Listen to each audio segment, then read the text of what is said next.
Good evening, everyone. We're ready to begin the meeting. This Planning Commission is called to order. This meeting has been properly noticed and posted in compliance with the open meeting law.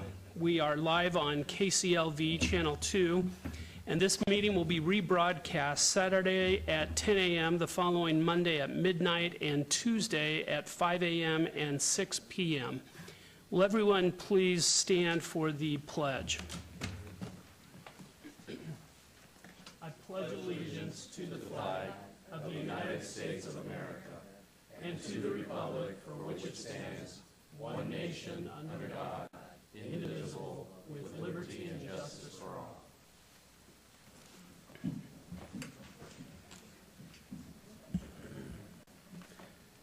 Madam Clerk, would you please call the roll? Yes. Chair Moody? Here. Vice Chair Schlotman? Present. Commissioner Goins? Present. Commissioner Truesdale? Present. Commissioner Quinn? Here. Commissioner Flangus? Here. And Commissioner Bonar? Here. Thank you. Thank you. I call everyone's attention to the information printed in your agenda concerning our actions and the appeal and review process, if appropriate. Please read this carefully, and if you have any questions, staff is available. Also, the second page of the agenda contains our rules of conduct. We appreciate you are adhering to these rules so we can have a smooth meeting. Thank you. Okay, moving on to the public comment. Public comment, all comments made first. Public comment during this portion of the agenda must be limited to matters on the agenda for action. If you wish to be heard, come to the podium and give your name for the record. The amount of discussion, as well as the amount of any time any single speaker is allowed, may be limited. All comments made under this item for specific action items will be cross-referenced to those items. Are there any members of the public who wish to speak under this portion of the agenda? Okay. Seeing none, we will move on to item 5.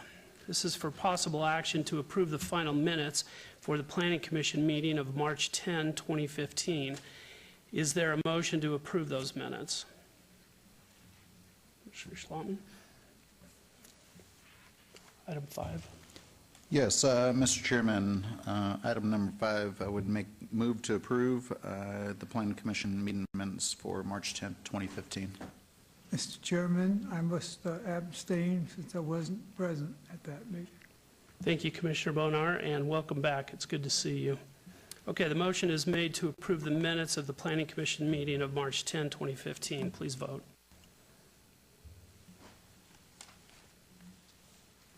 And please post. That motion carries, noting the abstention of Commissioner Bonar. Moving on to item 6, for possible action. Any items from the Planning Commission, staff, and/or the applicant wish to be stricken or held in abeyance to a future meeting may be brought forward and acted upon at this time. All right, let's move on to our housekeeping items. Are there any items that commissioners, staff, applicants, or members of the public would like to pull forward for action? Does anyone wish to speak on any items? Okay, hearing none. Commissioner Schlotman, your motion on the housekeeping. Mr. Thank Chairman, you, staff.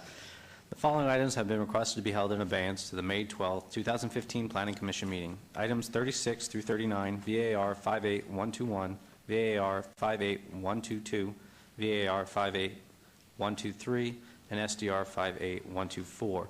Item number 61, SUP 58161. Item number 66, VAC 58163.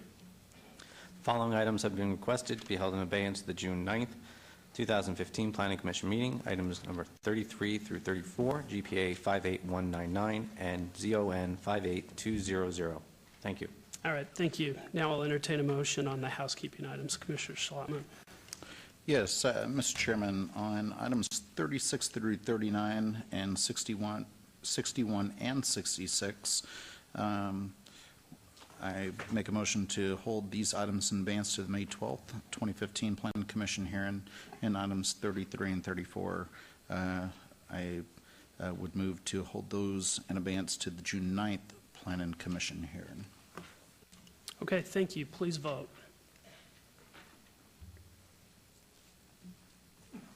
And post? All right. Motion carries. Moving on to the one motion, one vote. The following are items that may be considered in one motion, one vote. They are considered routine, non-public, and public hearing items. All public hearing and non-public hearings will be opened at one time. Any person representing an application or a member of the public or a member of the Planning Commission not in agreement with the conditions and all staff conditions for the application recommended by staff should request to have that item removed from this part of the agenda. Beginning with item 7, SUP 57894. The applicant owner is Prabhu Rakakonda for possible action on a request for a special use permit for a proposed 1,196 square foot accessory structure, Class 1, at 2801 Alta Drive in Ward 1. Staff recommends approval. Item 8, SUP 57969. The applicant, AMC Theaters, Inc. The owner is 2199 North Rainbow Boulevard Holdings, LLC, for possible action on a request for a special use permit for a proposed 49,827 square foot beer wine cooler on-sale establishment use within an existing commercial recreation amusement indoor movie theater at 2321 North Rainbow Boulevard in Ward 5. Staff recommends approval. Item 9, SUP 58092. The applicant is Yummy Grill and Sushi. The owner is Verona Group, LLC. For possible action on a request for a major amendment to a previously approved special use permit, SUP 29867, for a proposed 1,216 square foot expansion to an existing 1,428 square foot beer wine cooler on sale establishment use at 7331 Westlake Mead Boulevard, Suite 105 in Ward 1. Item 10, SUP 58105. The applicant is Chipotle Mexican Grill, Inc.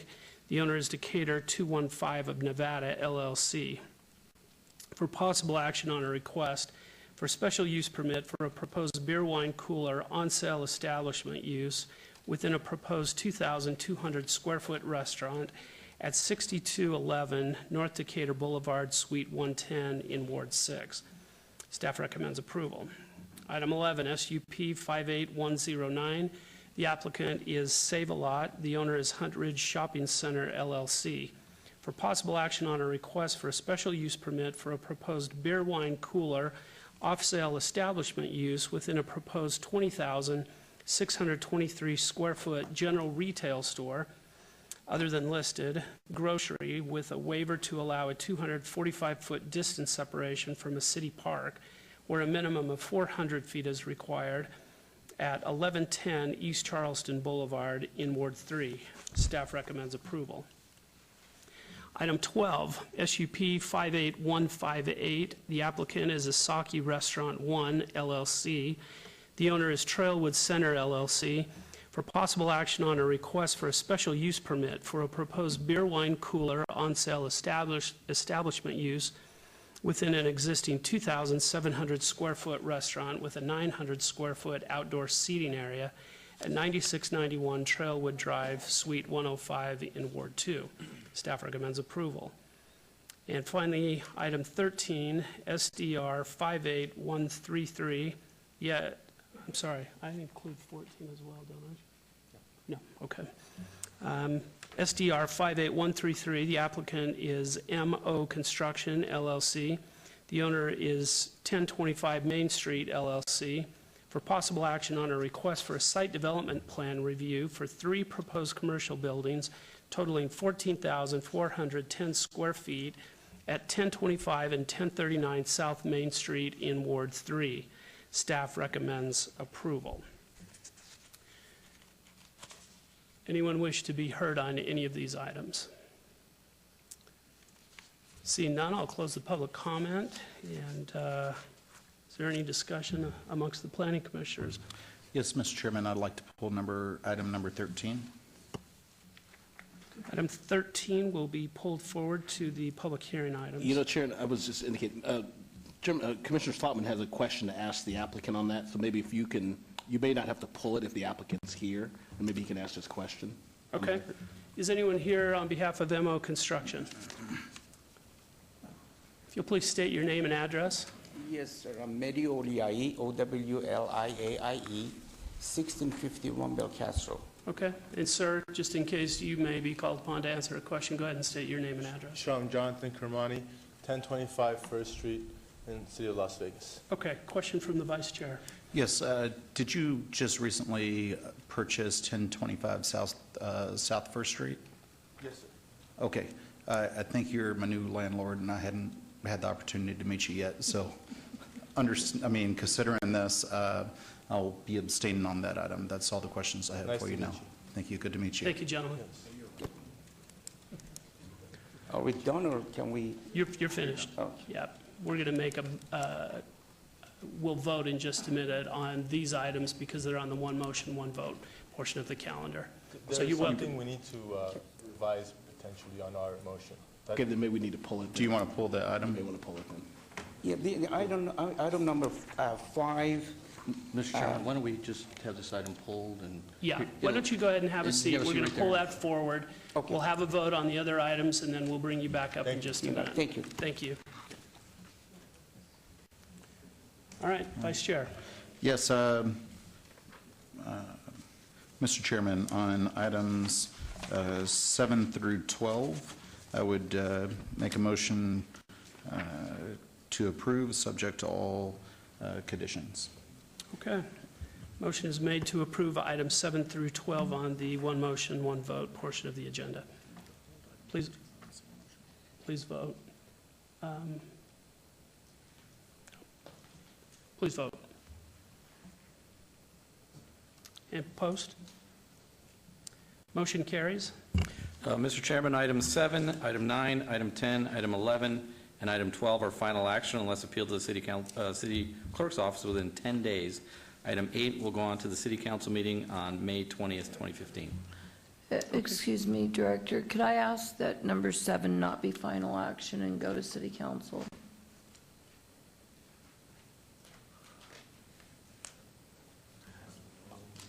Also, Mr. Chair, No? Commissioner Quinn, your vote does not register on the... Well, because I'm kind of on the fence about it, and I didn't know, I'm a little bit, I'm just a little bit nervous about making it final action at this point. Since this is on the one motion to vote, this is really all of the other actions as well as that one. Okay, so the answer is no. Oh, no, it can go, it's up to the director if that can go to council. Yeah, I would like the councilwoman to see this vote. Number 7, it's a Class 1, 1,800 square foot separate structure at a for-sale house. And it's just not sitting well with me.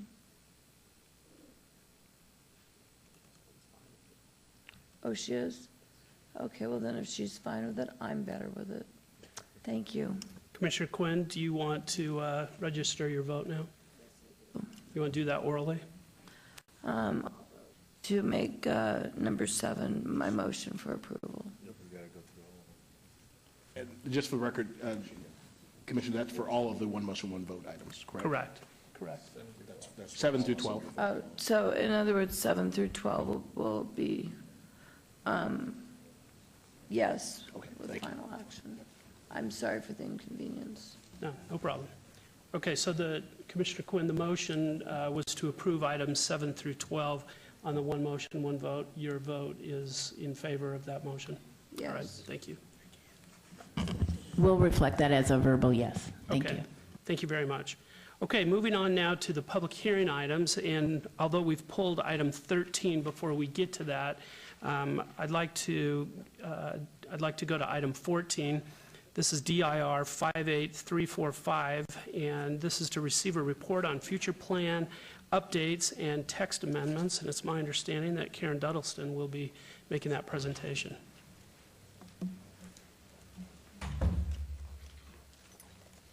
Thank you, Mr. Chairman. For the record, Karen Duddleston, Deputy Director of the Department of Planning.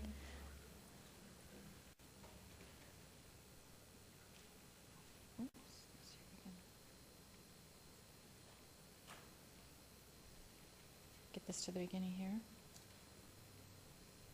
All right. I've been asked today to come and bring you up to date on some of the issues that we are seeing in the downtown area. About a year ago, the City Council asked me to put together some statistics for them on what was happening with liquor and the approval of specifically off-sale liquor, both our package licenses and our beer, wine, cooler off-sale. There's many studies that are coming out, not just from our area, but from around the world, on the impacts of those off-sale establishments on the neighborhoods in which they're located, and at what point we start looking at things such as density and saturation. Last year, the City Council passed ordinances, and I know you all saw those, concerning packaged liquor on Fremont Street. And I just wanted to bring you up to date about a year later to show you the trends and the things that we're seeing in our downtown area, as well as citywide. Citywide, over the last 5 years, we've seen about a 23% increase in all types of liquor licenses and about an 18% in packaged liquor licenses. But as we drill down, what we see is outside of downtown, our increases have been fairly moderate for our growth, as well as both on-sale liquor and overall and the package have been about the same. But when we look downtown, we've seen a 75% increase in liquor approvals, both land use and licensing, and we've seen a 30% increase in packaged liquor, and we're seeing those trends continue to rise this past year. There's several factors that we look at when we look at our package and our off-sale licensing, both the land use, and I bring in and have been working with business licensing for the last several years, so that's the regulation and how those operate. So in the goals of liquor licensing, we really look to both the land use and the licensing to protect the public order, to protect our young people and minors from having access to that liquor, to restrict criminal elements through the background checks, through looking at who we're issuing those licenses to, moderate the use to protect the public. A lot of these things get into aggressive behavior, advertising, how much advertising we see on windows, how cheaply we're advertising. Several states don't allow you to put prices, for example, on the outside of your buildings to try to minimize the impact of cheap liquor and overconsumption. So we have both state controls and local controls. We also have taxes. You'll see the City of Las Vegas this last year, we clarified our license fees for liquor. And so we're making sure that we are getting the revenue from those liquor sales because it is the city that has to enforce those. What we're also seeing as we look downtown and throughout the area as we're approving land use and licenses for liquor is we're seeing a higher and higher demand in areas where we already have a high number of calls for Metro service. So what this map shows is the calls for service. This is basically what Metro considers with us a heat map where their calls are. So the more intense colors, the higher the thing. When we overlay our off-sale liquor, we find that not only do we have high concentrations in those areas, is that the requests we're getting are again in those areas where we already have a high number of calls for service to Metro in those locations. So that's really something we monitor and try to see how our decisions are affecting those neighborhoods now and in the future. What we've identified and want to bring to you in an ordinance at one of your upcoming meetings is to discuss packaged liquor in particular. Right now, for beer, wine off sale, which we consider a much less intense type of alcohol, obviously, we have certain regulations. Convenience stores have to be at least 1,200 square feet, and they have a food sale requirement on the licensing side. Grocery stores have to be 5,000 square feet, and they must have food sales as well to be qualified as a grocery store. Drugstore requires a licensed pharmacist at that location, And then a general retail store must be 5,000 square feet, and they can only have less than 10% of their space dedicated to sales. And then some of our restaurants can get a beer, wine off-sale license, but they have to be a restaurant. So it has required food sales, required certain size limits, and requires certain types of facilities. Packaged liquor, which is full liquor, so hard alcohol as well as beer and wine, there are no regulations. So there's no size requirements. There's no requirements that you have food sales. There's no requirements of what type of business you have to be. We do have a distance separation is 400 feet from protected uses such as a church, house of worship, school or child care center.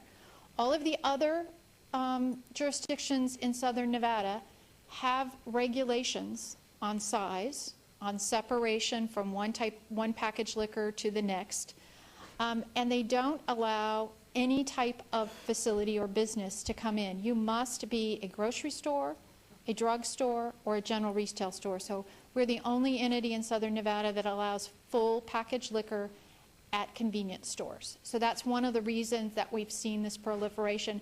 We have a lot of our general stores that are opening up all over the valley coming in for those package licenses, and I know that you've seen them come forward like we have. Our proposal for packaged liquor would be to bring forward an ordinance to you that has a 1,000-foot separation between another package or accessory liquor store, 1,000 feet to taverns, 1,000 feet to sexually oriented business, and that accessory packaged liquor would be restricted to drugstores and grocery stores. So we would no longer see convenience stores or just a general merchandise store, a gift shop, a t-shirt store coming in for packaged liquor. They would not be allowed in the future. The other ordinance that we're working on right now that I just wanted to briefly bring to your attention is home occupations. Some of the issues that we're having with businesses are changing. We can't see them as easily. They're on the internet, they're on your iPhone, they're on your iPad. They're being run from homes in more and more instances. Is that our language is a little antiquated, and we're going to bring to you some considerations to try to make sure that we are protecting neighborhoods, that we are making sure that we aren't having vehicles and commercial food. We don't have large storage issues that become code enforcement issues for us to bring those, but making sure that we're allowing those businesses that are not something that needs a storefront are allowed in our businesses. And with that, I'd be happy to answer any questions, but I just wanted to periodically come to you and tell you what we're working on so you can give it some thought and make sure we can get your feedback as we put those together to see what you're seeing. One question. When you talk about pharmacies, pharmacists on duty, how does that work with national concerns that literally have a 10 to 7 or 10 to 8 pharmacists and they're closed the rest of the time? I mean, it doesn't mean it restricts their liquor sales. For under state law, there are specific places where under state law liquor can be sold and where minors can be present if liquor is sold there. One is a grocery store, one is a drugstore. So accommodating drugstores. The regulations on the licensing side simply states that there must be a pharmacy, it must have hours, and they must have a licensed pharmacist. But certainly we have 24-hour locations that sell alcohol. They have limited pharmacy hours, but they would have to have a pharmacist that actually has their license at that location. okay, it's not a pharmacist on duty then? Correct. It is not a Okay. pharmacist on duty. Mr. Chairman, through you, couple of questions. So the proposal that you'll be bringing to us will be restricted to drugstores and grocery stores for op-package liquor sales or op-sell packaged liquor?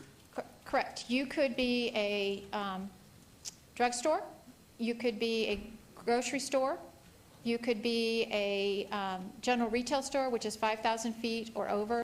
Those are things that we see like Costco, Sam's, those. Or you would have to be a standalone liquor store. Standalone liquor stores under state law have specific provisions. Minors can't be in there unless they're accompanied by a parent or an adult. You are a liquor store. You are not a T-shirt shop that has walls of liquor. So currently, with no regulation on type of business and no limit on size, me owning a construction company, I could open up a off-sale packaged liquor. With a dress shop or, yes. Okay. When do you think that we'd be seeing this new proposed ordinance text amendment coming? I believe we have it on your next meeting. Thank you. All right. Thank you for your presentation. I know the director wants to make a comment. Yeah, I just want to thank Ms. Edelson for the presentation, and my apologies when she got up to talk. I wanted to make sure that everybody on the Planning Commission has been introduced to Ms. Edelson, the Deputy Planning Director. She spent a few years running business licensing, is now transitioning into the entire department and making a great contribution to planning as well. So I just wanted to make sure we had that introduction. Thank you.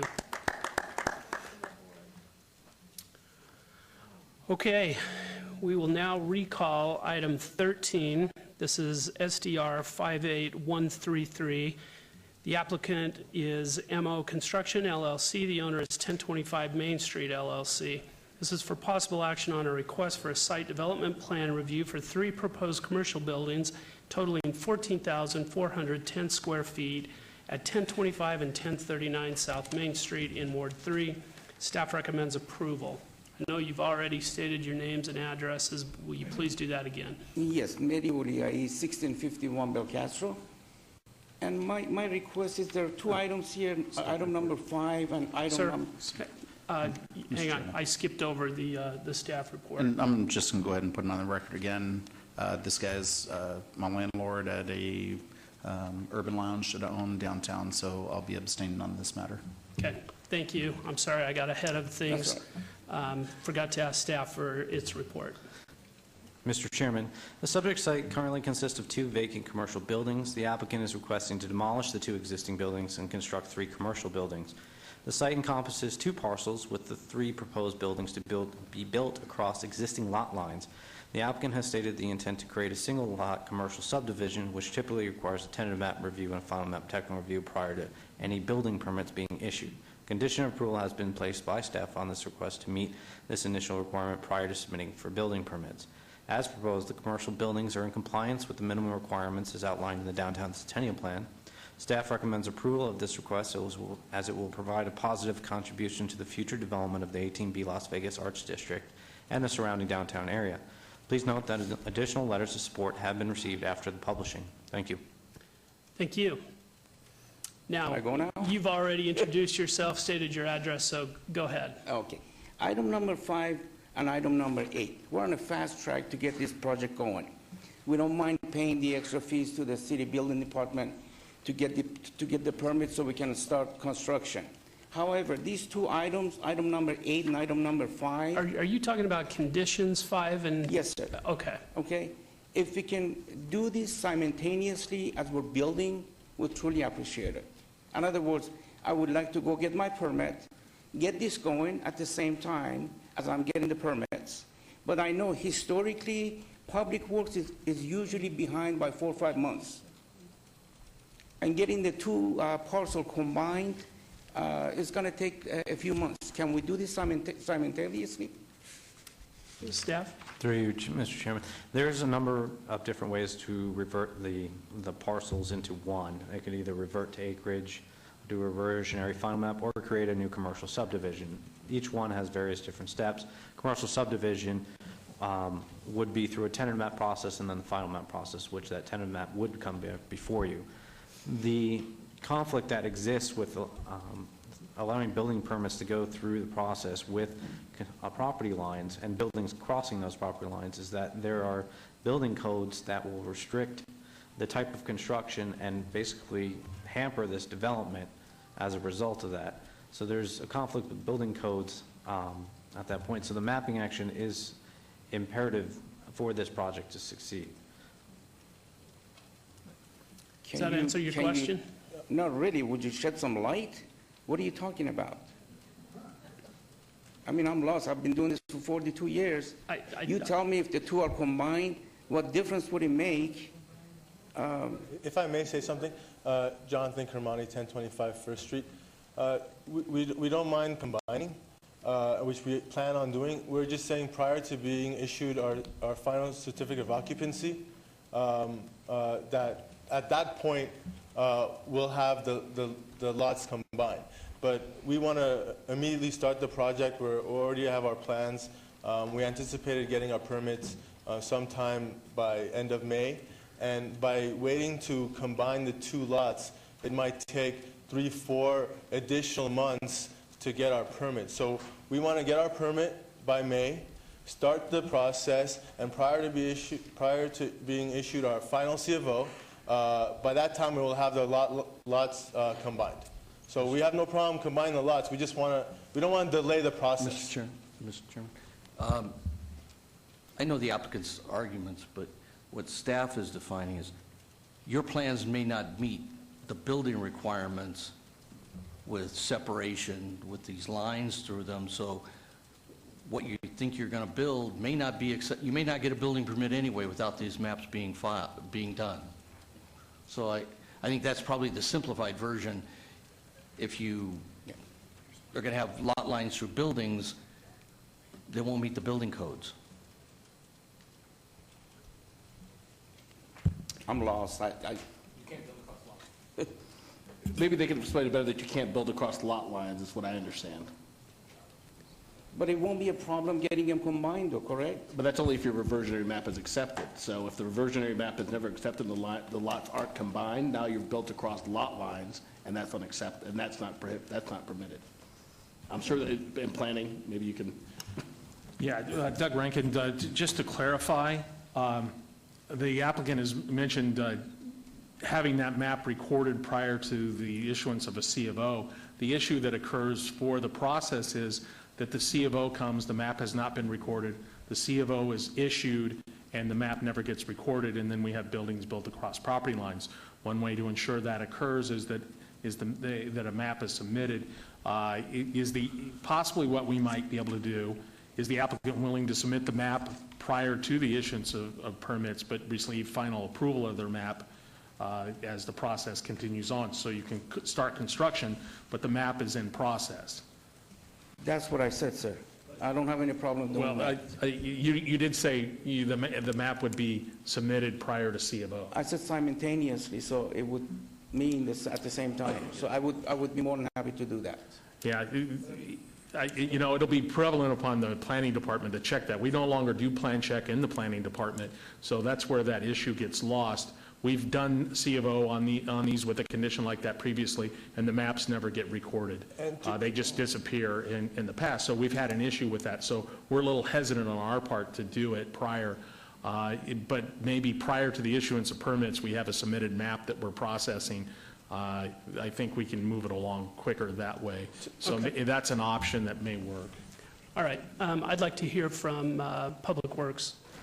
Sure, Mr. Chairman. I was just going to mention that there might be a little confusion as far as the parcels.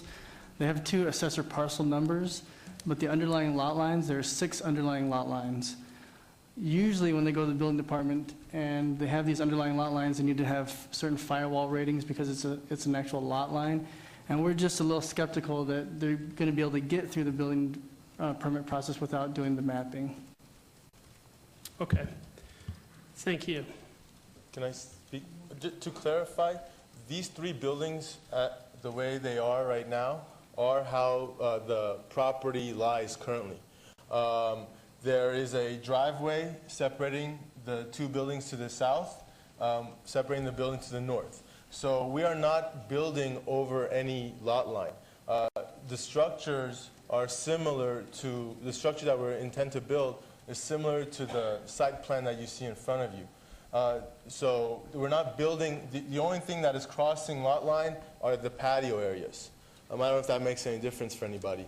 But the structures themselves, the buildings, are pretty much, we're building new on an existing floor plan. Okay, thank you. I'm going to open this for public comment. Does anyone wish to speak for or against this item, item 13? Seeing none, I'll close the public comment, and let's discuss this as a commission.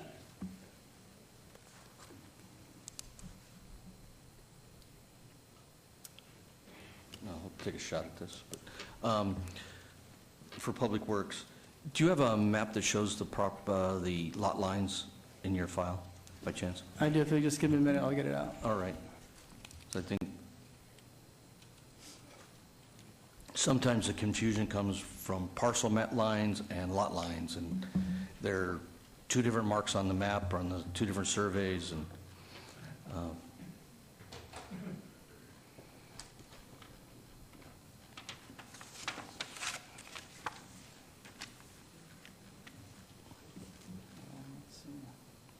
It's the highlighted area here, and what you see is there's two assessor parcel numbers, 021 and 020, but the underlying lot lines, which are the dash lines, there are 6 of them. And so that's where we're just kind of concerned that when they get to the building department side, they're going to be held up at the building permit stage. When the building department knows that there are underlying lot lines, there'll be a concern. And the reason it's allowed today is because, they're going to come in with a whole new code with brand new buildings, and the building department will require this to be walls not to cross lot lines. So that's pretty much, I can leave this here if you want to leave it for now. yeah. I mean, I think your project is warranted, and I don't have a real problem. I think it's appropriate for the Arts District. But if you look at those 6 lot lines and your site plan, you could be being required to put 4-hour walls between down the center of buildings that you wouldn't do, nor could you do.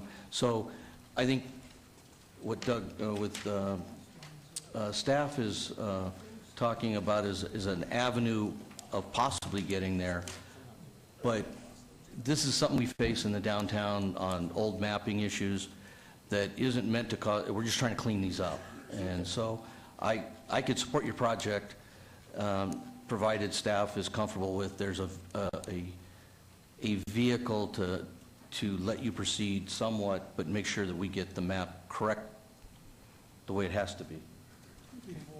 Before we get too far into this, I got to tell you, with the condition, I think your lender's going to ask for the map to be clarified. There's a lot of people that want to see this taken care of in the process. So We definitely will take care of it. Yeah. That's not going to be an issue. We've always planned on combining the lots. All right, do any other commissioners wish to be heard on this? Seeing none? Oh, Mr. Chairman, I might have one that works as we were sitting here working this out. Maybe rather than the mapping action prior to the issuance of any building permits, the mapping action shall be completed and recorded prior to any final inspections. That's even before the C of O. So even when they want their first final inspection, which would probably be the slab, they need to have their map recorded. That gets them through plan check, partway through construction, but it also holds it to that level, and there would be that check on that. The C of O is a little more amorphous for checking, but the final inspection, we can track that. And it really inserts that. I think that's kind of part way. The final inspection is, from the start of the project, is about 4 months away. So that'll give me plenty of time to comply with what you're asking for. Okay? okay, it sounds like a I'm good not solution. asking for Is much. this, All I'm- hang on, sir. Is this a revised condition or a new condition? Yeah, it would, condition number 5 would be to revise, the last sentence would read, "The mapping action shall be completed and recorded prior to any final inspection," would be that amendment. And then for Public Works, I'm not sure if they want to amend their condition to reflect the same, and I'd let Lucian reflect that. Sure, Mr. Chairman, just on our condition 8, I would just add to the end, unless otherwise allowed by the Department of Building and Safety. That way, if they can't get there, then we'll need the map.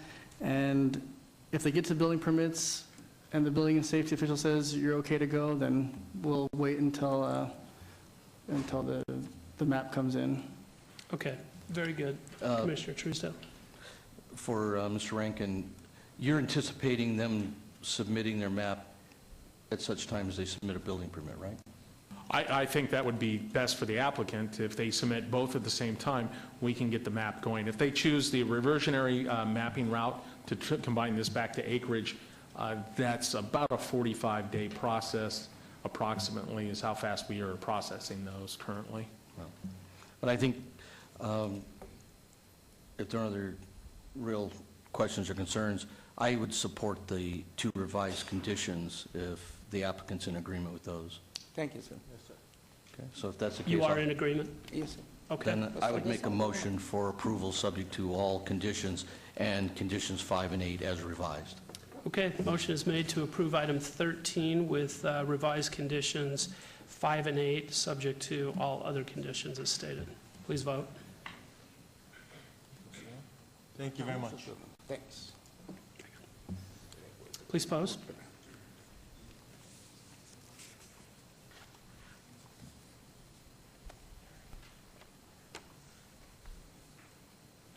Okay, that motion carries, noting Commissioner Slotman's abstention. Mr. Chairman, item 13 is final action unless appealed to the city clerk's office within 10 days. Okay, thank you very much. Moving on to item 15, VAR 57010. The applicant owner is Vegas Homes LLC for possible action on a request for a variance to allow no sidewalk on Hickam Avenue and Helen Avenue and no gate on a private street where such are required at the northwest corner of Hickam Avenue and Helen Avenue in Ward 5. Staff recommends denial. Can we please hear staff's report?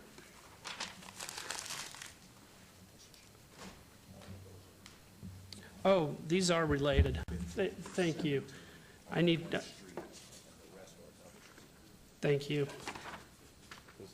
Commissioner Goins, I appreciate that. These are related items, so I'm going to read all items into the record.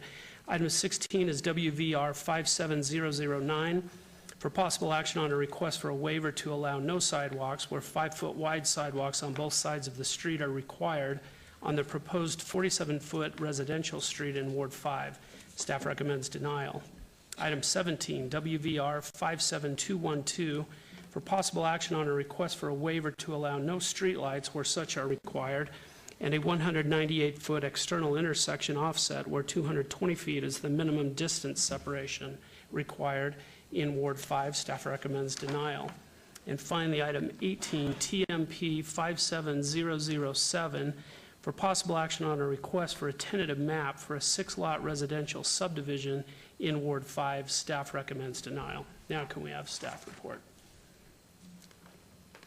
Mr. Chairman, the subject site consists of 3 parcels totaling 3.47 acres of land located at the northwest corner of Hickam Avenue and Helen Avenue. As proposed, the tentative map for a 6-lot single-family residential subdivision requires 2 variances and 3 waivers. The requested variances and waivers are not to provide streetlights or sidewalks inside and outside of the development, to allow no gates on a private street that does not meet complete street standards, and to allow a narrower street intersection offset than code requires.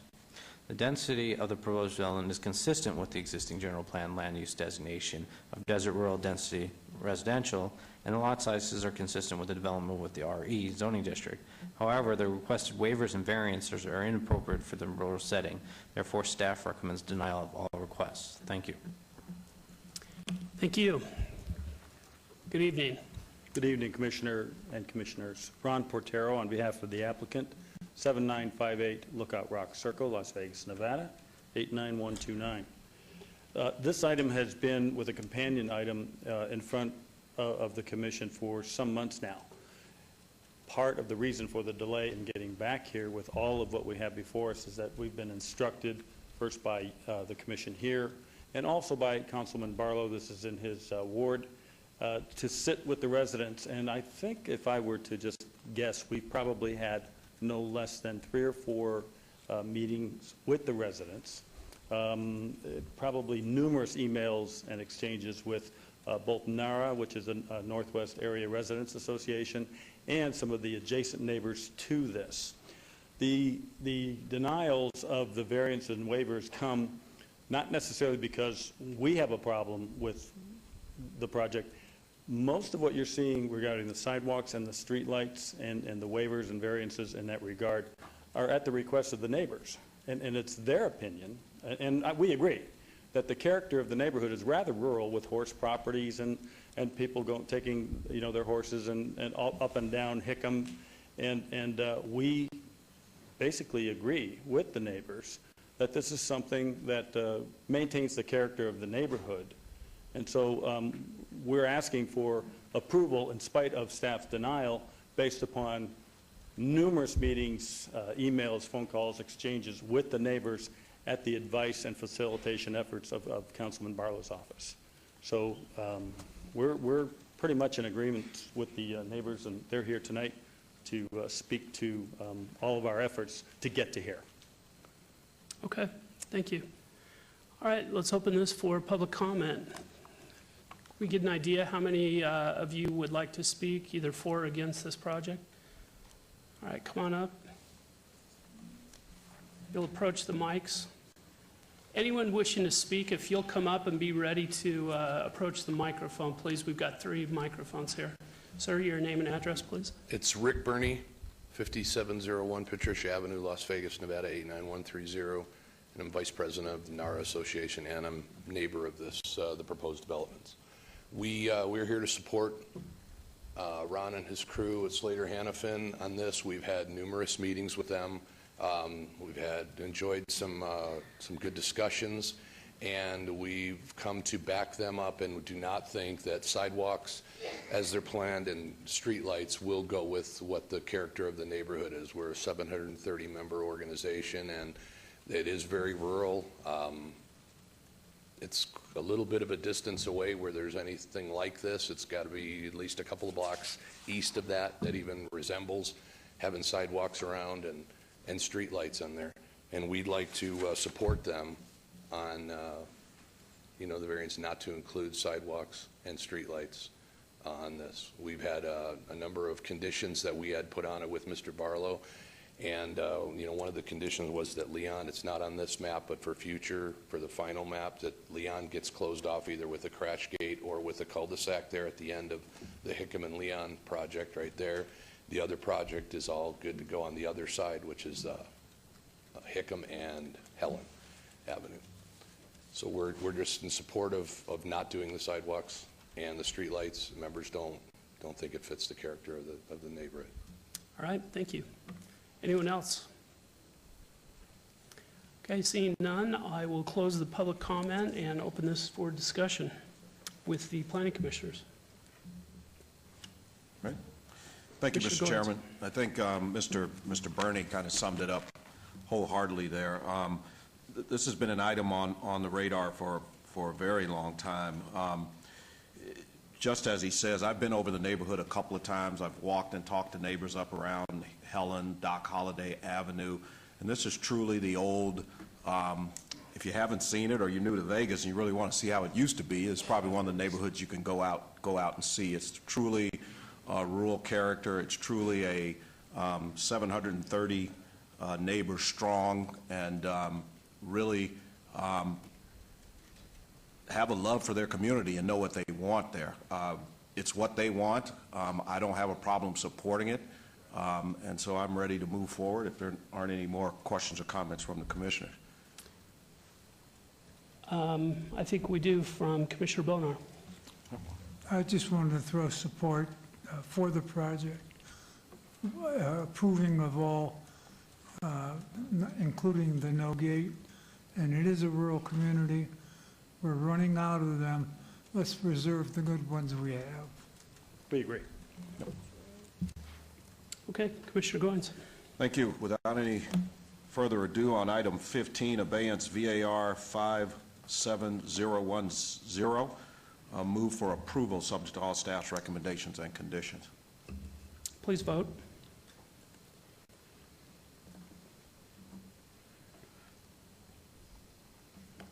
Motion to approve item 15 carries.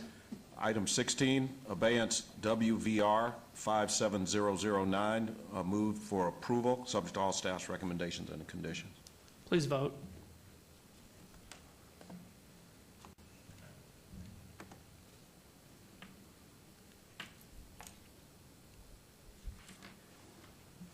Motion to approve item 16 carries. Item 17, abeyance WVR 57212, move for approval, subject to all staff's recommendations and conditions. Please vote.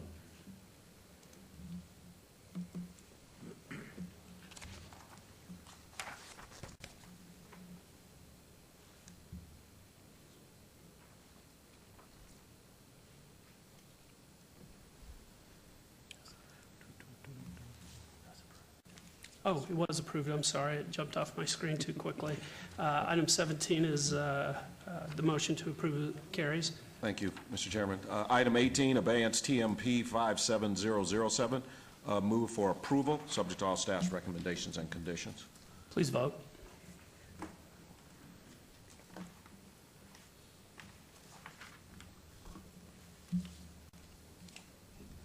Motion to approve item 18 also carries.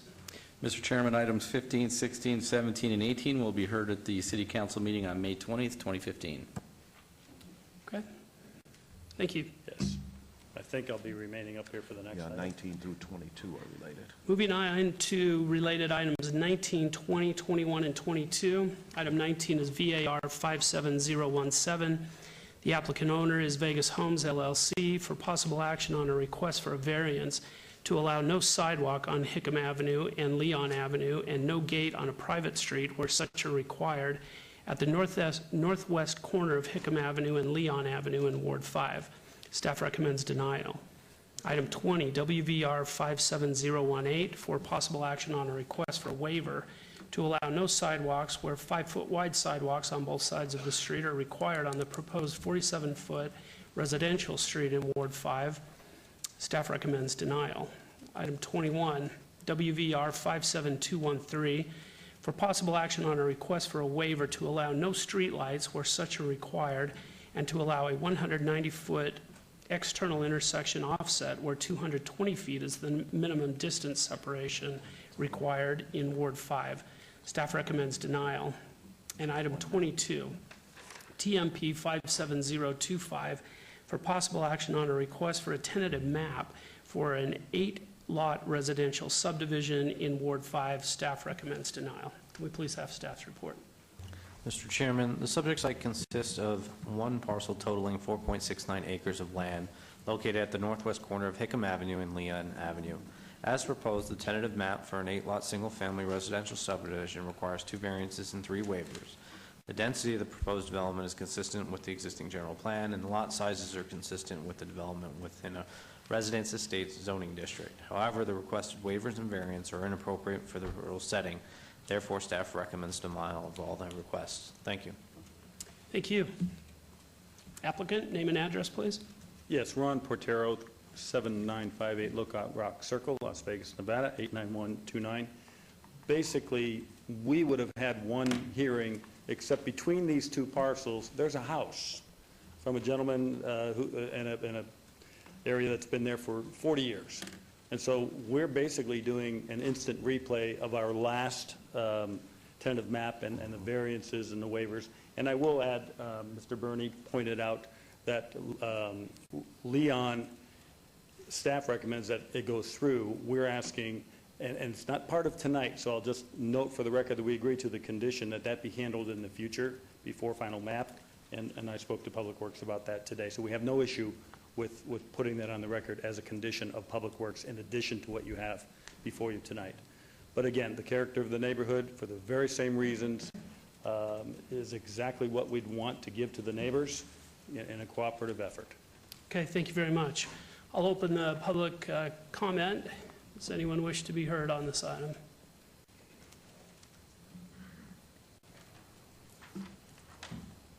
Rick Burney, 5701 Patricia Avenue, 89130, Vice President of NAR Association. We would also be in agreement with the petitioner on this as well. We've, again, had lengthy discussions and accommodations for each other on this project as well. It goes hand in hand kind of with the other one.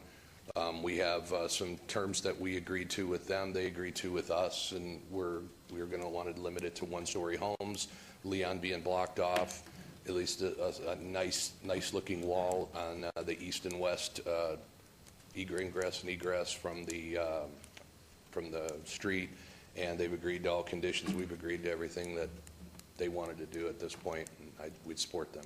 Okay. I just want to make it clear that we are not voting on the road tonight. Right. I understand you've had discussions, but Yes. just so everyone knows, Again, I it's not part understand of our it. vote. It was just to be mentioned as a condition for when the final map comes out. Okay, very and good. that we support them. Thank you. Does anyone else wish to be heard, either for or against these items? Seeing none, I'll close the public comment. Any discussion on the commission? Commissioner Bonar. In an effort to save time from my favorite movie, Ghost, ditto.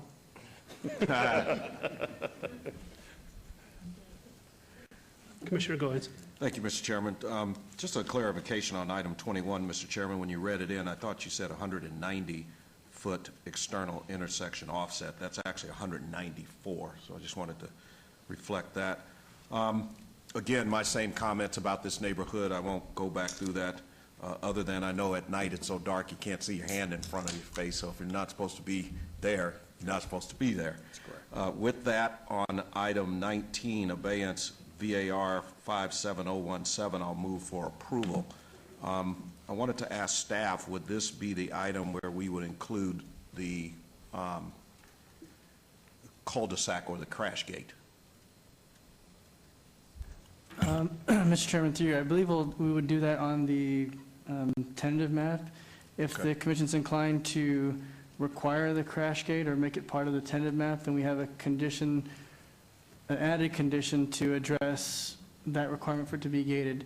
As it stands today, there's not a site plan that shows it being gated, and so we'd probably need a revised plan showing the gate, for the record.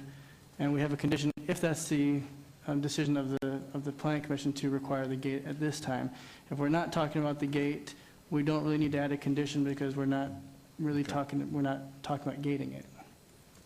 And I think we meant final map, prior to final map on that, correct? Mr. Chairman, through you, that is correct. The condition would be in relation to the final map. But again, if this action doesn't require a gate, then we can do a condition. We can still add the condition, I guess, but I would want to see if the commission was inclined to agree to the gating of Leon, and then we would add the condition. Because I believe this is going to City Council. Gotcha. Okay. Commissioner Goins, what's your pleasure on Very that? good. Well, I'll deal with it when we get down to 22 then. Right now, I'll go ahead and make an approval on item 19, subject to all staff's recommendations and condition. Please vote.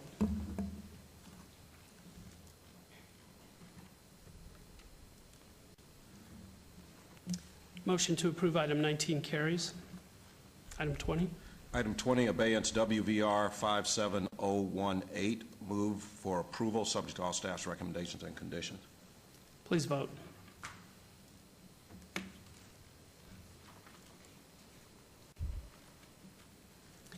Motion to approve item 20 carries. Item 21, abeyance WVR 57213, move for approval, subject to all staff's recommendations and conditions. Please vote.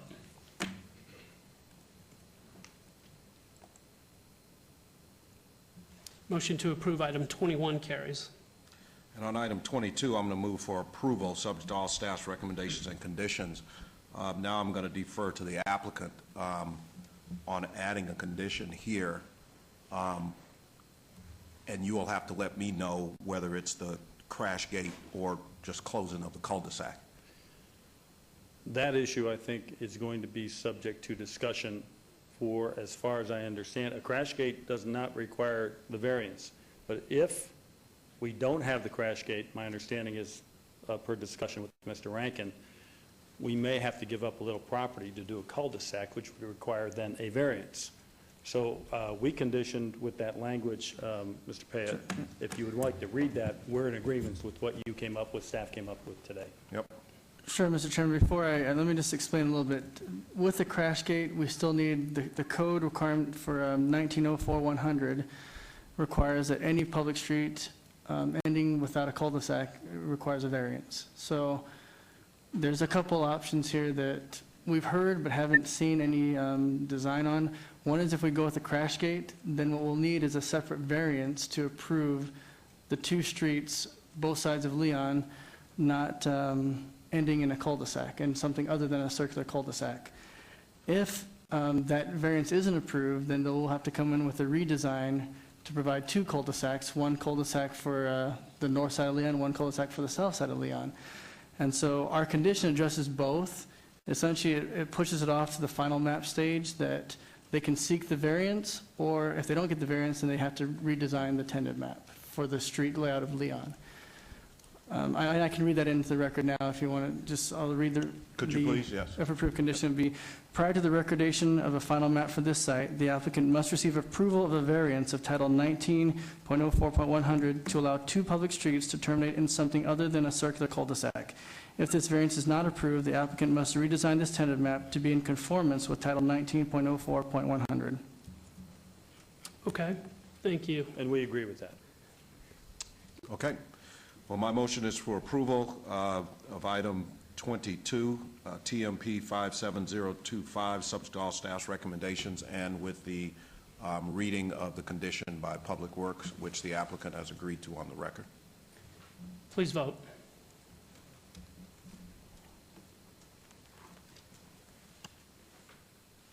That motion carries.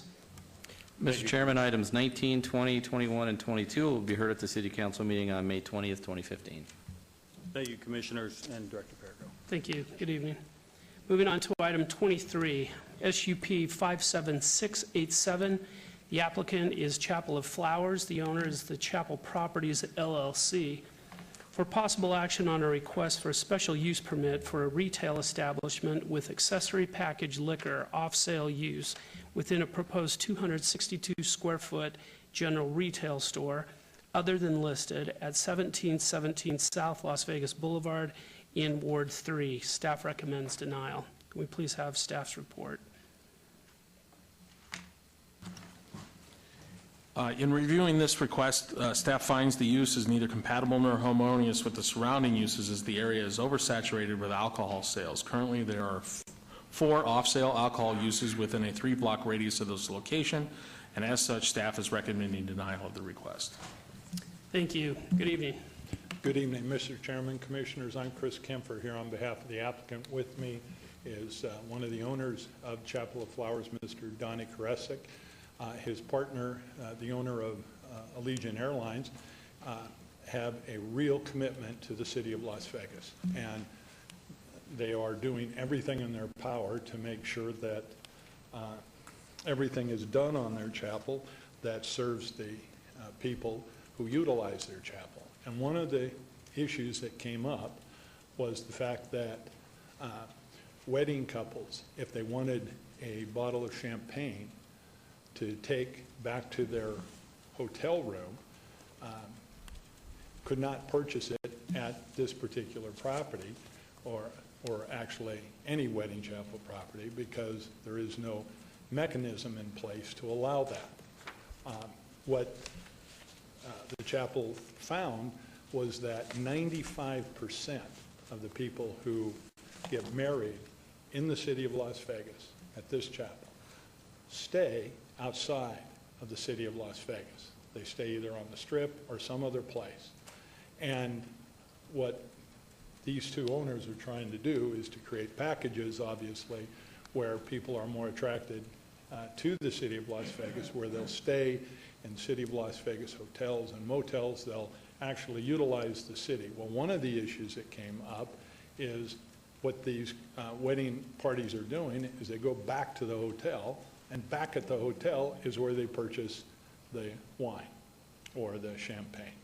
So what we attempted to do and are attempting to do is to create a mechanism whereby we could provide that. Now, we weren't blind or deaf to what we just heard in terms of packaged liquor and the issue that that presents for the city and for the residents. So what we have done is we have fashioned some conditions that we are willing to have attached to the license that would be issued and the approvals that are given today, hopefully. And that is as follows. It would be approved as packaged liquor, which requires the $40,000 payment, but it would be beer and wine only. There would be no hard alcohol that could be sold as part of this license, and we're willing to accept that as a condition.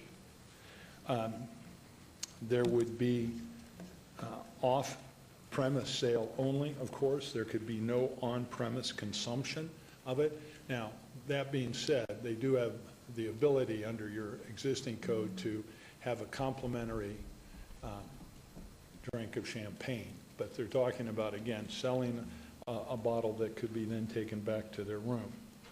There will be no outside advertising of any kind on this site, none. So unlike packaged liquor stores that you hear the problems that they put the signs in the windows and the signs on the streets and whatever, none of that would take place. Absolutely no advertising of any of that use on site whatsoever. Further, there would be the sale of this beer and wine only from 8 a.m. until 8 p.m. Sunday through Thursday, and 8 a.m. to 11 p.m. on Friday and Saturday night. There would be a one-year review to make sure that all of the above conditions are complied with, and should at any time staff or anybody else determine that there is a violation of any of these conditions that we're proposing, at that point in time, we would fully expect, and I personally would demand, that there be a hearing where you would consider revocation of the license that's issued today. Mr. Karasik is here to confirm that he understands fully the limitations that are on any license that would be approved, and he is going to acknowledge to you that he understands completely. Beer and wine only. He still pays the same price that everybody else, even though it's beer and wine only. Absolutely no on-site advertising of any kind of the sale of beer and wine. That's nothing. Number three, that the hours would be restricted, as I noted, so that there would be the limitation imposed there. The one-year review, and the other one, make sure, one of the concerns that has been expressed to me is there may be consumption on the premises, that somebody may buy and open. As you know, that's not what you're allowed to do unless you have an on-premise license, and we would agree that if that condition were abused or violated, that the license would be jeopardized as well.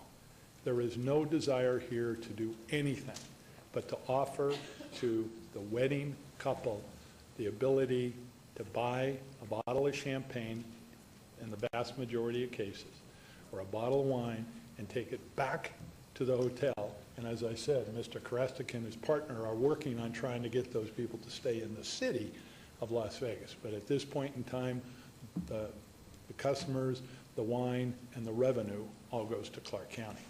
So, and I would like Mr. Karasik to introduce himself and then to acknowledge that he fully understands and accepts those conditions. And if you would please do so, Donnie. Yeah, I'm Donnie Karestik, 1717 South Las Vegas Boulevard, Las Vegas, Nevada.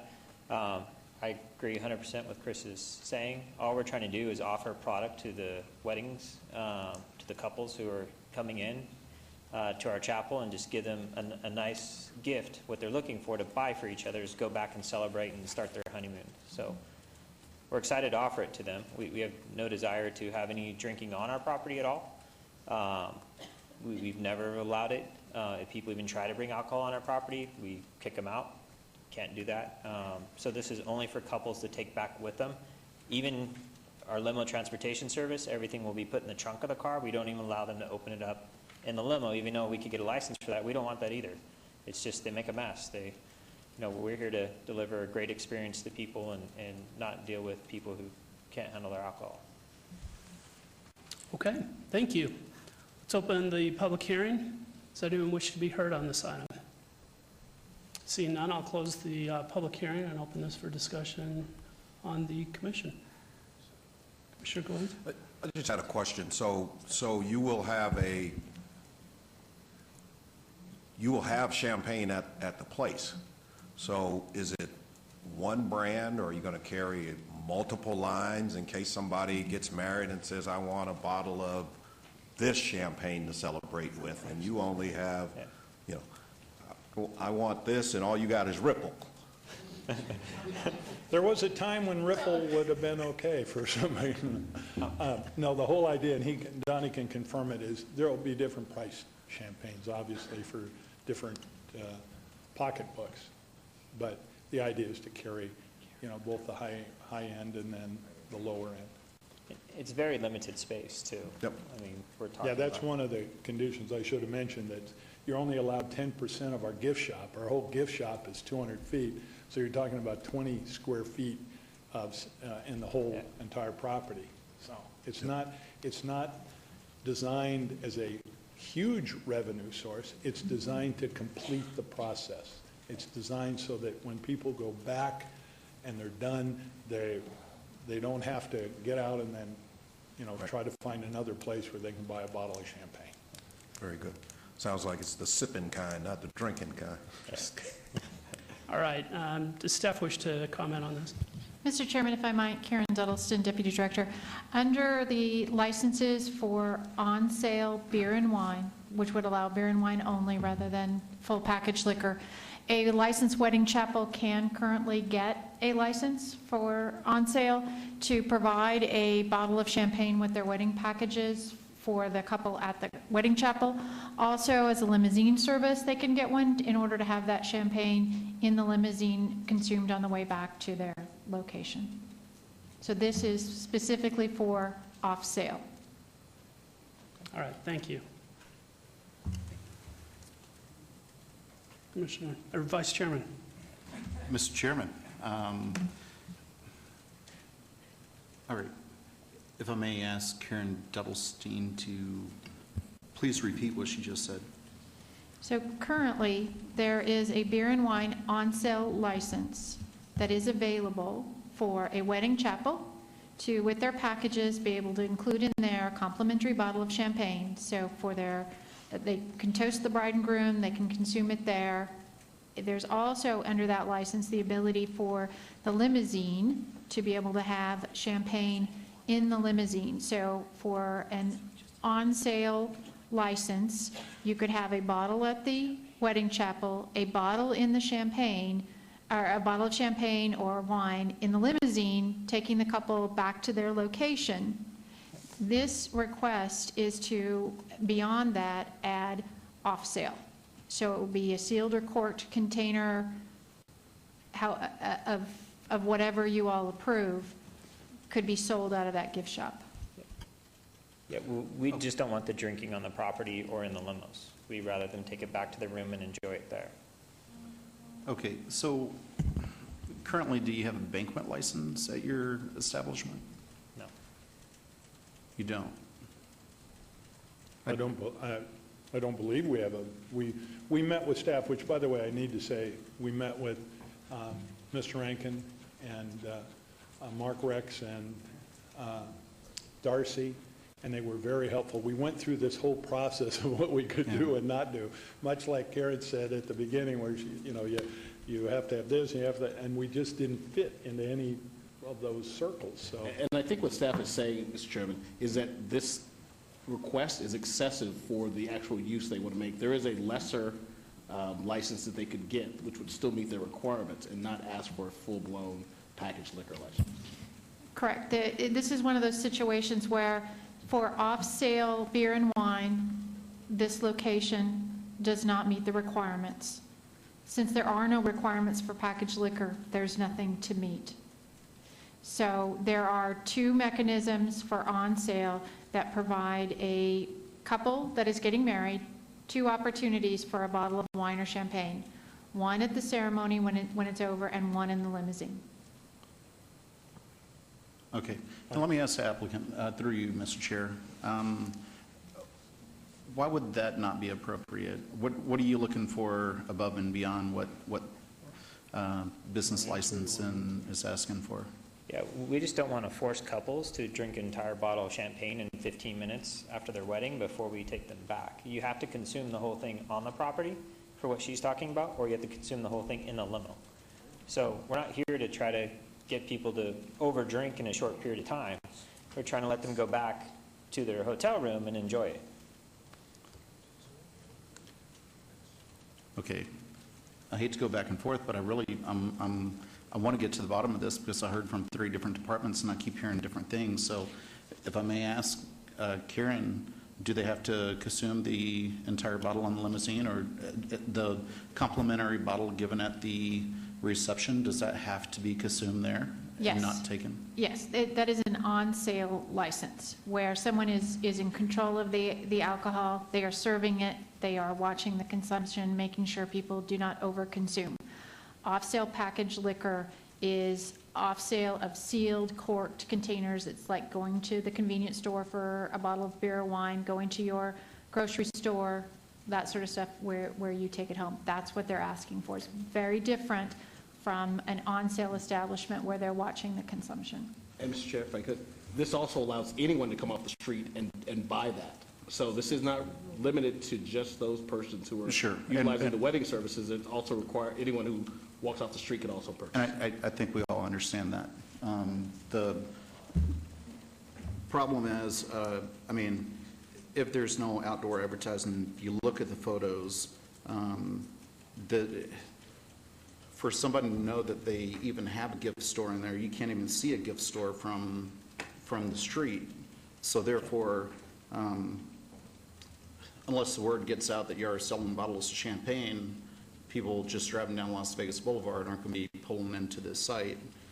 I think Commissioner Flangus has a couple of questions, and then I'll have a few more.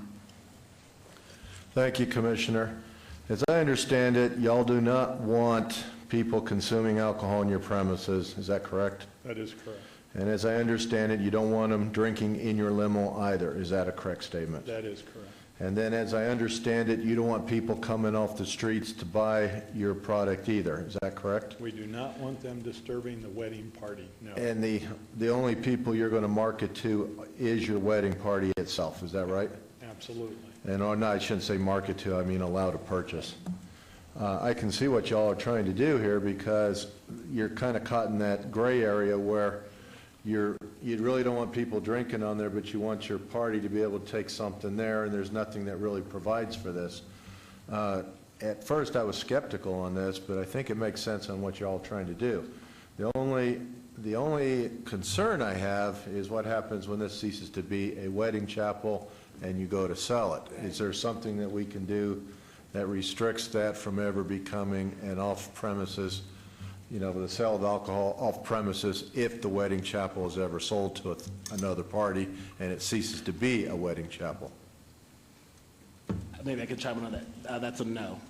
This particular SUP would run with the land, so unless the use ceased for a period of time that would actually make the use go away, it still remains with the land.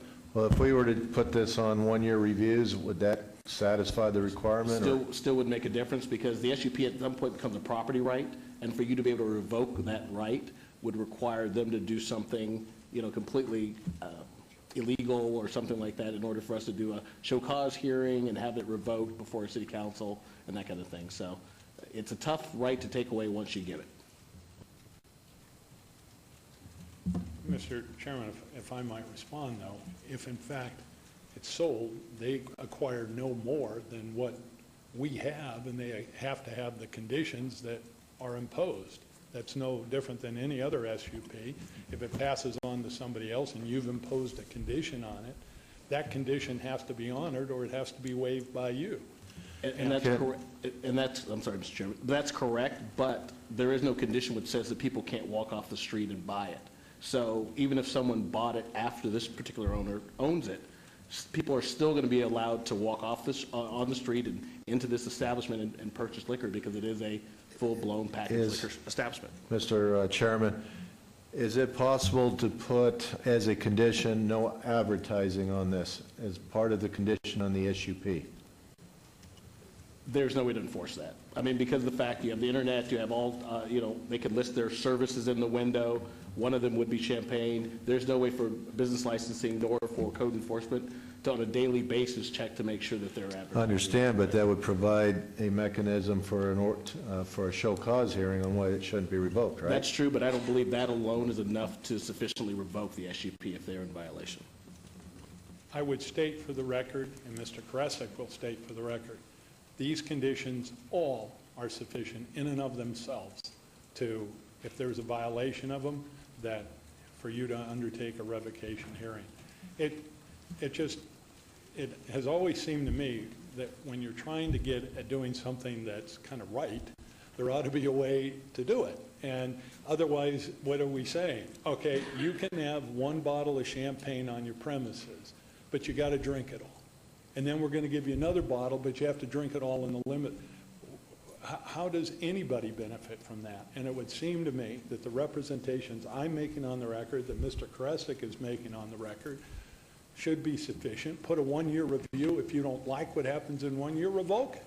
If there's violations, That's not, first of all, I guess I'm not going to argue the point, but, you know, there have been precedent-setting things that have occurred, you know, we've had a flagpole, a temporary used car lot, we've had a strip club, we've had all of these things are coming about that it's really hard to stop something once you start the ball rolling. So that'll be my last word. Right. Just one more comment. Well, isn't it possible, along with the no advertising, that you limit the amount of display space that they can dedicate to alcohol, which just by its own nature would probably make it non-feasible for somebody to purchase for the, you know, to purchase this property for the purpose of offering off-sale packaged liquor? Okay. They could still, just the limitation to the amount of square footage for sale doesn't limit their ability to have a stockpile in the back. So you could have 200 square feet for sale up front, but you could have quite a bit of a stockpile in the back, so they can always be replenished. So. But the only thing that we would be able to offer is what's the 20 square feet that you're talking about there. Mr. Chairman? Yes. Question I have, and I need to ask this before I make I'll make a disclosure and decision in a second. But based on what was presented to us earlier this evening by staff about the ordinances, if this is approved under staff's ordinance that they described earlier, you would virtually preclude any new applications for packaged liquor within 1,000 feet in any direction of this site, right? That would be correct. So in that regard, I have a concern, and I am going to abstain because I own property within 1,000 feet in each direction of this site, which has competing businesses, and the other one will have an application for a competing business, so I will abstain. Mr. Vice Chair. Yes, Mr. Chairman, just a few more comments. I mean, they can have the biggest stockpile they want, but they can only display a certain amount of liquor. And if that liquor is not displayed, they can't just go out in the back and pull out a bottle of Jack Daniels and say, hey, we don't have it on the display. So last month I was against this, and I met with Chris, and I told him that I couldn't support it because I didn't understand it, and I thought that there was a better way about going about doing this. And I talked to staff, and, you know, I reached out to a lot of people in the city to try getting their opinions. And, you know, we had a little bit of different opinions between the different departments. And one of the things that I discovered was you couldn't get a beer and wine license only because then business licensing wouldn't approve it, even though planning department would approve it, or it would be allowed per the planning department, but not business licensing. So catch-22. That's the whole reason why we're here, asking for accessory packaged liquor, restricting it down to beer and wine, which allows the champagne. And then when I originally looked at the site plan and seen that it was a little shop, and you know, I didn't like the idea. However, looking at the pictures, driving by the site, seeing that you can't see that site, the gift shop, from the street. If it's enforceable, if it's not enforceable, you're offering it, you're volunteering, you know, up all these different conditions. You know, if we put conditions on different projects and we can't, if we don't have the teeth to be able to say, hey, you violated this restriction and revoke your license, I don't know why we put any conditions on our projects. So, and to say that code enforcement can't go out and you know, monitor this or this and that. Yeah, they don't have enough people. However, if there's a complaint generated, as the planning department tells me all the time when I'm down getting permits and this and that, if you don't get the permit, or if you don't do this, or if you do have a permit and you do have a condition, there's a complaint generated, and code enforcement goes out, then they can issue a citation.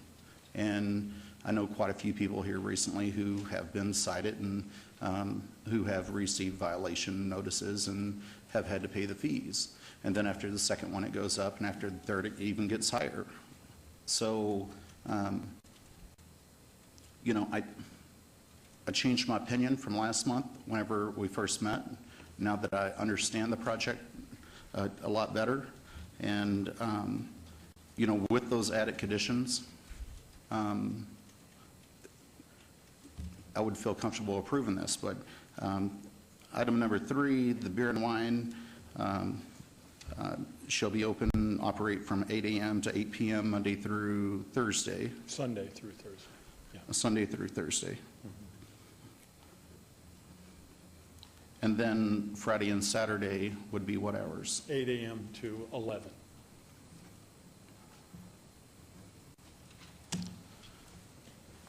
And one last comment. I mean, at the end of the day, if somebody wants a bottle of liquor, they can go right next door to the 7-Eleven, because this commission approved that one about a year ago, and it was one that I thought that we're going to deny, and I was going to deny, but because it borders on the edge of Beverly Green, and I was sitting out here seeing 20 of the residents, and I was thinking everybody was going to get up in opposition. Everybody got up and gave support to that 7-Eleven on the corner. We approved that. So if somebody wants to buy a bottle of whiskey, they're going next door. I doubt they're going to see a gift shop that you can't even see from the store or from the street with no signage. And those are some of the reasons why I would be in support of this application. All right, it looks like there are no other comments, so why don't you go ahead and make your motion. Yes, Mr. Chairman, on item number 23, Advance SUP 57687, I would move to approve following staff's or conditions of approval, and with added conditions of the accessory packaged liquor with beer and wine only, no outdoor advertising of any kind in conjunction with this use.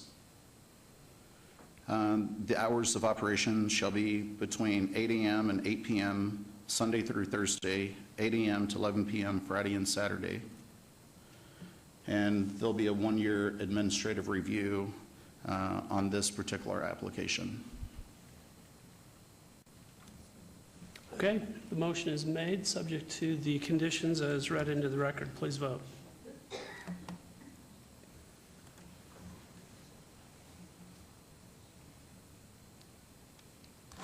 The motion carries, noting the abstention of Commissioner Truesdale.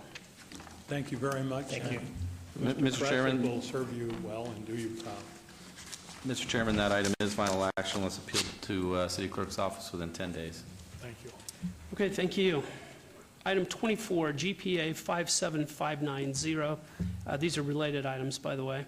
The applicant is D.R. Horton. The owner is 303 Cotton LLC et al. For possible action on a request for a general plan amendment from R, Rural Density Residential, and RNP, Rural Neighborhood Preservation, to L, Low Density Residential at the northeast corner of Elkhorn Road and Wallapai Way in Ward 6. Staff recommends approval. Item 25, ZON 57591, for possible action on a request for a rezoning from RE Residence Estates to R1 Single Family Residential, also in Ward 6. Staff recommends approval. Can we please have the staff report? Mr. Chairman, the low-density residential land use and corresponding R1 single-family residential zoning district are an appropriate buffering between the large residential properties on the east and the more dense residential properties on the west of the proposed site. As staff finds that this to be a compatible and harmonious request for land use change and rezoning, and recommends approval. Please note we have received additional letters of protest and support since publication. Also, there was a second neighborhood meeting held, and that is in your blue sheet on the results of that meeting. Okay, thank you. Good evening. Good evening, Mr. Chairman, Commissioners. My name's Bob Gronauer, 8345 West Sunset Road. I'm here representing D.R. Horton in this matter. The first thing that I'd like to do is get your attention to the overhead here so I could show you exactly where the property is located. This property is located up in the northwest area of the city of Las Vegas. We are just north of the 215 along Wallapai here, as I'm showing you. This is Elkhorn in this area, so our property is on the north side of Elkhorn, and we're actually on the east side of Wallapai in this area. Mr. Gronauer, will you either pull that a little towards you? There you go. There you go. Okay. That was the second option. Yes. So, as I was just mentioning here, we have 20 acres of property. This property was actually recently annexed within the last several months from Clark County itself. As a matter of fact, if you look on Gizmo today, this is what the land use plan for Clark County called out for this 20 acres of property here. It was a master plan in Clark County for residential load development. Residential load development on the property itself shows that it comes out to 3.5 units to the acre. When we were annexed over into the city, we had the split planning on the property itself that's before you today. Simply what we are looking to do here today that's before you is to change the land use plan so we could build a cohesive development here on the total of the 20 acres that we have. By doing so, we're asking for a general plan amendment that would allow for low-density residential, and what the zoning classification would be for R1. Essentially what we're proposing here is, with the land use designations that you have today on the property itself, it allows up to about 56 homes to be built on the property itself. Even though the land use, the site plan is not before you today, in good faith, I do want to mention that we've had a couple neighborhood meetings. We've had some conversations with the adjacent property owners to the east of our property. And in good faith, I would like to at least show some of this information here, because I'm going to be coming back with D.R. Horton with a tentative map and maybe even a potential vacation of a street that's out here and trying to work with the neighbors. But one of the things that we were showing the neighbors in this area here, this is Elkhorn, as I'm showing you, just to the south, and this is Wallapai in this area to the west, and just to the north of us is Severance Road Lane itself.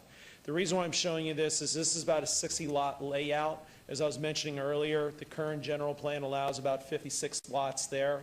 One of the things that D.R. Horton wants to do is they're currently building a project that's up along the 215 in this general vicinity in the northwest, which is a single-story development, and this is what we're proposing to do at the same location here on this 20 acres. And it would be a total of 3 units to the acre itself. Lot sizes are typically about 8,500 to 9,000. Some of them are going to be in excess of 10,000 square feet. We have some sensitivity to the area in the southeast here, where we do have a 2.5 acre lot here, who's one of the ladies and the husbands here tonight to speak, I believe, in opposition to the project itself of what we're doing with the land use and the zoning itself.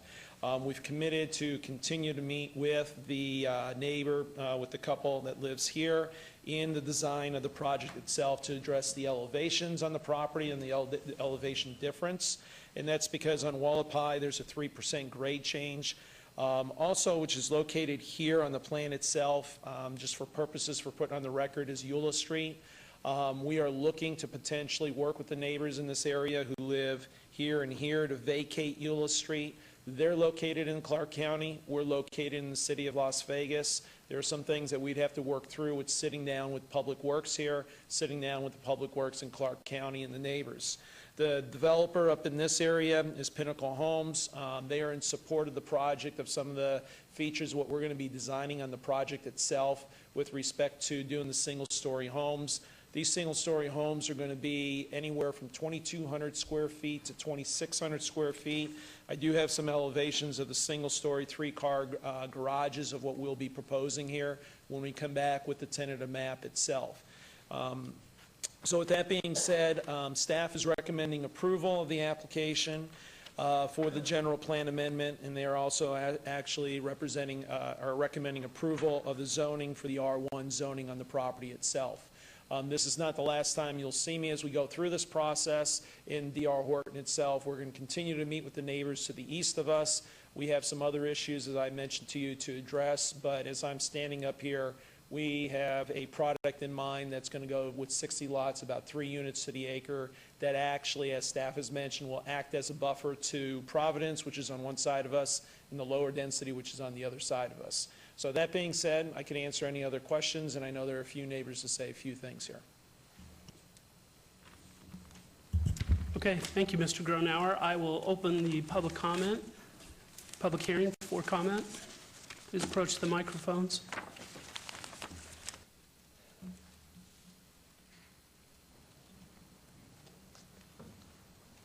Good evening. Good evening. My name's Kathleen Bruce. I live at 9880 Elkhorn Road, which is the 2-acre parcel bordering to the east of this property, so it's Elkhorn and Eula. Of course, we're against any kind of zone change for higher density in this area. We would also like to retain our rural status. All the houses in the area are a ½ acre to 2 acres. I'm on 2 acres, my neighbor's on 2 acres. So we would be bordering this. We think it's a little bit too dense, and, you know, we would like to see fewer houses there. ½ acre lots would be what we would like. With that said, I will say that, you know, if this does get approved, we would like it to be approved with no more than the 60 lots. And, you know, Bob has been very good about working with the neighbors. So that's it. Thank you. Good evening, Carol Squires, 9685 Elkhorn Road. First of all, I want to commend Commissioner Goins for orchestrating that approval on the last group of people in the RNP, because it's been devastating for us. We have not had the support in the last 13 years. We have seen our RNP shrink to nothing. Toll Brothers has brought in their big army. It was almost like Hitler when they invaded France, and it's just been devastating for us, and I do not approve any more density than is already been approved. I think the RNP should stay the way it is. Thank you. Thank you. Does anyone else wish to be heard on this, on these items? Mr. Gronauer, any reply? I'll give you a brief. No, just very brief. As I mentioned in my opening presentation, is the devil's going to be in the details on the tentative map itself. We already know that these are sensitive issues with the neighbors to the east of us. We've been working with them, and we're going to continue to work with them regardless how we go through this process. But I could promise you we have designs. We've been looking at different things with elevations with respect to the buffering issues along there, and we'll continue to address those issues as we go through that process. Okay, thank you very much. I will close the public comment and open this for discussion with the planning commissioners. Commissioner Bonar. Often when we find an infill property next to a rural neighborhood, we look for a transition of lot sizes to make it as smooth as possible. And yet I didn't see that on your lot sizes, on your semi or quasi proposed site plan. But can you address why you didn't do some larger lots against the more rural community? Yes, Commissioner Bonar.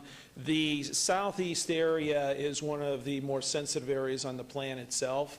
And if the way we have addressed that is we are having 2 lots, 2 total lots that would be adjacent to the lady, to Kathleen, who's here, Ms. Bruce, to address that. Instead of putting 2 or 3, 4 homes, we've been addressing the width of those lots. So you'll have larger lots. I was giving you a standard lot size of 8,500 to 9,000 square feet, but in certain areas, And if you don't mind, I'll show you here quickly on the overhead.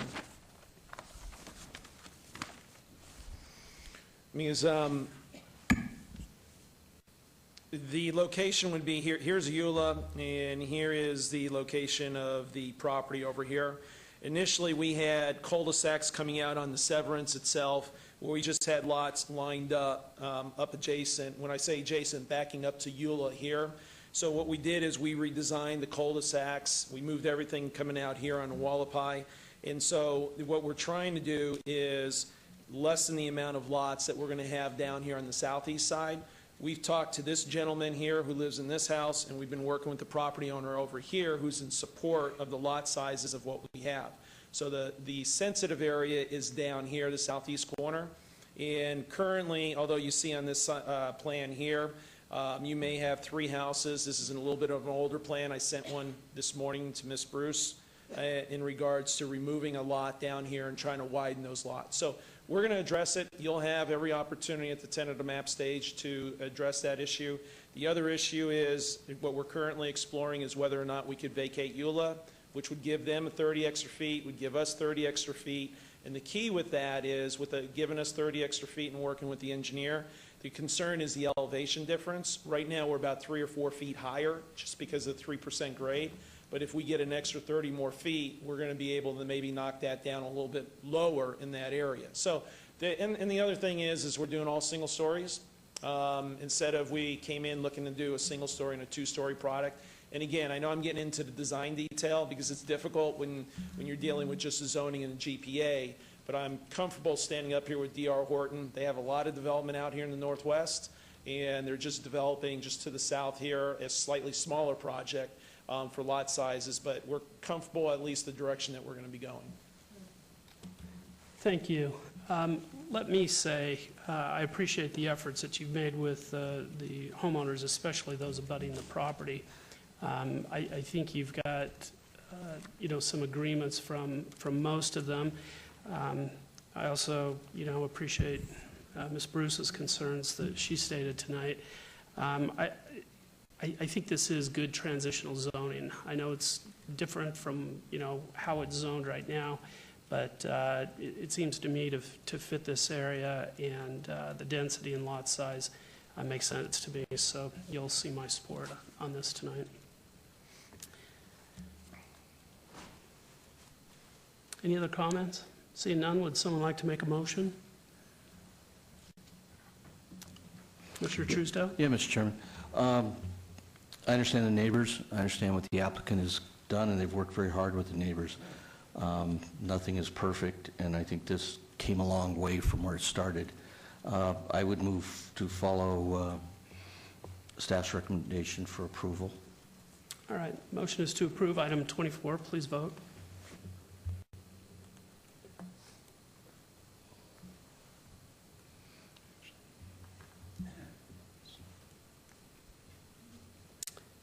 That motion carries.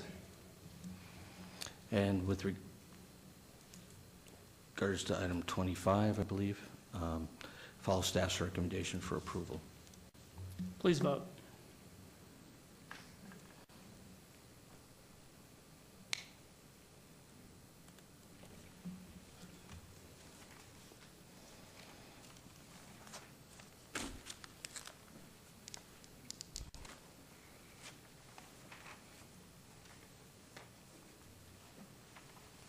That motion also carries. Thank you.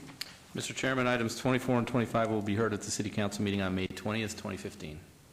Okay, thank you. Moving on to related items 26 through 29. Item 26, GPA 58134. The applicant owner is Summerlin Memory Care LLP for possible action on a request for a general plan amendment from SC, Service Commercial, to ML, Medium Low Density Residential at 7395 Smoke Ranch Road in Ward 4. Staff recommends approval. Item 27, ZON 58138 for possible action on a request for a rezoning from NS, Neighborhood Service, to R2, Medium Low Density Residential in Ward 4. Staff recommends approval. Item 28, SUP 58139 for possible action on a request for a special use permit for a proposed 80-bed convalescent care facility nursing home in Ward 4. Staff recommends approval. And item 29, SDR 58140, for possible action on a request for a site development plan review for a proposed 36,333 square foot convalescent care facility nursing home with a waiver to allow a 0-foot landscape buffer along a portion of the northern perimeter of the property where 8 feet is required in Ward 4. Staff recommends approval. May we have the staff report, please? Mr. Chairman, the applicant withdrew a similar request last year in order to find a more compatible zoning for the location. This request moves the land use and zoning from a commercial to a residential. Also, the applicant revised the plans, which eliminated a variance residential adjacency. Staff has determined the proposed project is compatible with the surrounding development in the area, and the requested landscaping waiver will have a minimal impact to the church located to the north. As such, staff is recommending approval of this project with conditions as written. Please note we've received additional letters of protest and support since publication. Good evening. Good evening, Commissioner. Landon Christopherson, representing the applicant, 2885 East Quail, Las Vegas, 89120. As stated, the staff stated, we did do some redesigning to eliminate some of the waivers that the previous application had. At the request of Commissioner Anthony, we did go ahead and meet with his staff and did go through the rezoning, what was appropriate, and that's what's before you. We concur with staff's conditions and here to answer any questions you may have. Okay, thank you very much. I'll open this for public hearing. Does anyone wish to be heard? Seeing none, I'll close the public comment and open this for discussion on the commission. Commissioner Flangus. I like the project. I think it's appropriate for the area, and I appreciate your efforts over the last year to get something more compatible with the area there. If there's no comments from my fellow commissioners, I'm prepared to make a motion. I don't see any, so please do. Okay. On item number 26, which is GPA 58134, I move to follow staff's recommendations for approval. Please vote.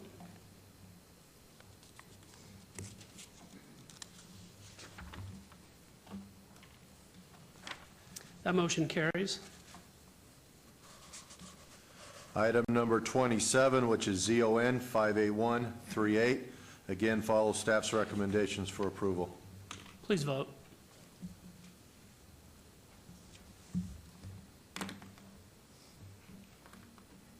That motion also carries. Item number 28, which is SUP 58139, again follow staff's recommendations and move for approval. Please vote.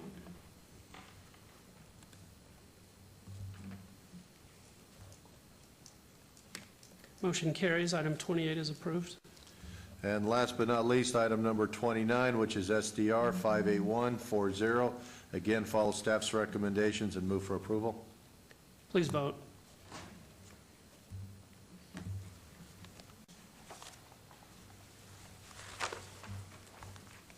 Motion carries.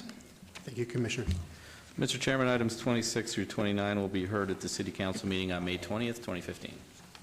Okay, thank you. All right, let's take the next 3 related items, and we'll take a short break after we finish these.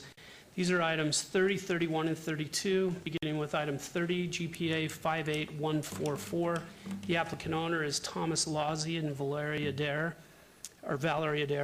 for possible action on a request for a general plan amendment from R, Rural Density Residential, to SC, Service Commercial at 5620 North Rainbow Boulevard in Ward 6. Staff recommends approval. Item 31, ZON 58146, for possible action on a request for a rezoning from RE Residence Estates to C1 Limited Commercial in Ward 6. Staff recommends approval. Item 32, SDR 58147, for possible action on a request for a site development plan review for a proposed 3,680 square foot restaurant with a drive-through and general retail development in Ward 6. Staff recommends approval. May we please have the staff report? Mr. Chairman, prior to the staff's report, my law firm has provided legal services to the applicant's representative, so Therefore, out of an abundance of caution, I will be abstaining on items 30, 31, and 32. Thank you, Commissioner. Good evening. Chairman, Commissioners, George Garcia on behalf of the applicant. Pleasure to be before you tonight. On the overhead, if we go to it. I'm sorry. Yep, you're going to go to staff. Staff report. Thank you. Looking forward to that break too much. Mr. Chairman, the subject site was recently annexed in the city with a rural density residential general plan designation and corresponding residence estate zoning district. The proposed request to modify the general plan to service commercial and the zone change to limited commercial has been found to be appropriate for this location and will be compatible with the commercial land use located on the northwest corner of the intersection of Ann Road and Rainbow Boulevard. Additionally, the proposed development of the site complies with all minimum code standards and was designed with consideration of adjacent land uses. As such, staff is recommending approval of all three applications. Please note that additional letters of protest and support have been received after the publishing. Thank you. Thanks, Mr. Garcia. Chairman, Commissioners, the staff has indicated, this corner on the northeast corner of Ann and Rainbow is the property in question that we're seeking the plan amendment and rezoning. This property was recently annexed into the city, and similar to the property on the northwest corner, the intent is to make it C1 commercial, and you can see here the zoning that already exists for that drugstore that actually exists on the northwest corner. Likewise, we've been providing local neighborhood services with the C1 we're seeking at the intersection of these two major arterials. I think staff has indicated it's appropriate and compatible. Both the general plan, the zoning, and the SDR all have the necessary findings and criteria to meet the requisite approvals, and we support and agree with staff's recommendation. One of the things I would want to point out on the site plan that we've done here specifically is that the building is pushed to the southwest corner closest to the intersection. The drive-through is basically up against Rainbow, and both Ann and Rainbow here, and screening basically then provided by the building. On the east side, you can, at this point here, just to the center line of this easement that basically serves the community well, is about 120 feet. So all the way to the other side of that is probably close to about 130 feet. So there's a substantial buffer along with the landscaping and the parking that we provided to help provide additional buffering. So we easily meet the requirements for the setback of the building, and have tried to be respectful to our neighbors. We did have a number of neighbors, both certainly in opposition to this in the rural area that is in the county, but in addition, we have quite a few support. So I'll leave for the record, there's about 10 neighbors who think this is a great addition to their neighborhood and support the project. Thank you very much. We'll make that a part of the record. I'll open this for public comment. Good evening. Come on up. Please state your name and address. Maria Kreischer, 5710 North Rainbow Boulevard. Firstly, I'd like to say this is my first time in this building, and it's absolutely gorgeous. I also live in a rural estate neighborhood that is absolutely gorgeous. And just about 1.5 miles from us is a very dense municipality with a lot of closures and foreclosures and abandoned buildings that was also wanted to be proposed as a CI.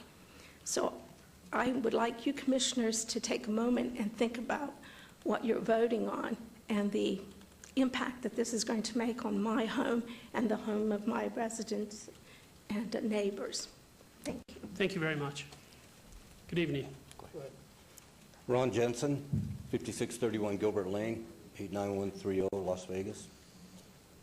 As this is a rural area with 15 one-acre lots in this area, and as we all bought our property there, it was all residential. So I don't see why we should be punished to have a restaurant or something in our back door. We got to put up with the noise, the safety, the extra traffic, the smell, everything else. So I'm definitely against it. Thank you. Keith Pearson, 5710 North Rainbow, Las Vegas, 89130. I live 4 houses away from this this current proposed location.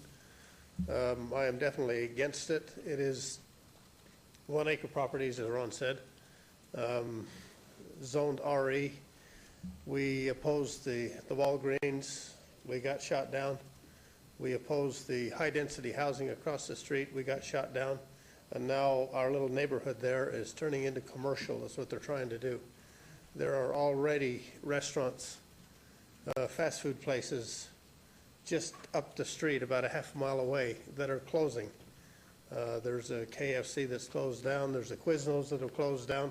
And now they want to take a corner that's residential estates and turn that into a commercial property. I'm against it. There's already a whole lot of traffic at that corner. I can see this as being an increase in the traffic potential problems. You know, there's a lot of traffic coming along Ann Road heading west, and the one of the main entrances is just as close as you can get right there to the, I mean, it is back on the property, but that's just going to be another traffic hazard right there, as well as the same one turning in off of Rainbow. I'm definitely opposed to it from multiple aspects. Thank you. Thank you very much. Mr. Garcia, any reply? Yes, Mr. Chairman, I think as the gentleman indicated, there was probably a perfectly good reason why this was rural at one point in time. And as suggested, whether it's the traffic, the commercial on the other side of the street, the higher density, the nature and character of the area has changed. The home sitting on the intersection of a very busy street is no longer appropriate and compatible. And what I think we're seeking here, as staff has indicated, is appropriate and compatible with the character and nature of the neighborhood. And we'd appreciate your support. Thank you. Thanks, Mr. Garcia. I will close the public hearing and open this for comment on the commission. Commissioner Bonar. Between 10 and 15 years ago, there were some drug wars.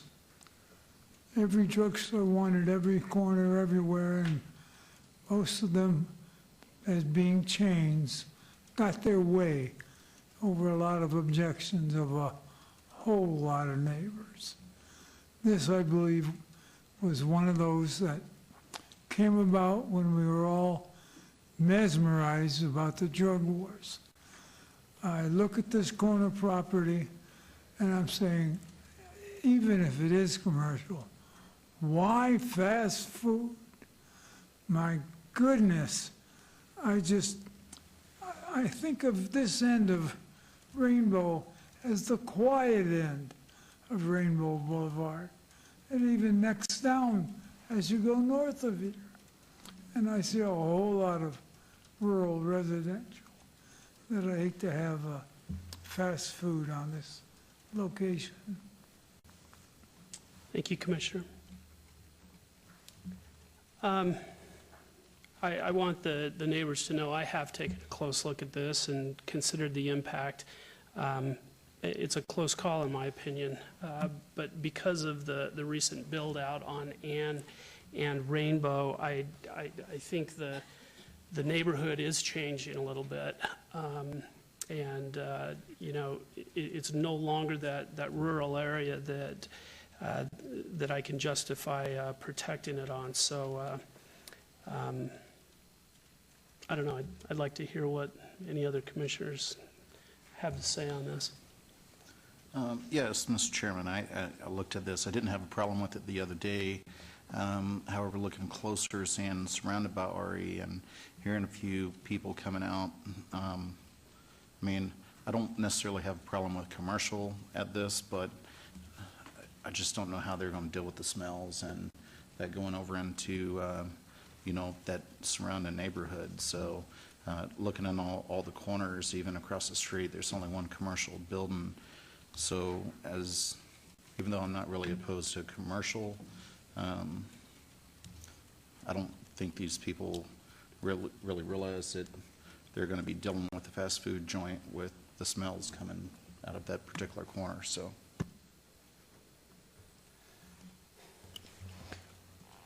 Mr. Chairman. Commissioner Truesdale. I understand the neighbors' concerns, but if you know, when you look at Ann Road, directly across the street, it's a turnout put in by the RTC for a major bus stop.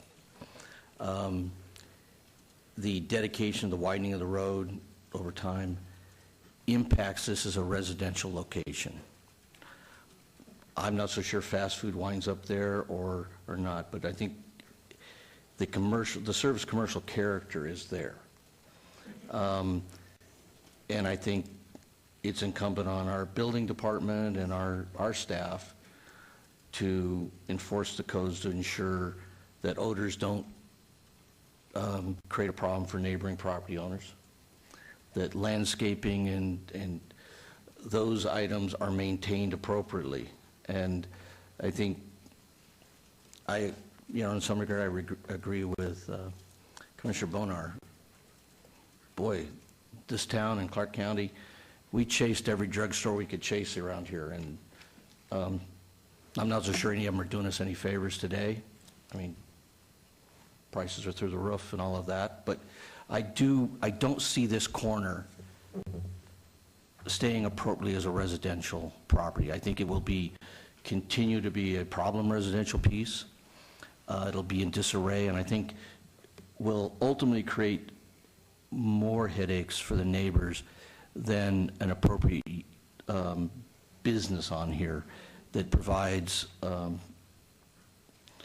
a revenue source to maintain it and improve it within the neighborhood. So I think this corner becomes one of those things that we have to let the market take control of it and make the most of it for everyone. Commissioner Truesdale, you want to go ahead and make a motion?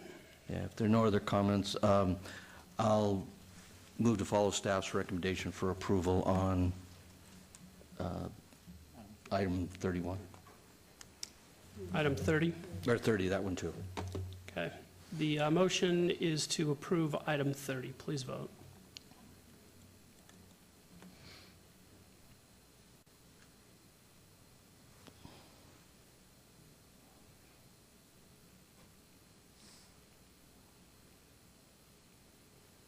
That motion carries.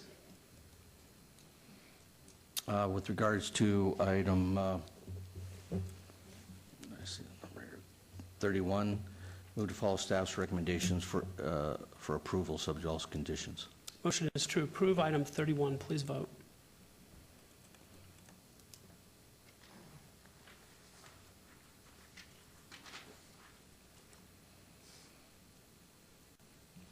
That item is also approved. I did not note the abstention of Commissioner Flangus on these items, but we're aware of that. With regards to item 32, follow staff's recommendation for approval subject to all conditions. Motion is to approve item 32. Please vote.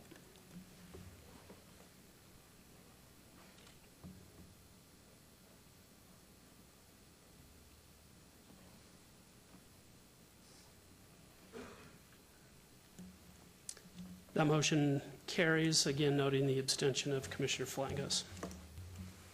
Mr. Chairman, items 30, 31, and 32 will be heard at the City Council meeting on May 20th, 2015. Okay, thank you very much. Good evening. We will be in a short recess.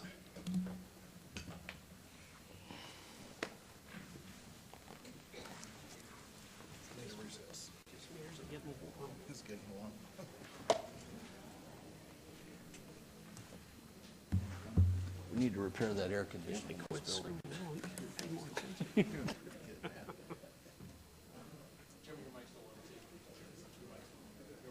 Okay, thanks.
Okay, we are ready to begin again. We are starting back up with item 35, ZON 58154.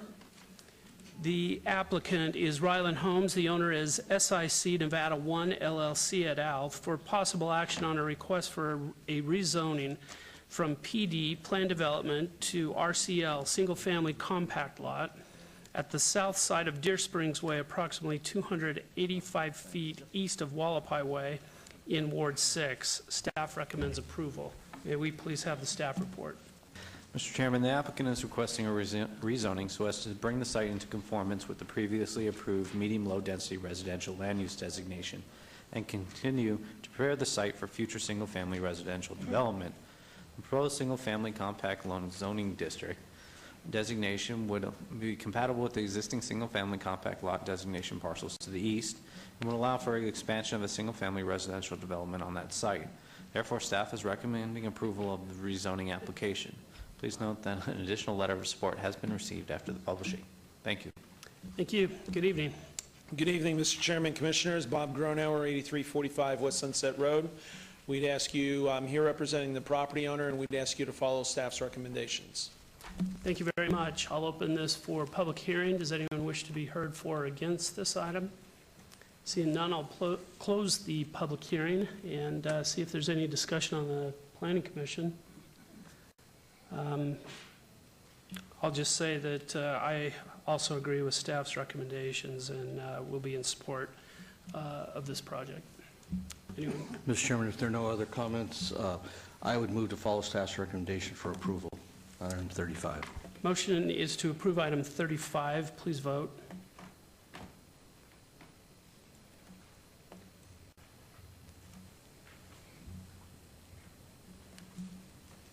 That motion carries. Thank you, and have a good night. Mr. Chairman, this item 35 will be heard at the City Council meeting on May 20th, 2015. Moving on to related items 36 through 39, beginning with item 36, VAR 58121. These were obeyed. Oh, they were obeyed. Thank you. Moving on to related items 40. All right. Items 40 through 50. And we're going to read all of these into the record at once, so bear with me while I go through these.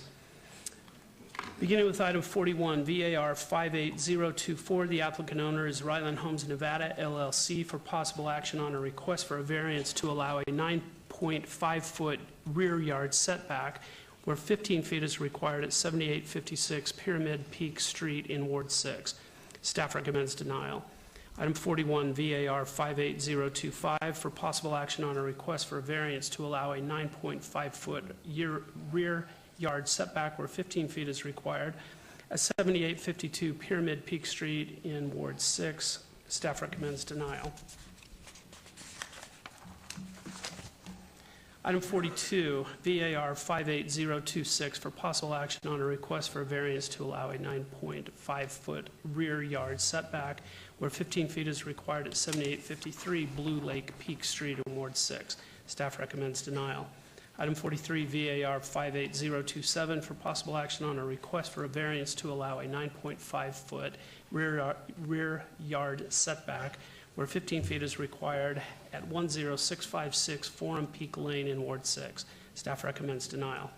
Item 44, VAR 58028, the applicant owner is Ryland Homes Nevada, LLC, for possible action on a request for a variance to allow a 9.5-foot rear yard setback where 15 feet is required at 10648 Forum Peak Lane in Ward 6. Staff recommends denial.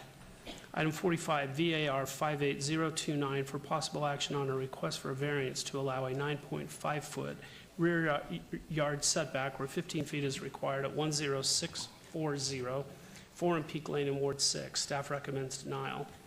Item 46, VAR 58030, for possible action on a request for a variance to allow a 9.5-foot rear yard setback where 15 feet is required at 10628 Forum Peak Lane in Ward 6. Staff recommends denial. Item 47, VAR 58031, for possible action on a request for a variance to allow a 9.5 5-foot rear yard setback where 15 feet is required at 10625 Forum Peak Lane in Ward 6. Staff recommends denial.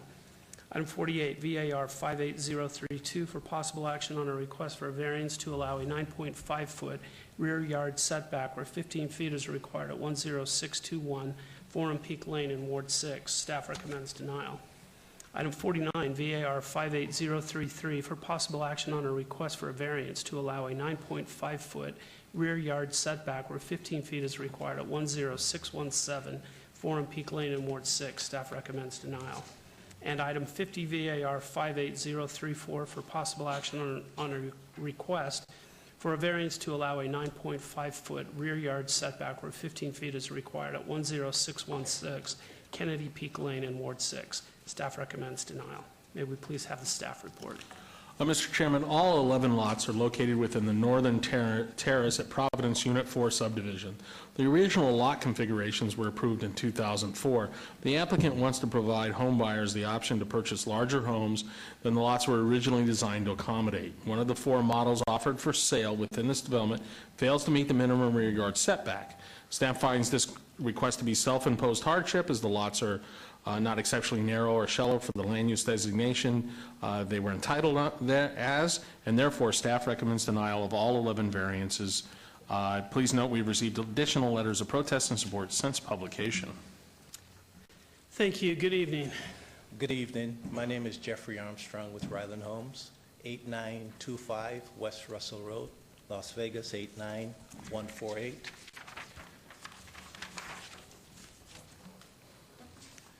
This project is located in Northern Terrace, Unit Number 4. Ryland Homes purchased 74 lots within the development. The lots are all finished lots. We are proposing 4 different floor plans. Of the 4 different floor plans, only plan number 3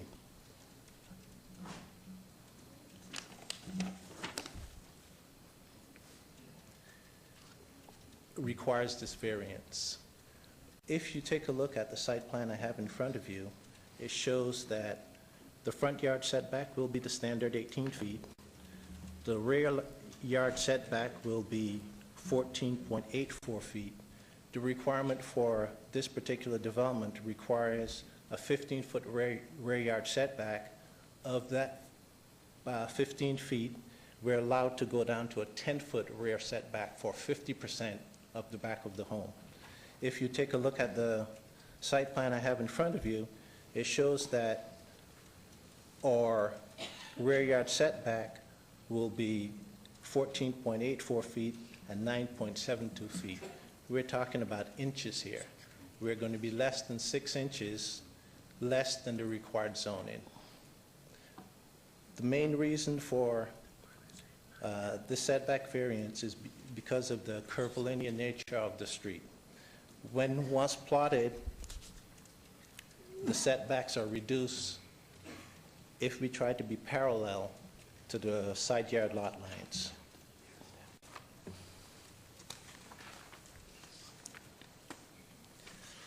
Within the staff report, it's very unclear that we're reducing the setback from 10 feet to 9.5 feet.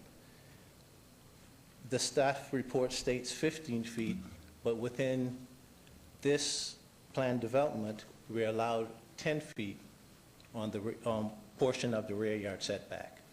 I'm here to answer any questions that you might have. Okay, thank you very much. I'll open this for public comment. Does anyone wish to be heard? Seeing none, I will close the public comment and open this for discussion. Commissioner Truesdale. I mean, to the applicant, it's only your Model 3? Yes. So why don't you grab another model? I mean, this is a lot of variances for a project that you guys control 100%. We do not have 100%.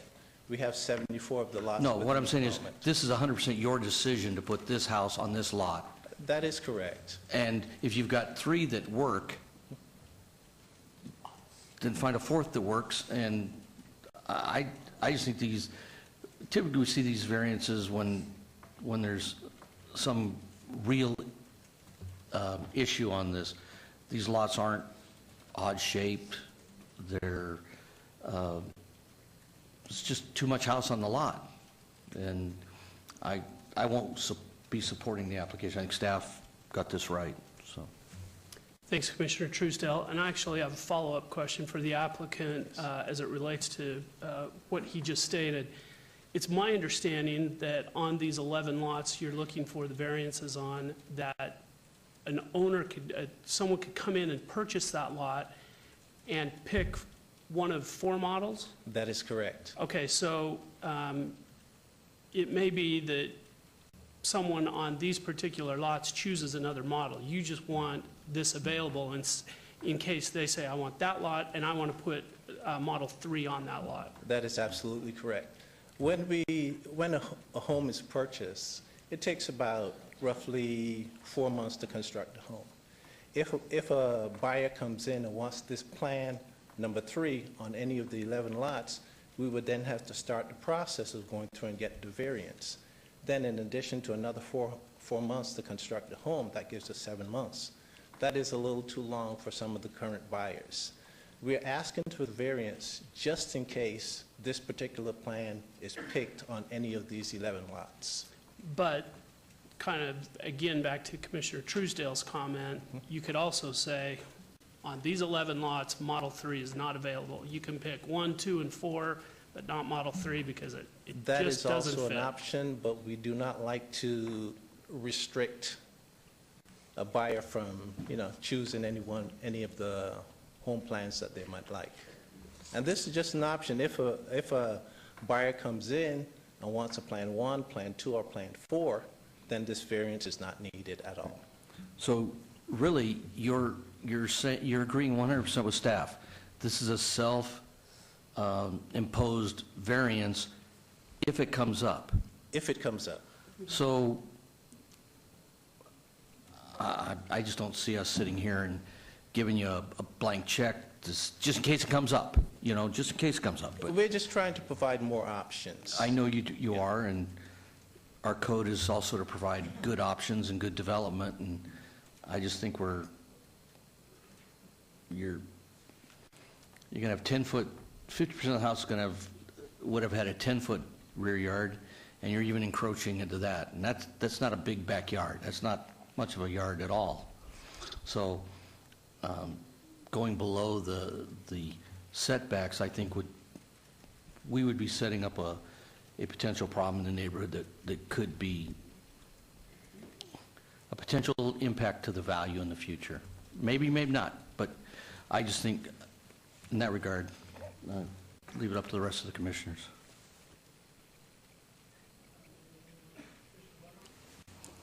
Commissioner Bonar? Commissioner Bonar, I don't think your mic is on. I notice that your front yard's bigger than your backyard. The front yard is I a also standard wonder 18 where foot. let me speak this time. Excuse me, sir? Let me speak. I'd like to know where your garage is and how far back from the street is the front of your garage. The front of the garage is 18 foot. I don't see it. It is right here. This is the garage. Oh, that's the It's a garage. standard 18-foot setback. And so that 10-foot 2.8 is pavement. It's not even a yard. I don't think you're understanding what's going on here. It's a standard 18-foot setback. On this side, it's 18 feet to the garage, and then there's a 18.28 feet on this side of the garage. Yeah, isn't that how you get into the garage from the street?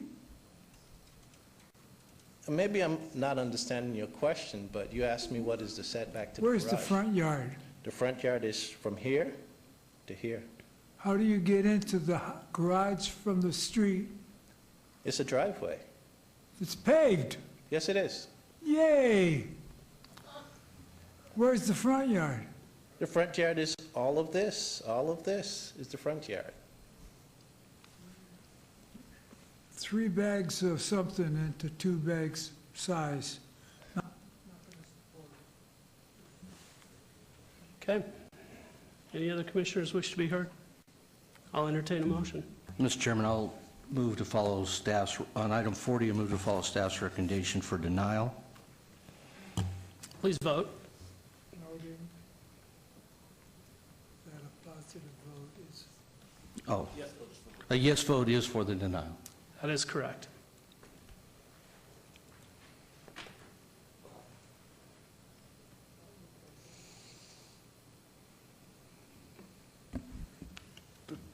Through you, Mr. Chairman, we have a question. Yes, Commissioner Goins? So you're saying, again, this is only an option? Correct.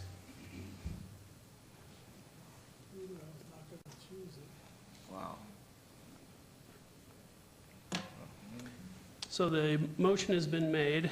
The Yep. motion is for denial. A yes vote is for denial. So please vote.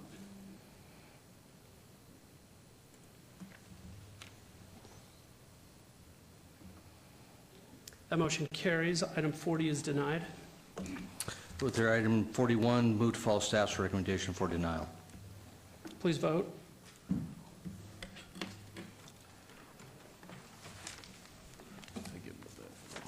That motion carries. Item 41 is also denied. With regards to item 42, move to follow staff's recommendation for denial. Please vote.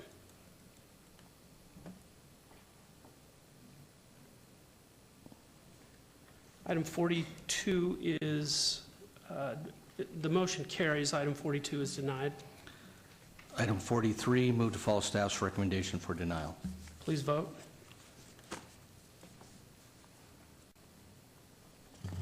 That motion carries. Item 43 is denied.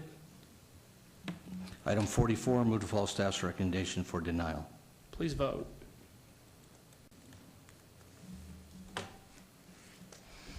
Motion carries. Item 44 is denied. 45, move to follow staff's recommendations for denial. Please vote.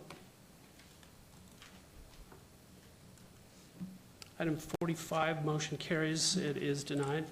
Item 46, move to follow staff's recommendation for denial. Please vote.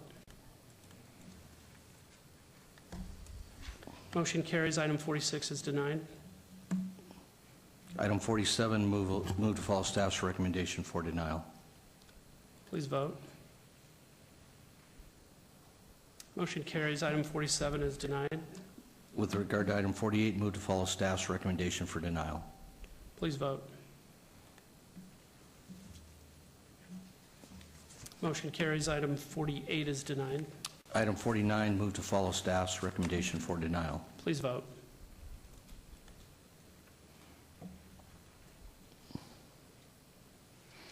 The motion also carries. Item 49 is denied. And item 50, move to follow staff's recommendation for denial. Please vote.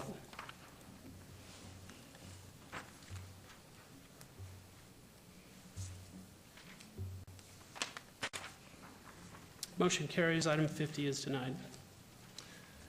Commissioners, I thank you for your time. And Commissioner Warner, no disrespect intended.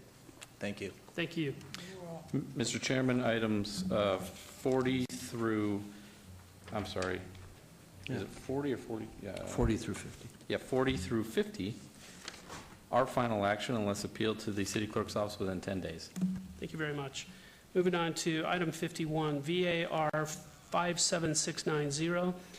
The applicant owner is Zarbad Zanganeh for possible action on a request for a variance to allow a 0-foot side yard setback where 15 feet is required and a 0-foot distance separation from the main dwelling where 6 feet is required for an existing accessory structure, Class 2, Shed 1, and a 0-foot side yard setback for an existing carport where 15 feet is required.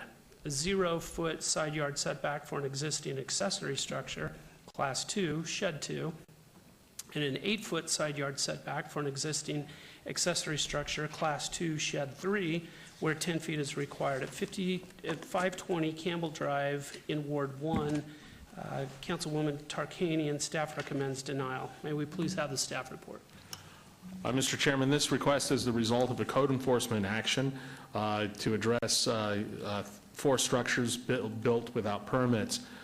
Staff finds that these are a self-imposed hardship as there's plenty of room to accommodate the sheds in the development, and recommends denial of this item. Please note there have been additional letters of protest since publication. Thank you very much. Good evening. Good evening. Your name and address, please. Zara Zanganev, 520 Campbell Drive. All right. Tell us Hi. about your application. I just bought the home not too long ago, and all the structures have been there since the 90s. I did my due diligence, I did inspections. There was no issue that I was aware of. I've personally sent out a letter to all my neighbors. A couple of them have come over and asked me what it was about. The only neighbor that I'm aware of that has an issue with it was the neighbor next door. He's lived there for many years. The property's been that way since the 90s, and it's just recently become an issue for him, I believe. Okay, thank you.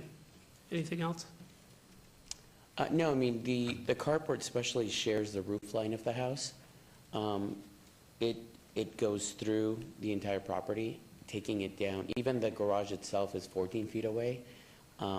So taking it down would be rather challenging. And it's definitely a carport that's getting used, as you can see. Okay, thank you. I will open this for public comment. Does Thank you. anyone wish to be heard for or against this item? Come on up. Hi, my name is John Rando. I live at 600 Campbell. I've been there since 1976, so I'm fairly familiar with the properties that are around there. The problem with the house is that the gentleman who bought the house before this gentleman did was going to take care of all these problems, and that's what he had told the neighbors around, that there were some problems with the house. He was going to remodel it and take care of it. He sold the house, and obviously nothing was done. So he sold the house, they sold the house, and obviously they knew these were going to be problems that needed to be taken care of. So that's the problem. This covers the chicken coop as well as the two sheds in the back? I believe it does. Staff? Yeah, it covers all of the accessory structures. There's 4 of them on the location. One is contained just behind the carport, and the other are 3 accessory structures in the rear yard. Yeah, I think there was just a chicken coop put in just recently, so, and that was it. But that's the problem that the neighbors have always had with this house. The people who put it in originally were going to put the carport in, it was going to be just temporary, and then it became a permanent structure for them. Sounds like you're opposing this. I got to say, at this point, if they were supposed to take care of it, he should be, the people who sold it to him should be the ones liable for all the problems and take care of it accordingly. Okay, thank you. Anyone else wish to be heard? Seeing none, I will close the public comment, and we can discuss this as a planning commission. I'm ready. Commissioner Quinn? What day did code enforcement go out there the last time?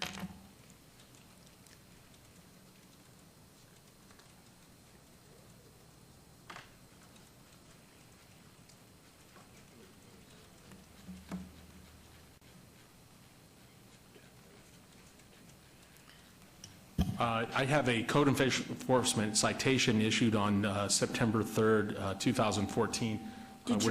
We're doing some checking here in our system to see if there's been any follow-up since that time. Did you own the house in September of 2014? That's when I bought the house. Okay. So now, when you got my phone call the other day and I knocked on your door, you did not call me back, but instead you sent me a text message this afternoon that said, at 11:30 this morning, you said, "This is Sylvia with Rose office. Nobody's giving me an answer, but we will try to give you a call when we have time." I don't think that's from me. Well, are you Villanueva Navasa? No. That's not you? No. Okay. Well, regardless of the fact, this is the bottom line here. When you have structures with 0 setbacks, and they're wood structures, and they have the opportunity or the chance to induce harm on a neighbor. So in other words, like if your little carport starts on fire, guess what's going to happen?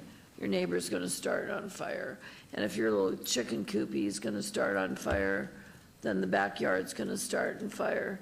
So, all of this needs to be taken down, ripped out, done.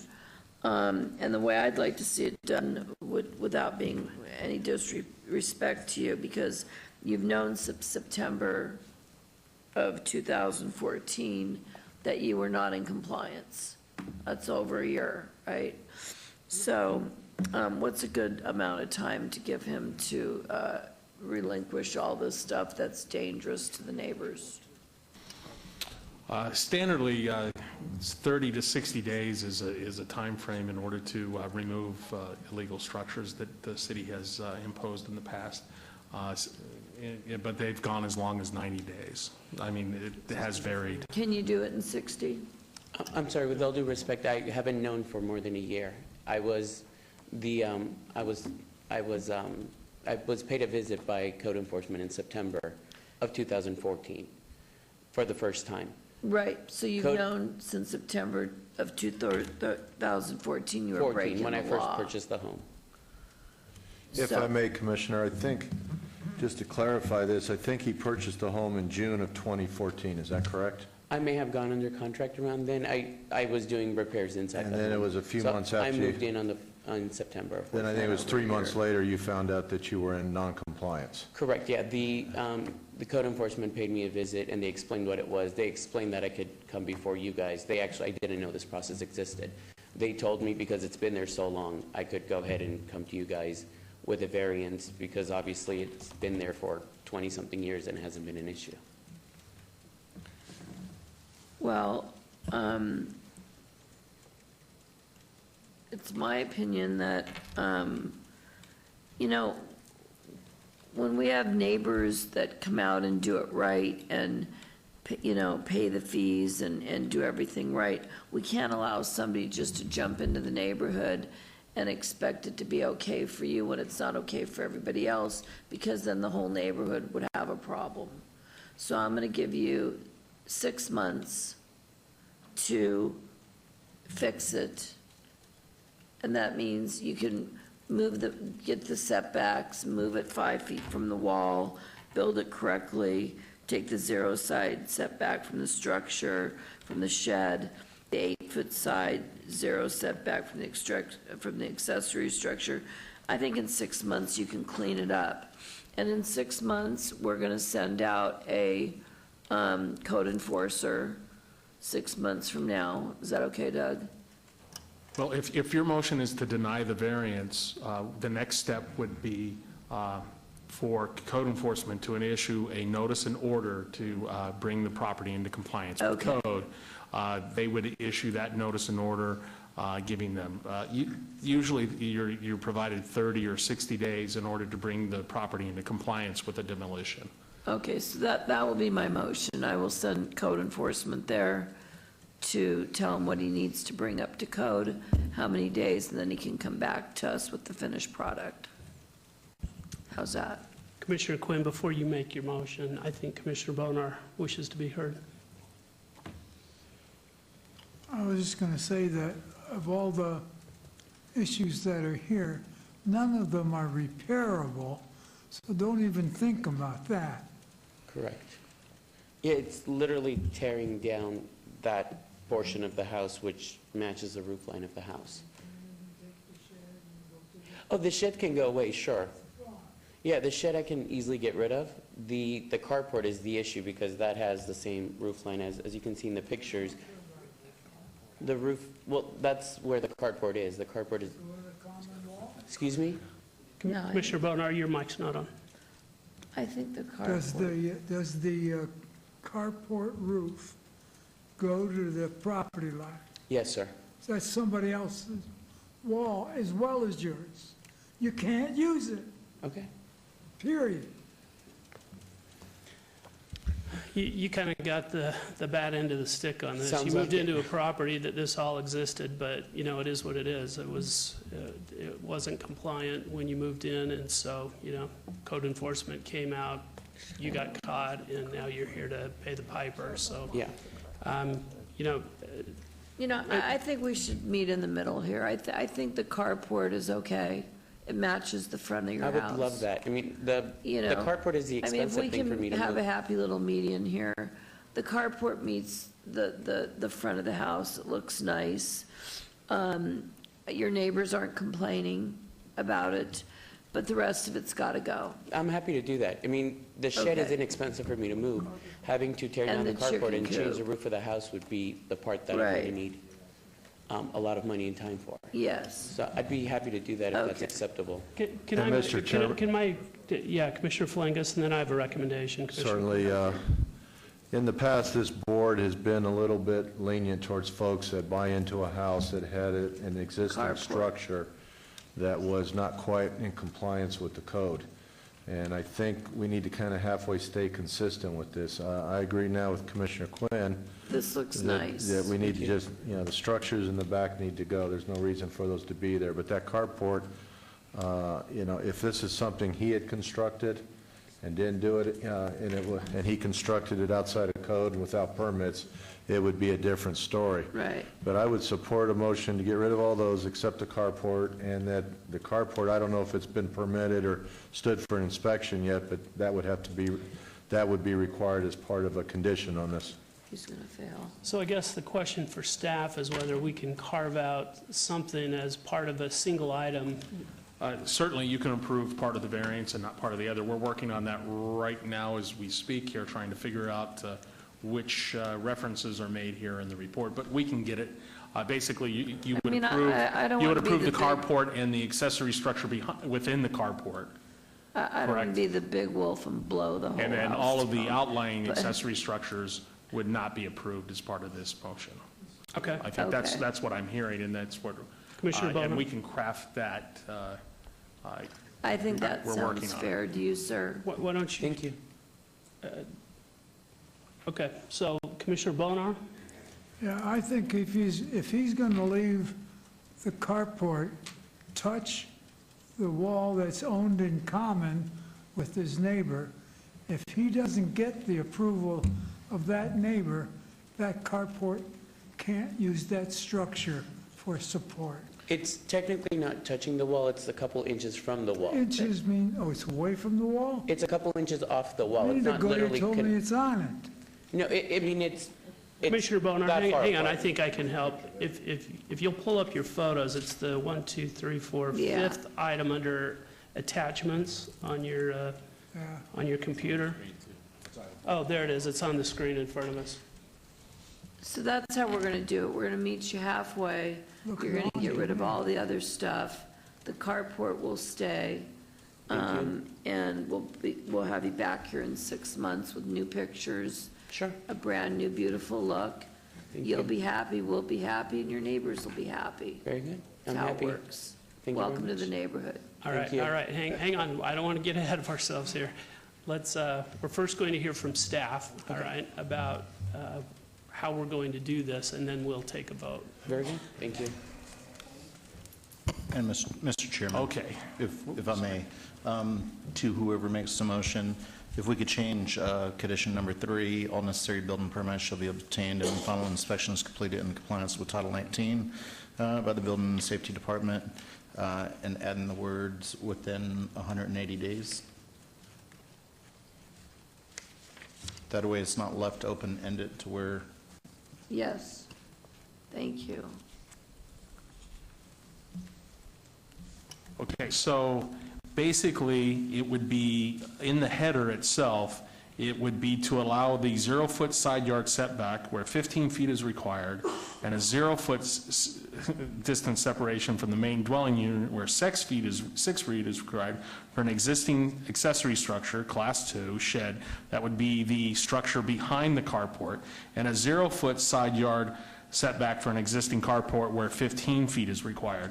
And the rest of the header would be a denial, which is not approved, is the 0-foot side yard setback for an existing accessory structure Class 2, the shed number 2, and an 8-foot side yard setback for an existing accessory structure Class 2, shed number 3, where 10 feet is required.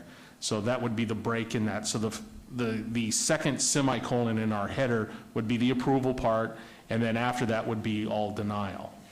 That sounds perfect. Okay, So, would be my Commissioner motion. Quinn, would you like to make that motion? That would be my motion. All right, so do we have to restate that? And should I make should we have two motions? No, it could be one motion, Chairman, but if you need to, we need to restate it for the clerk's office, I'm sure. Okay, so let me take a stab. No, I can't make the motion. You can restate the motion, that's fine. Okay, You can so restate her motion. the motion is to approve VAR 57690 to allow a 0-foot side yard setback where 15 feet is required and a 0-foot distance separation from the main dwelling where 6 feet is required for an existing accessory structure, Class 2 shed, and a 0-foot side yard setback for an existing carport where 15 feet is required. And then. And deny. And deny. And deny the application for a 0-foot side yard setback for an existing accessory structure, Class 2 shed, and an 8-foot side yard setback for an existing accessory structure, Class 2 shed, where 10 feet is required. Yes. With the revised condition 3, making that 180 days. Is that correct? That is correct, All right. 180 days That to would be my acquire. motion. Please vote. Please vote.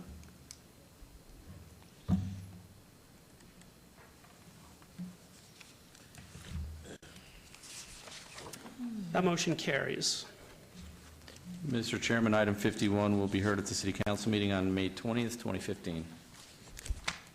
Thank you very much. Thank you.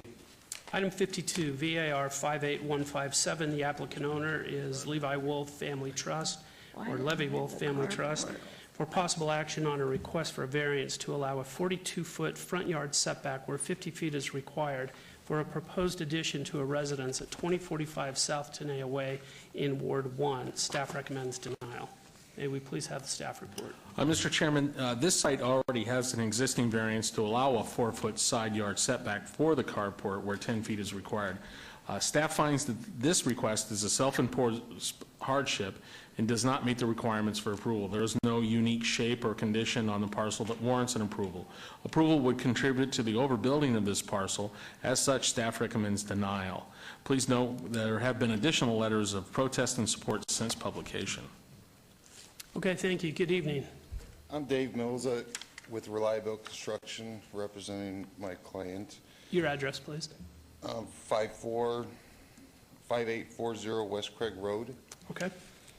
The reason that we're asking for the addition to the existing bedrooms in the front of the house is the homeowner has recently become handicapped with, she can't get in this particular house. Different bedrooms and living rooms and different things are at different levels, different elevations on the floor.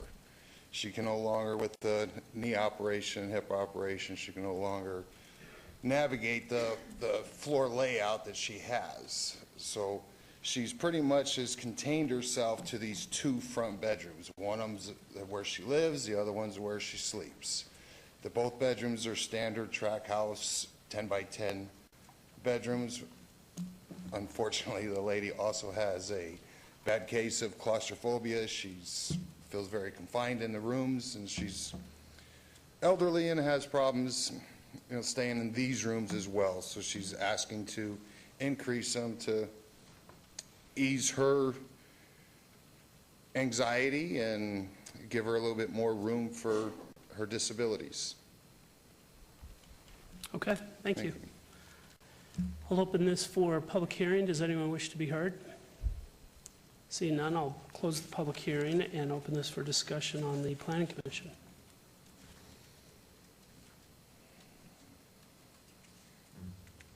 She lives there by herself in this house? Her and her husband. Her and her husband. Her husband's elderly as well.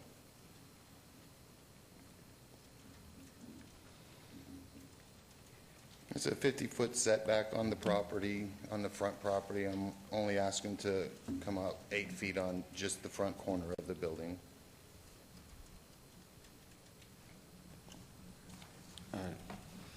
Is the applicant here? No, she's not. So you'd be coming out 8 feet. Just increasing the front 2 bedrooms on the left side 8 feet. and the plans, and the house would be consistent with the way it looks now. It would look Absolutely. exactly the same. The exact same way that the elevation picture that we showed, we're going to mirror the exact same elevation to keep it to look the same. Has there been any discussion with neighbors, any neighborhood meeting? With the neighbors and stuff, her neighbors have given letters and stuff that were turned in, that they have no problem with it. They agree that it's fine. Do we have those letters? The letters were turned in at the time of that I turned in for the variance. Unfortunately, I do not have them with me right now.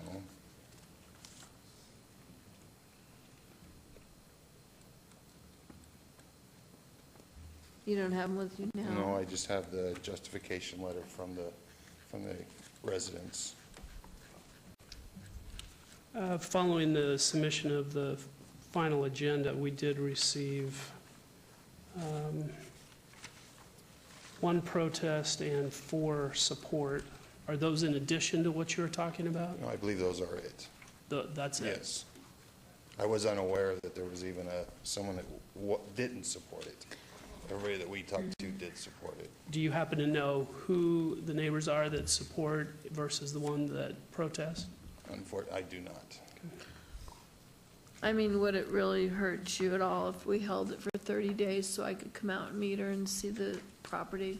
It wouldn't hurt me, but we put this together and signed a contract together, unaware that there was going to be a setback issue with it. And we're already 4 months into that, to get into this meeting.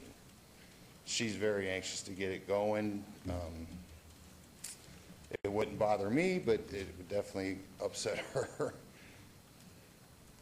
You know, Commissioner Quinn, I have to agree with you. I like the idea of an abeyance. It's important to me to know which of these neighbors is supporting this.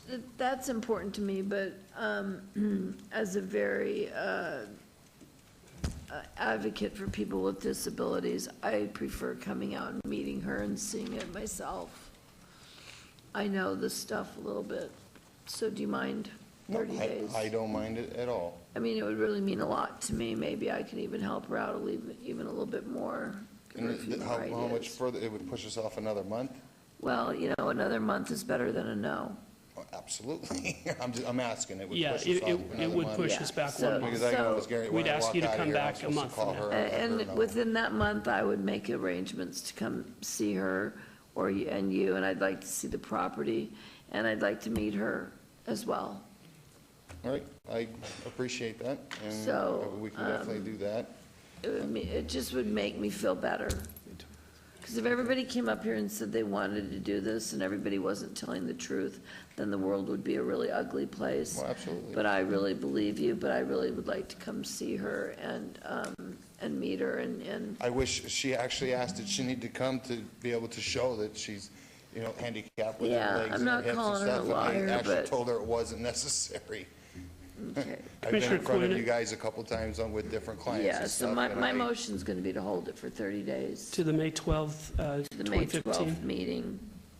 Yeah, Motion is to obey item 52 to the May 12th, 2015 Yeah. Planning Commission meeting. thank you. And I'll get a hold of her between now and then. All right, thank you, Commissioner. Thank you very much. Please vote.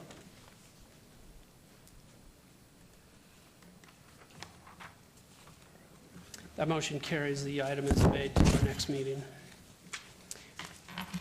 Moving on to related items 53, 54, 55, and 56. Beginning with item 53, SUP 58125.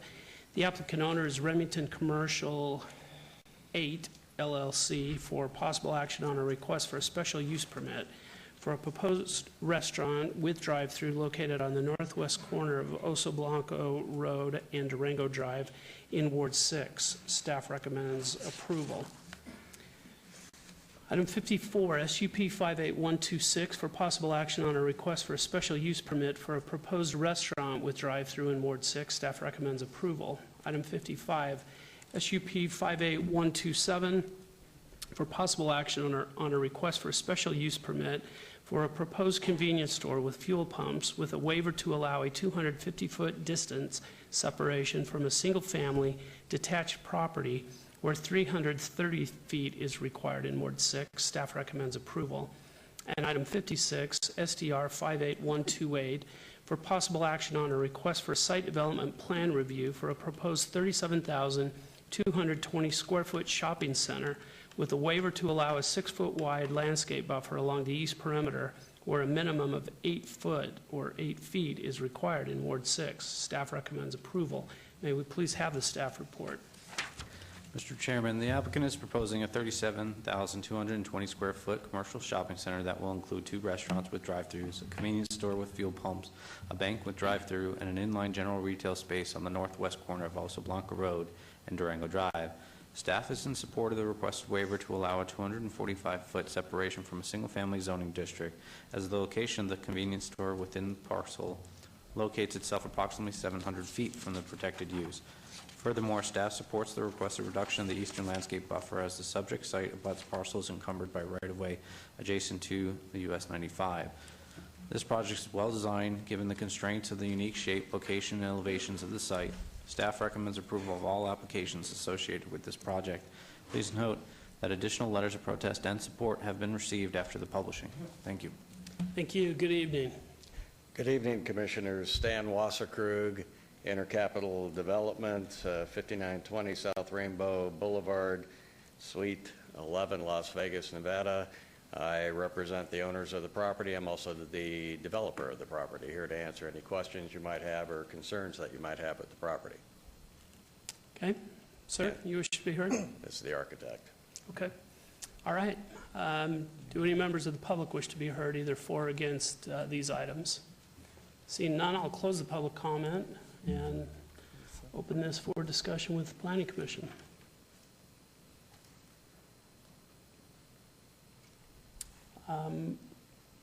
Looks like a good project to me. It is a unique parcel, and I agree with staff's recommendations on this, so you'll see my support.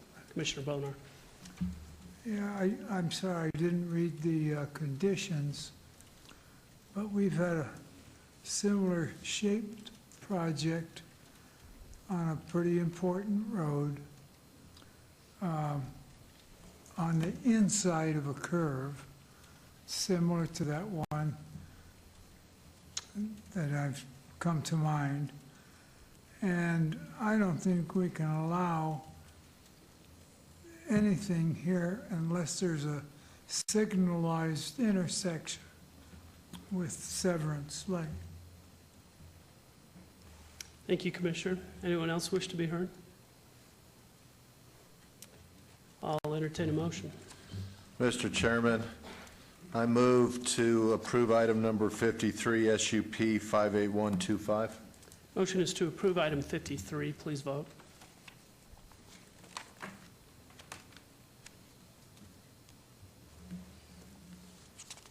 Motion carries. Item 53 is approved.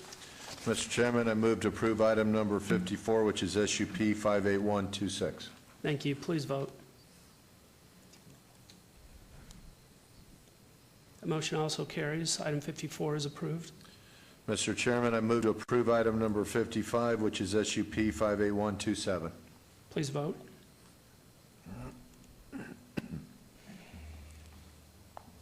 Motion carries. That's approved. Mr. Chairman, I move to approve item number 56, which is SDR 58128. Thank you. Please vote.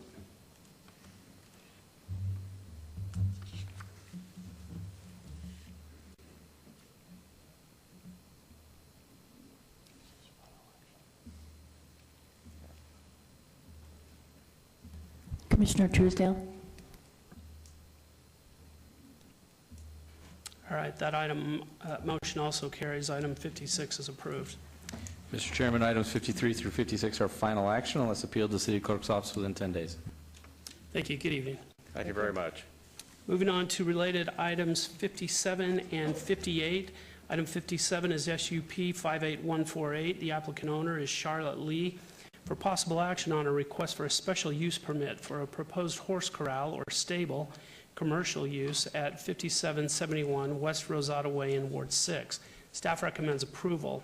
And related item 58, SUP 58149, for possible action on a request for a special use permit for a proposed animal keeping and husbandry use to allow 60 domestic animals, horses, and cattle, where a maximum of 25 domestic animals are allowed in Ward 6. Staff recommends approval. May we please have the staff report? Mr. Chairman, this request is the result of a code enforcement citation for an illegal commercial horse boarding and training business. Currently, the 4.44 acre site consists of 910 square foot single-family residence, 3 riding arenas, 2 hay sheds, horse stalls, and cattle stalls. The applicant is proposing the commercial horse corral to house up to 40 horses at a maximum capacity, as well as requesting to house 20 cattle. The requested use fails to meet the minimum conditional use requirements as outlined by Title 1912 for an animal keeping and husbandry use, as no more than 1 cow or horse is permitted for every 7,500 square feet of lot area. The 193,406 square foot lot area limits the total number of cows and horses to 25. The applicant is proposing 20 cows and 40 horses at a maximum capacity, which exceeds the maximum allowed. The existing neighborhood is rural in nature, with horses and cows commonly found throughout the area. Staff finds the subject site is physically suitable for the type and intensity of land use and recommends approval of both requested special use permits. Please note that additional letters of protest and support have been received after the publishing. Thank you. Thank you. Good evening. Good evening. Please hear from the applicant. My name is Charlotte Lee. I live at 5771 West Rosada Way, Las Vegas, Nevada, 89130. Great. Anything to say about your application? Well, I've been out there 40 years, and we've been doing this before we needed permits, and now we're trying to, we want to just ride our horses and maybe train horses. Okay, thank you. Anyone else here with you to speak? It's on. John Scaleri, 6160 Farm Road, 89131. I've been with Charlotte for the last So are you a neighbor? No, I'm kind of, I just live up the road, and I've been kind of helping her and doing this. Okay. So is anyone here to speak just for your application? Mr. Click. All right, so let's open this for public hearing now, and we can hear from those who wish to speak either for or against this item. So let's start with you, sir. I'm for it. Okay. Jim Klickner, 5925 West Rosada Way. I'm Charlotte's neighbor. We've been neighbors for 40 years, and I'm for it. I agree with staff. And may I make a comment about special use permit? Whatever it calls for, they will abide by, because they're handshake people. They shake your hand, take it to the bank. Thank you. And there's not very many of them people around anymore. Thank you. Okay, if you can kind of back away from the microphones so that anyone else who wishes to be heard on these items, if you'll all come up, we have 3 microphones. Good evening. Please state your name and address, please. My name is Vera McCauley, and I live at 5705 Palma del Sol Way, Las Vegas, Nevada, 89130 in Los Prados Golf and Country Club. Commissioners, I respectfully submit to your authority the denial of this application based on health and welfare. I am a member of the Board of Directors of Los Prados Golf and Country Club, which is composed of 1,358 homes and owners who are middle-aged and older. We are the adjacent property to the east, and we are in total opposition to this application. Los Prados has been in existence since 1985. The lack of trash abatement, the flies, and the odor would be extremely invasive and intrusive to the health of our homeowners, as well as the negative effect it would have on our home values. Some of our homeowners are handicapped and have health conditions, a true hardship if they were subjected to move because of this. There has been code violations issued on this property. One in December 2012, May 2014, and one in 2011. What makes you think she will comply now? She can't handle 25 animals. How is she going to comply with double the amount? Presently, the property is in shambles with trash on the street and subjecting children nearby. We would sincerely appreciate your denial of this application. Thank you. Thank you. Anyone else? Oh, yeah. My name's Charles Hanson, 5237 Saranac Road. I also live in Los Prados. 89130, I believe, is the zip. Vera mentioned about the code violations, of which one is still outstanding for a year. And now she wants to increase everything. Our law says she's allowed to have up to 26 horses, I believe, right now, or cows, combination. She's got 23 stalls, and she wants to have 40 horses. Where do you put the other horses? Okay?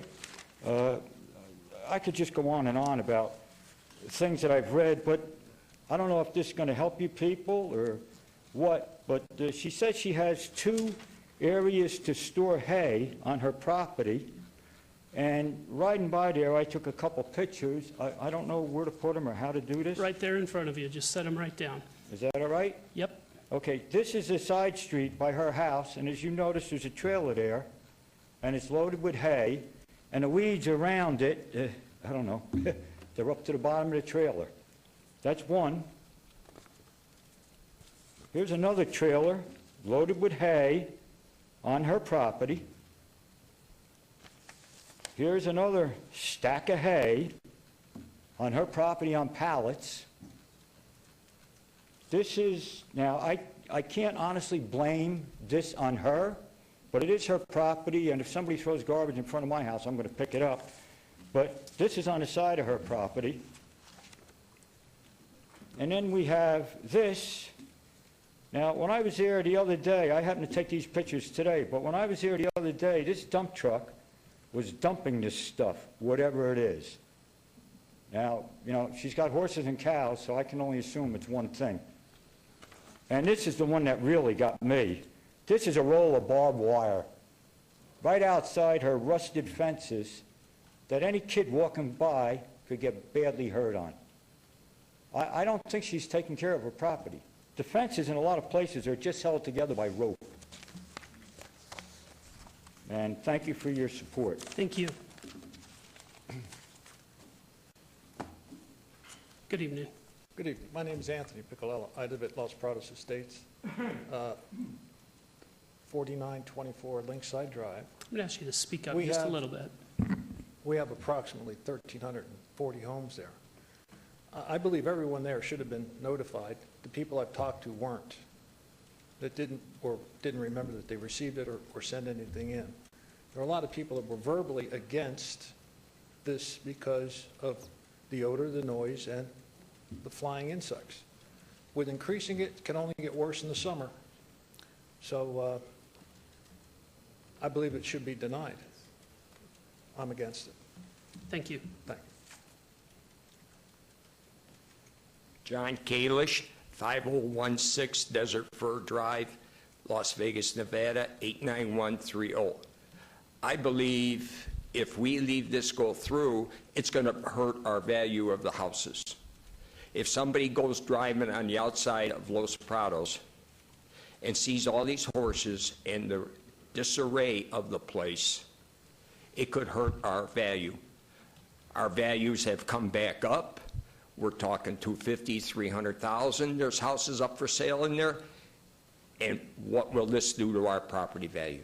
Thank you. Thank you. Anyone else wish to be heard for or against this? Can we have the applicant come back up? Do you wish to make any type of short reply?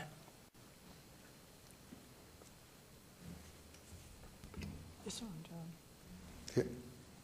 Yeah, the trash was this morning. I picked it up.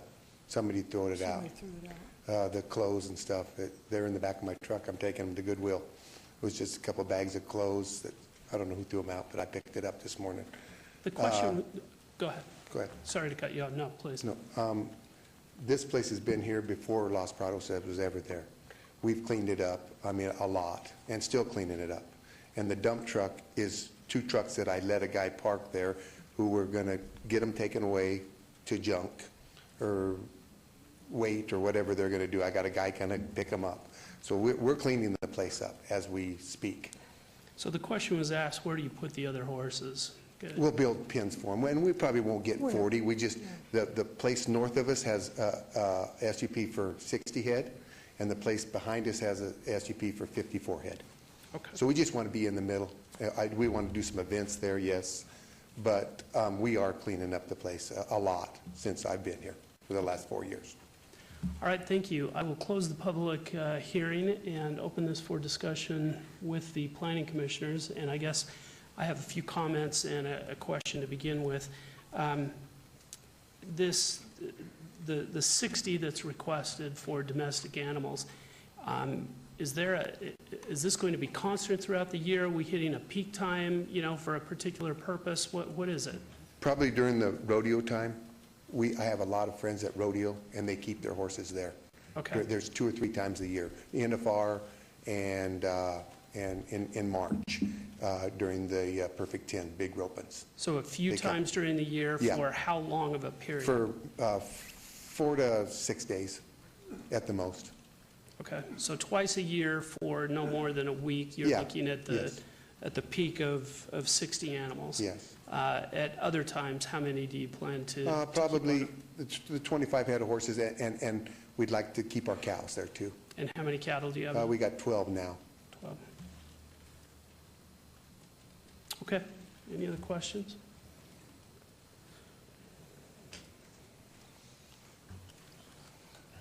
Yeah, So Commissioner Goins, and then. You've got a request in here for 60. If this number's 35, or, I mean, you said the place, the property south you has a SUP for? 54, and the one north of us is 62, I believe. So I think both those numbers are probably too high. I don't know when They got the same acreage as we got. I know, but when they got them, I'm not sure. I do know this area very well, and this tract in here has been out there for a long time, and I heard the arguments that Los Prados will change the character of the neighborhood, and Los Prados wants this to change the character of the neighborhood. I think this is one of the few areas where the people keep horses and actually really deal with them on a day-to-day basis. So, but I do think that we can overdo it, and that creates a problem. But if you have 12 cattle and 25 horses, that's 37. And we have a code of 25. I'm willing to look at that. I'm not willing to look at 60. I think the area does change, and sometimes our code is one place and the neighboring properties are another, and I think hopefully the commission up here can come up with some solution, but it's pretty hard to tell the difference between 25 and 35 horses and cattle. The effects aren't noticeable, but we'll see what everybody else says. Commissioner Goins. Just a couple of comments. I don't think at some point you're going to have both sides happy here, but here's what I do know is that when I look back at the notes, I think Ms. Lee, somewhere around 1964, was it that it got approved? And so this, quite frankly, was here before Los Prados got there. Oh, definitely. And so when Los Prados comes, it's a new development. I would hope that that developer let the residents know what was behind them, so you knew what you were getting into when you bought there. But now it seems like the neighbors are coming out saying, we want to move what's been in place since 1964. And just like a couple of our other applications prior, to me, these are some of the sacred grounds around Las Vegas. They're old, they're rural, they're in their original character. Like I said on the other one, if you want a piece of history, go ride around Leon and take a look at it. You know, and I think sometimes these master plan neighborhoods are just plain wrong to come and disturb these folks that have been there years before you even got there. But that being said, sir, we don't want to hear anything from the audience, but that being said, there's got to be a happy medium here. And so I think it comes down to numbers, you know, how many you're going to have.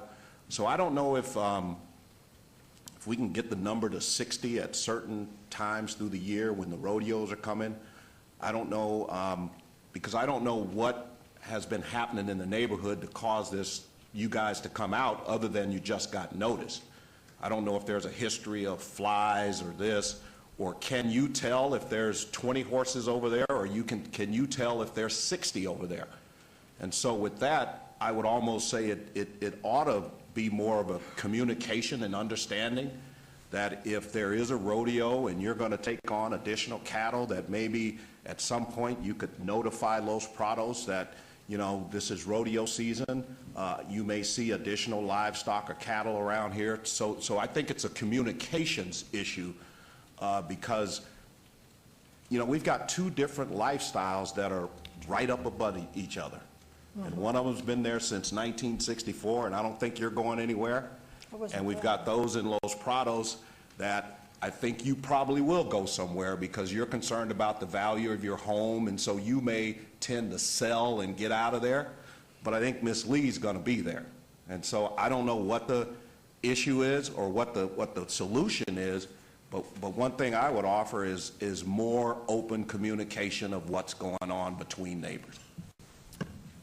Thank you. Commissioner Quinn. Thank you. Just briefly, I have a little background in horses, and pretty much what it comes down to is so many horses per acre.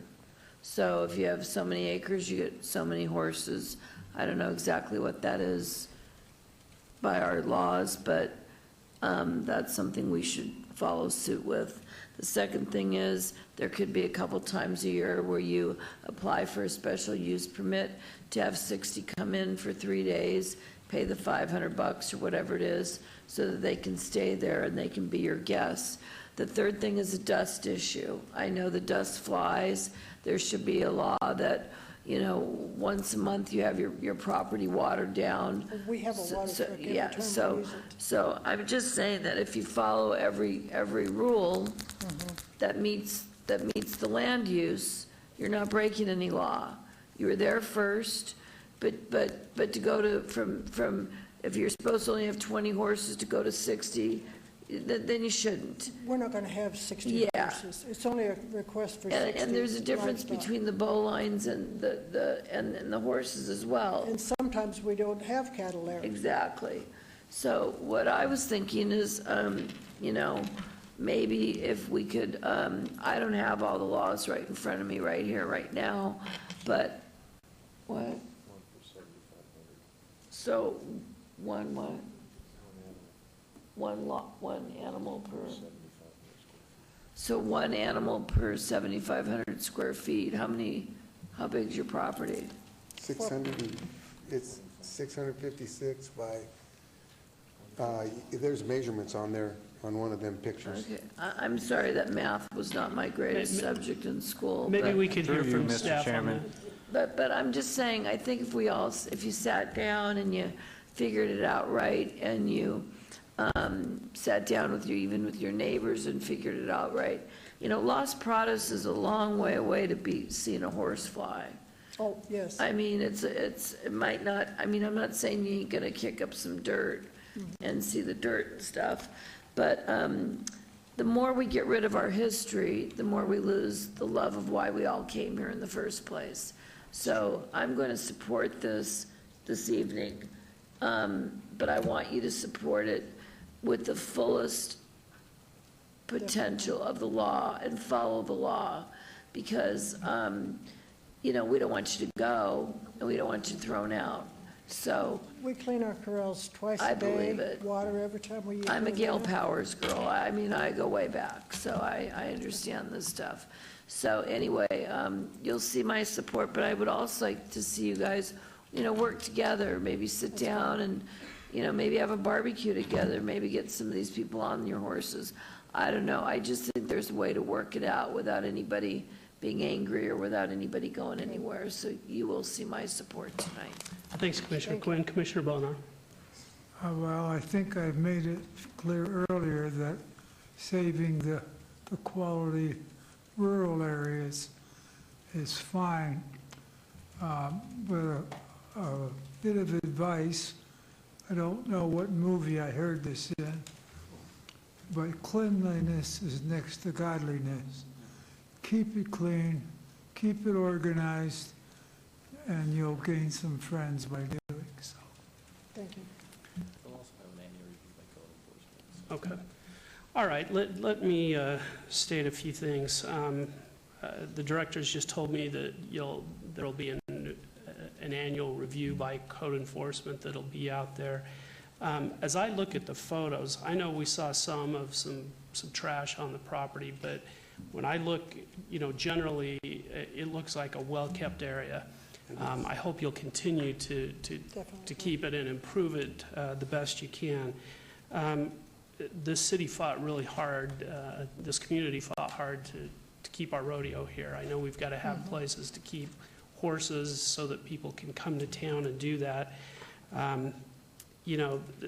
There is some tension between the residential, and you folks that have been here for a long time. I live in Nara, where there's a lot of horse properties, and you're good people, and frankly, you've been here longer than I am. So you're going to see my support on this as well, but I also agree that you need to work together and try and make everybody happy. So that's what I have to say. Anyone else? How about a motion? Mr. Chairman, I move to approve item number 57, which is SUP 58148. Motion is to approve item 57.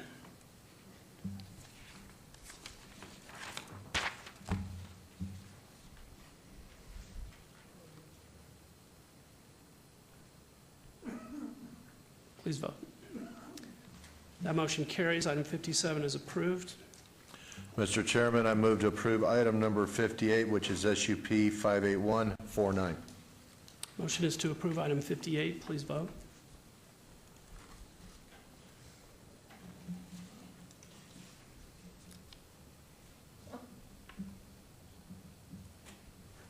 Motion also carries. Mr. Chairman, these items are final action unless appealed to City Clerk's office within 10 days. Okay. Thank you very much, everyone. Thank you. Thank you.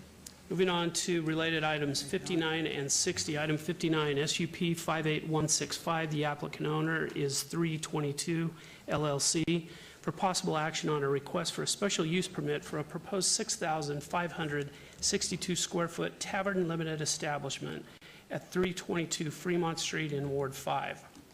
Staff recommends approval. And item 60, SDR 58166 for possible action on a request for a site development plan to review to add 3,600 square feet of floor area to an existing 6,300 square foot commercial space with facade improvements in Ward 5. Staff recommends approval. Can we please have the staff report? Mr. Chairman, this is a request for a site development plan review and special use permit for a proposed tavern limited establishment use within a commercial space located at 322 Fremont Street. Proposed tavern limited will have seating for 141 people and will include a new second floor rooftop deck. The applicant has indicated that the proposed establishment will provide live entertainment at least 2 nights per week. Staff finds that the proposed use can be conducted in a compatible and harmonious manner with the existing surrounding land uses and recommends approval of both applications. Please note that additional letters of support have been received after the publishing. Thank you. Thank you. Good evening. Thank you, Mr. Chairman, members of the commission. Seth Floyd, 4270 South Decatur Boulevard, on behalf of the applicant. First of all, we obviously would ask you to support the item and follow staff's recommendation. I did want to give you a little bit of context and color for the history of this item.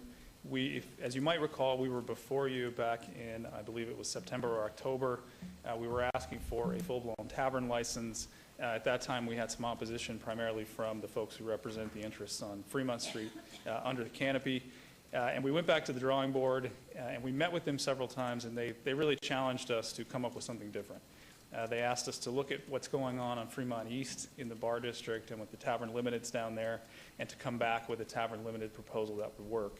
One of the concerns that my client had, though, was that one of the draws for the canopy is people being out on the street, people being able to watch the light show and kind of enjoy what's going on the street. So our solution to that was to add a rooftop deck onto her existing building. So it kind of solves that problem. Now people can enjoy the light show, can do their people watching, can be outside, but be contained within the space.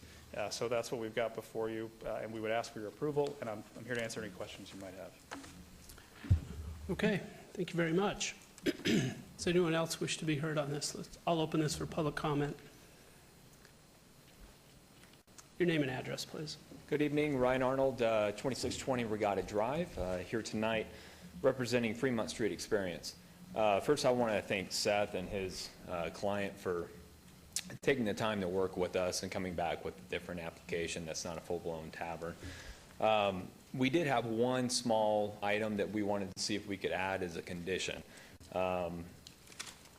As staff knows, and the applicant's aware of this, right next door in the shared building is a packaged liquor license. And we simply want a condition on the record that says something to the effect that there is no shared access or no internal access between the two units. That's it. As long as there's an ongoing packaged liquor license next door, we just don't want that internal access. And that's it. And I've written something up if you want me to submit it. All right, why don't you go ahead and read that? Okay.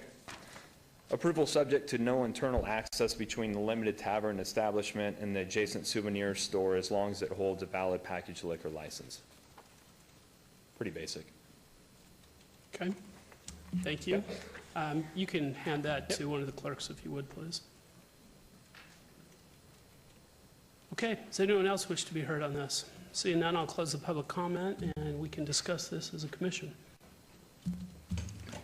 Yes, Chairman, question for staff, business licensing, planning, because this, I heard this from someone else earlier today that they didn't want internal access. Would that even be allowed because due to the two separate uses? I'll let Doug talk from the planning perspective on uses. These are two mutually exclusive uses. Package, you cannot consume alcohol on site. We will cite you from business licensing if you have someone in your store consuming alcohol when you have package license. It's only for sealed and corked containers for takeout, has to be consumed away from your building. A tavern limited license is not a tavern license where you can walk out of the facility with alcohol. A tavern limited license, you must serve liquor by the drink, if that's the term that's easiest for everyone. You must consume it there. You may not leave the establishment. They must control their perimeter. So to have those two with linkages would be an issue from a licensing perspective. In regards to land use, having those two internal access, we would make the applicant pick between the two uses. They would have a choice to be a tavern limited or packaged liquor. They could not enjoy both. They would have to make a choice because the SUP that is before you today is for the tavern limited, as shown on the floor plan on the screen currently. If they want to expand that tavern limited to the adjacent retail store, even by just putting a door through it, we would require a major amendment to that and a new public hearing, and then they would need to choose between the two. So, Mr. Chairman, through you, it looks like there's no need for the condition because it would come back to us anyways and it's not permissible by code. That's what it sounds like. Does that satisfy Fremont Street? Yeah, we'll go along with staff, and we realized it was redundant times 10, but we wanted it on the record, so. Okay, thank you. Commissioner Truesdale, or Commissioner Bonar first. The pictures make this look like it's an open-air entrance out onto the mall. How would you control this last guy on the stools from walking out with his half a drink? So that is something that we considered when we designed the space, and that's another reason for having the rooftop deck. Because if you look at the square footage of the downtown tavern portion, it's very small. The main attraction of this business would be the second floor rooftop deck, and that stairwell is controlled access. Obviously, there's an emergency exit from the upstairs, but there's a controlled access from the stairway to the upstairs.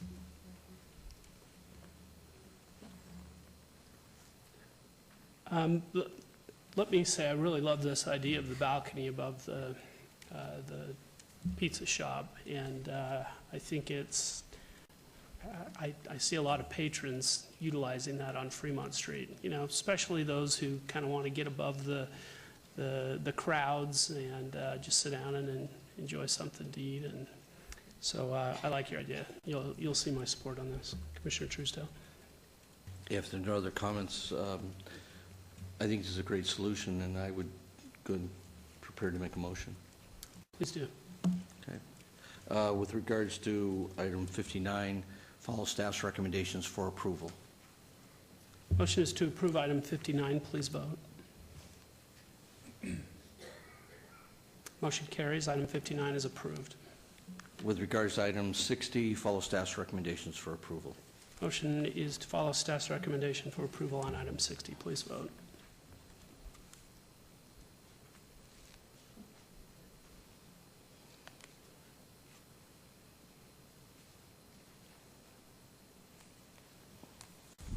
Commissioner Quinn.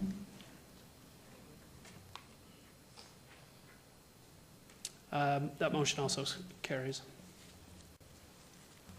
Mr. Chairman, items 59 and 60 will be heard at the May 20th, 2015 City Council meeting.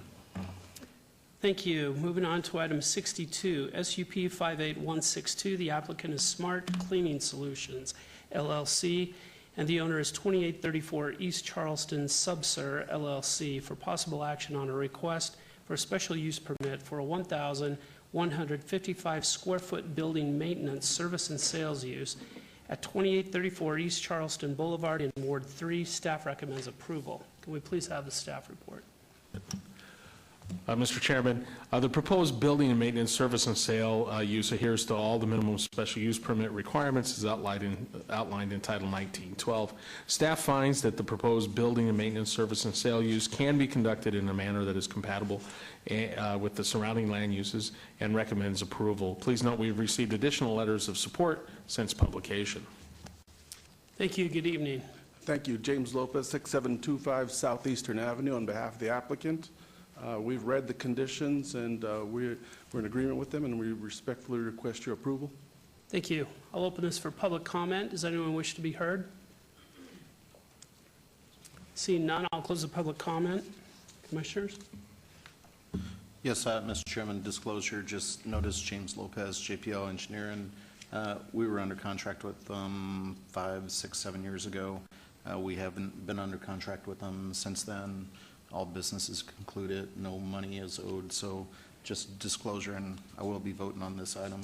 And in saying that, I live a mile from here, outside the notification area. It's not going to affect me, but anyways, I think it's a perfect little area for it. A lot of commercial, industrial components and or buildings within that general area, so I don't have any issue with this. Looks like we're ready for a motion. Yes, Mr. Chairman, on item number 62, SUP 58162, I'd move to approve, subject to all staff's conditions. Motion is to approve item 62. Please vote.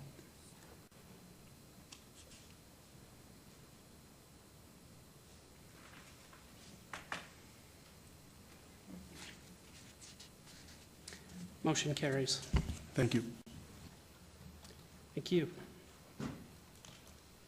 Director? 62?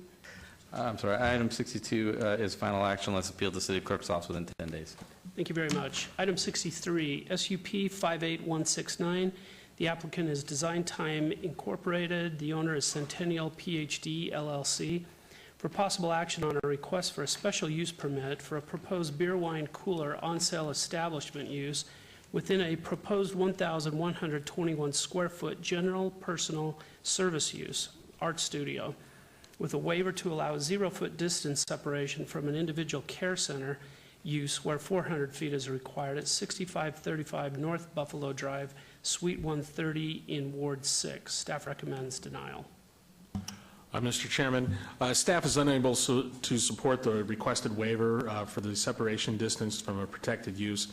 As such, staff finds that the use is not compatible with the other uses in the surrounding neighborhood and recommends denial. Please note we have received additional protests since publication. Good evening. Hi. Name and address, please. Hi, my name's Tiffany Grotz. I live at 7560 Angels Alcove, and we accept your staff's recommendations and the conditions and hope for approval. Staff's recommendation is actually denial. So I don't, is that what you're? Actually, we'd like to appeal it. I'll have my husband, John Winterroad. Okay, go ahead. Hi, I'm John Winterroad, same address, 7560 Angels Alcove Court, Las Vegas 89131.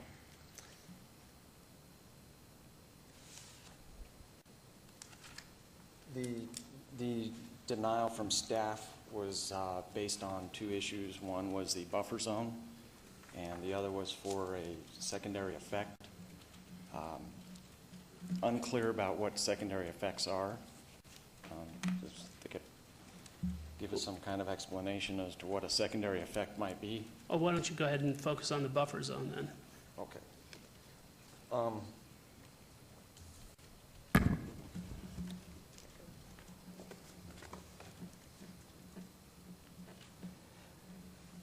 This buffer zone that we have a picture showing here is a wall 6 foot high. It's on the property line between the suite that we've leased for our business purpose and the YMCA.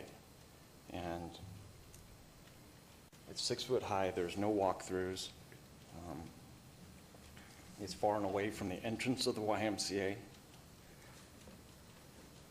Traffic flow. Sorry, I'm nervous. Traffic flow is always turning away from the YMCA driveways, so I don't understand why staff would deny this based on a buffer zone. Yeah, both sorry, if I may speak, both exits. Will you pull the mic towards you? Thank you. Both exits go west, and YMCA faces east, and then Sky Point is actually another driveway that's on the other side of the shopping center. So we're actually 4 away from the YMCA from the property line where the proposed art studio is going to be. And it's basically, the class is going to be an hour and a half to 2 hours, if that. It's going to be like 1 glass of wine, so it's not like anybody's going to be doing shots or anything. You know, why don't you explain to us what your intended use is? That's something we haven't heard. Sure. I am proposing to open up a wine and design as on the justification letter. It's basically based out of North Carolina. It was founded in 2010. The nature of the business is to provide the community an art studio where adults can learn how to paint from an artist from the following programs. That'll be public art classes, team building, paint parties, private parties, on wheels, birthday parties. It's more for the community and to serve, like I said, have a glass of wine. I am not opposed to maybe doing it like when after 5:30 p.m. or limitations, conditions, whatever you guys think. Okay. Thank you. Anything else? No. Okay. Maybe I'll have staff address your question about the secondary effect. Would Mr. Rankin, you want to handle that? Well, the secondary impacts to the sale of alcohol of an on-premise site in conjunction with the 400-foot distance separation from a child care center is the concern that people consume alcohol at this location. They're too close to a child care center. They may leave the facility under the impairment of alcohol, and there's children in the area, and that's the secondary impact concerns with that on-premise sale. Okay, thank you. Does that clarify that for you?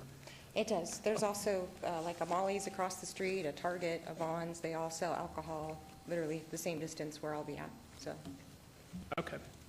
Thank you. Yeah, may I clarify one thing to the commission as well? The picture showing here is the inside of where the drinking would occur, and it's only while people are being seated, being instructed on how to paint a picture.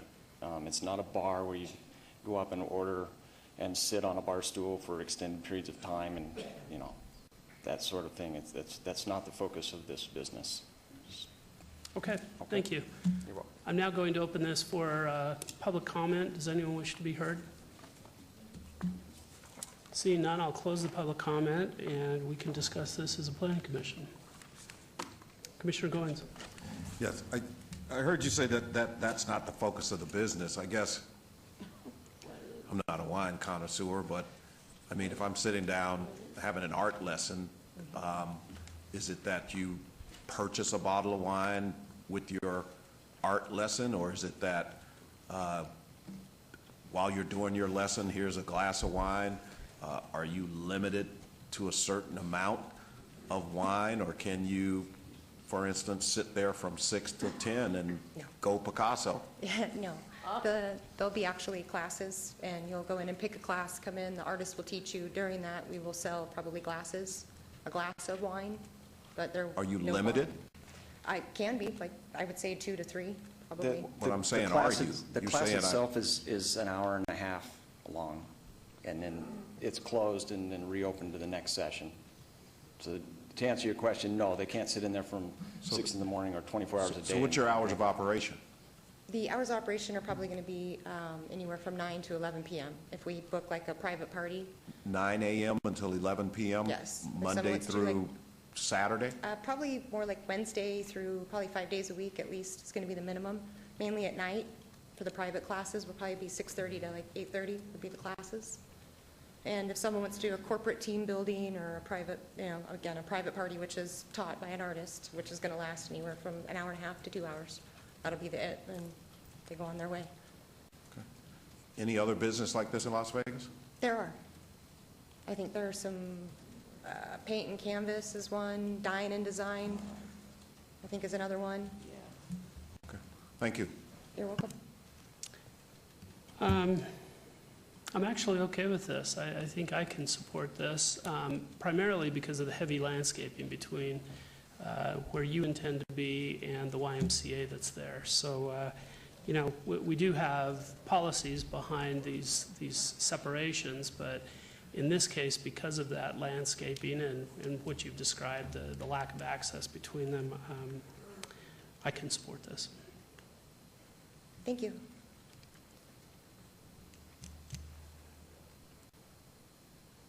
Anyone like to make a motion? Mr. Chairman, I'll make a motion to approve item number 63, which is SUP 58169. Motion is to approve item 63. Would you oppose to have some blank planning commissioner silhouettes in there for us to come in and I paint, would maybe? absolutely love that. See what we look like after it's done? Actually, That motion carries. Item 63 is approved. And Mr. Chairman, that item is final action unless appealed to the city clerk's office within 10 days. Thank you. Thank you. So artists drive safer than others? Item 64, SUP 58173. The applicant is Holiday House Wine and Spirits. The owner is Rainbow Commercial LLC for possible action on a request for a special use permit for a proposed 2,029 square foot packaged liquor off-sale establishment use at 2300 North Rainbow Boulevard, Suite 101 in Ward 5. Staff recommends approval. May we please have the staff report? Mr. Chairman, this proposed packaged liquor off-sale establishment is to be located within an existing shopping center that provides cross-access and shared parking throughout the entire commercial center.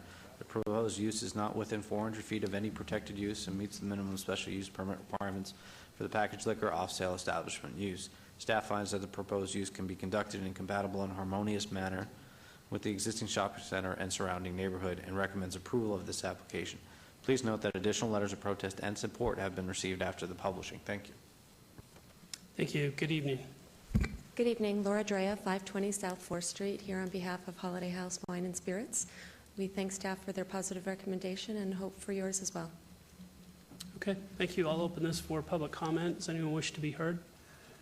Seeing none, I'll open this for discussion with the Planning Commission. Appears to be none. Does someone have a motion? Mr. Chairman, I'll move to follow staff's recommendations on SUP 58173, subject to all staff's recommendations and conditions. Motion is to approve item 64. Please vote.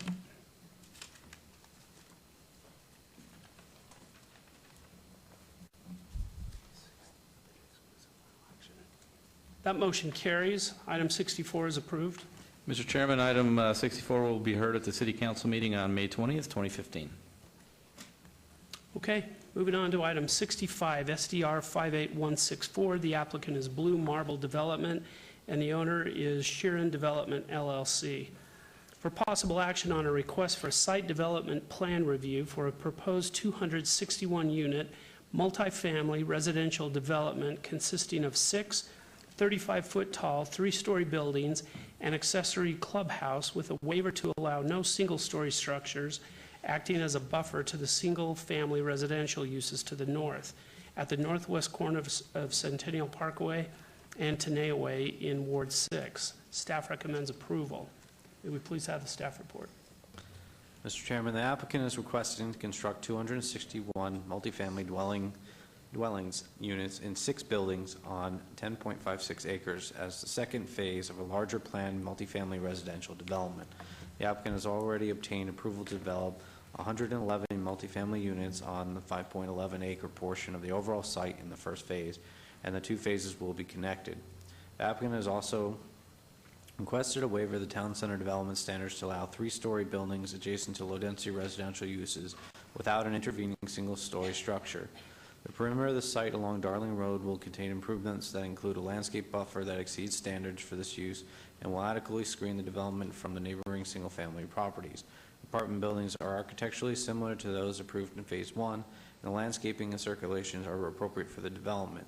Staff there supports the waiver and recommends approval of the proposed development with conditions. Please note that additional letters of protest and support have been received after the publishing. Thank you.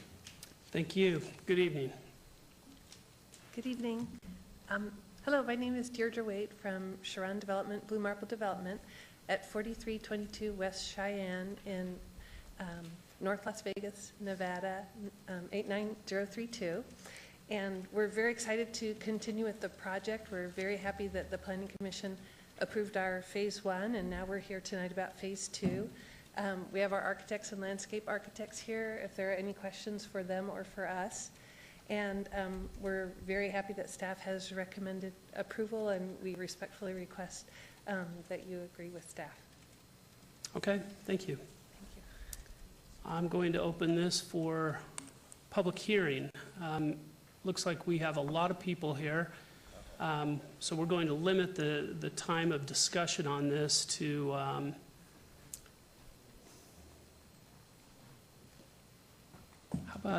about 2 minutes each? Is that okay? All right, 2 minutes each. Here's what I'd like you to do. I'd like you all to come up, since the time's going to go fairly shortly.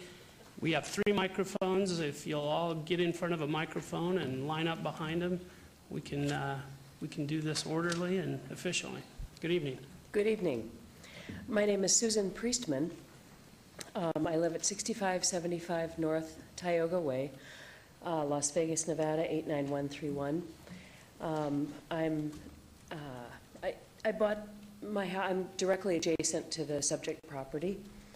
In 1994, we bought our property in the county, and we were surrounded by county lots, county preserve lots.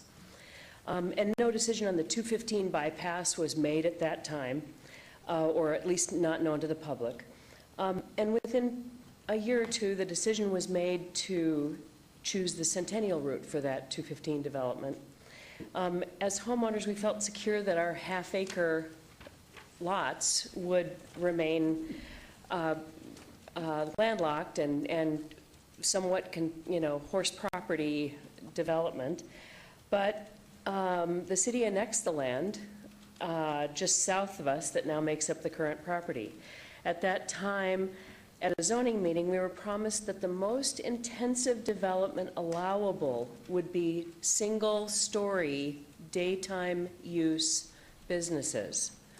Then the city was presented with further proposals and went back on their word to allow mixed-use development, allowing up to 4-story units.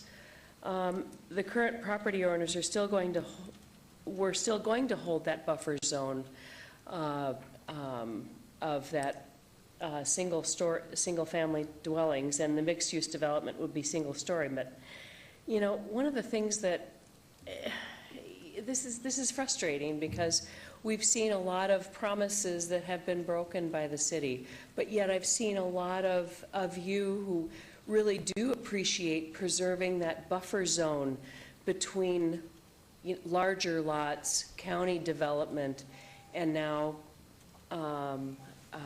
preventing, that radical change from one-story houses to all of a sudden 3-story apartment buildings. And I'm opposed to this proposal. Thank you. Good evening. Evening. Patrick Powell, 6575 North Tioga Way, Las Vegas, Nevada. Just a few quick points. This is a property that borders county and city residences. I think extra consideration should be considered into that, and shouldn't be just, well, what's this property going to do? Most of the arguments that I would have made tonight, I've heard from you. Buffer zones, density, the rural, older Las Vegas neighborhoods, horse property community that I live in. Those are my arguments, which you've made. This property, lots gone on over the past few years. 4 years ago, because of the I would assume it's 215 in the water channel construction, this property is raised 10 feet with just caliche waste. So when they talk about a 35-foot structure, to me, that's 45 feet. It used to be 10 feet lower. So, also, we had, I believe, Councilman Ross organized prior. I know I went to the YMCA and met with developers and was notified to initially work with the residents of the community, and we were promised a 1-story buffer zone in between the residences and that. And now they want a waiver to get rid of that. That isn't what I consider a good new neighbor.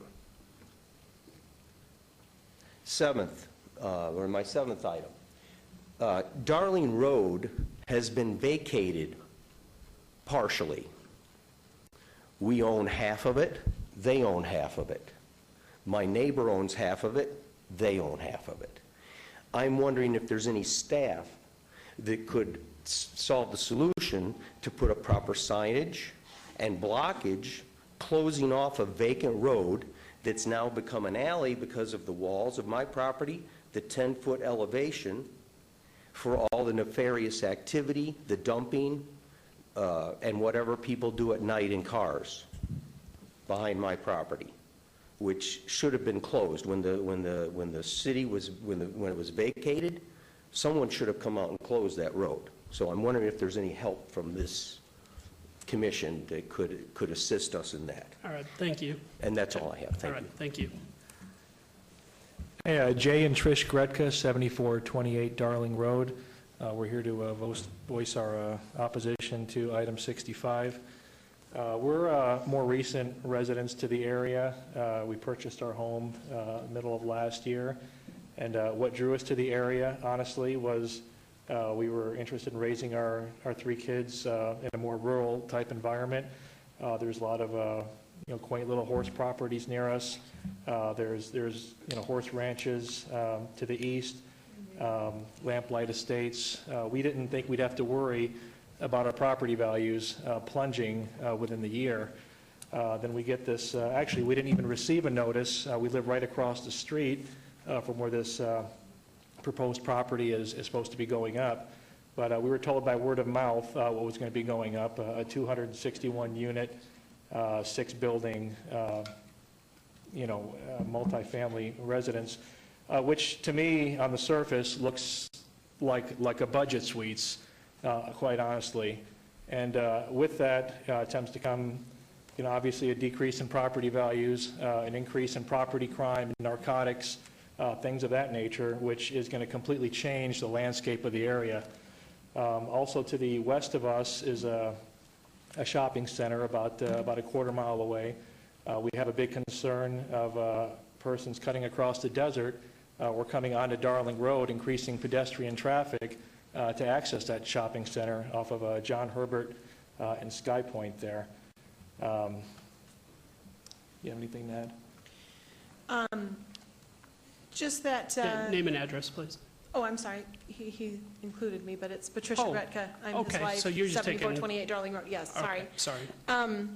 Just that we've already, actually, in looking at what was on the screen prior, we see that this is actually Phase 2, because we were initially thinking it was going to be on the northwest corner of Tenaya and Centennial. Now I see that on this Phase 2, this is actually going to be right in front of our home on Darling Road. So we're going to be looking at the back of an apartment complex with no buffer zone. As the other gentleman said, that land is already elevated because of the 215 freeway and the drainage, and so you're looking at 33-story, which is actually going to be closer to 4-story. So that's going to be right in front of my home. All right, thank you. Good evening. Good evening. Thank you for your time. My name is Steve Leffler. I live at 6917 Bienville, 89131. Just a couple quick notes and thoughts on this property here. One, obviously, I vehemently oppose it. They're talking about using 10.5 acres out of the 30 acres for this 261 houses, 261 apartments. If you figure four people per unit, that's 1,044 people total. Divide that by 10 acres is 99.42 persons per acre. I don't know how staff can think this is going to be a good idea unless they didn't look at the county property on the other side of it where quarter acre is the smallest size lots. You go to quarter acre, figure 4 per house, you're 16 per acre, you jump up to almost 100. Take out for your parking, you're at 8 acres, that's 130 people per acre. Not anywhere close to the northwest open air we moved out there for. I think a lot of you have said earlier, you guys agree with that, keeping in what has been tradition. That doesn't even talk about potentially what they can do the rest of the 20 acres as far as other commercial, whether it's a gas station, something else, or potentially another 1,000 people. So, once again, vehemently, can't say much how much they don't want this to be there, just for the number of people, traffic, and what's going to do to the whole area. Your 90% single-story houses, they just want to put 3 stories next to it. Does not make sense. Thank you for your time. Thank you. We're Jake and Cindy Solis, 6715 North Pioneer Way. We're fairly new to the area too, bought in November last year. We haven't received any notices about this. It was word of mouth as well. We have 1.25 acres, and we bought in this neighborhood to raise our 2 small children. We're involved with the 4-H out here, and we work with youth that don't have space, that like to come out and get the fresh air. And our street runs right into Darling. We're less than a mile away, and this traffic will change our entire home, our entire setting. We will not be able to ride horses down the road, or bicycles, etc. It's just, we've invested our future into this neighborhood. So, that's what I'm saying, my husband. Obviously, I'm opposed as well. I did notice one thing. One of the first few items you guys had was items 15 to 17. You had a developer building in a similar rural setting where they actually had to get approval to remove sidewalks and streetlights because it affected the type of neighborhood they were being placed in. And We're kind of in the same. I wish that it was Vegas Homes that was buying this and trying to make sure they didn't have to put in sidewalks or streetlights and such. So, Thank you. My name is Ernest Alonso, and my wife, Rizalina Alonso. We live at 7420 Darling Road, Las Vegas, Nevada, 89131. All we want to say is that we've only been in the house for about 3 years, and we just want to be on record that we're opposing this particular project. Thank you. Thank you. Hello, I'm John Haverly, 6645 North Pioneer Way, Las Vegas 89131. We've been here 10 years. Same story. Our neighborhood was built in the mid to late 70s. We ride our horses up and down Pioneer all the time. We go across the street to Tenaya Way. We got the Rocking K there, 90 acres. We all know who owns the Rocking K, South Point. There's a lot of acreage here. There's a lot of rural people here. We wave at each other. You built the, well, you didn't, but we got the neighborhood of the new houses where many of these people have bought. That originally was going to be 2-story. We fought that. It's now 1-story. Paxton Walk, that was going to be there. We had probably 3 or 4 times the amount of people here against that, but that got forced through anyway. The only reason that didn't get built was the economic downturn. We have higher traffic now. It seems like since this has sort of brought us together, they realize that there are horses here, there are people here, so we wave at each other now. We've gotten some of that sense back. The reason we moved out here. We build this, riding my horse up and down the street isn't going to be possible. It's going to be dangerous. That's a lot of cars that come through this place now. If you build this, it's going to change our way of life. Commissioner Boner said very eloquently how we're wanting to preserve our way of life, our rural way of life. We're county land, real close to where the city just took this land and made promises to us. And if you build this, it will break the promise the city made to us. Your staff says you had positive and negative letters. We haven't found one positive. We're a close-knit community here. We talk.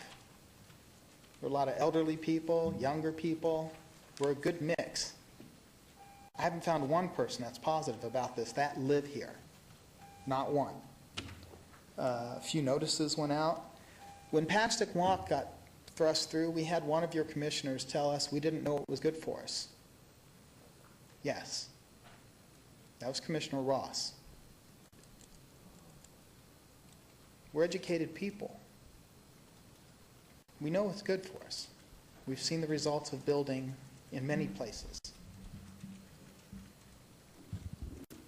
Okay. The other thing, the last thing, I'll make a quick point. I know we have a time limit here.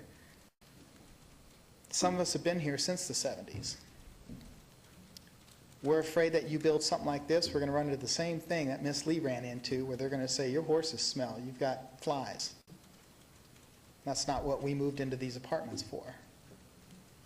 They're right next to us. That's going to happen. Please, don't approve this. Thank you very much. Has everyone been heard that would like to? I will close the, well, first I'd like a reply from the applicant. Short reply, please. Hello, Deirdre Wade again, and also Nick will introduce himself, the architect. I wanted to mention that, you know, this property is zoned for suburban mixed use. So it's intended to be for multifamily or commercial up to 25 units to the acre. So that's, you know, all we're asking is to do what the zoning is allowing us to do. The traffic, the staff knows that we've done traffic studies, and that the traffic studies that we've done and the units that we have is allowable. And in fact, if we can show you on the map where the traffic would be coming in, we're not actually affecting Darling at all. If we point to this, do you see? No. Okay. Well, I'll let Nick explain where the traffic comes in, so introduce yourself. Good evening. Thanks very much for the time. I'm Nick Deitch with Main Street Architects and Planners from Ventura, California. Understand the concerns of the community. I want to say that the The project has been tailored to meet the requirements of the town center plan that the city prepared. I thought it was one of the better plans we've ever worked with, quite frankly. It covers a large area. This is a piece of that. It's a piece of the puzzle. The requirement in terms of the 3-story versus 1-story is that 3-story buildings need to be set back 100 feet from our property line. Within that 100 feet, we can have 1-story buildings. One thought we had was that we could, instead of carports along an edge, we could put garages and front them towards Darling with a residential elevation. It's another building closer to the residents, so we actually thought we were doing a better thing by not putting the building there. I want to emphasize that we don't take any vehicular access off of Darling. All of the access to this project is from Centennial, thank you. Is this visible to you? Yes. Okay. Thanks, yeah. So, Tenaya Way, Centennial, all of our access is from Centennial here, and from Tenaya back here through Phase 1. There is no vehicular access to Darling. There is a buffered setback. I did a quick, a few minutes ago, I did a quick sketch with my finger to show you the single-family homes, Darling. We have a landscaped buffer with a fence, our parking area.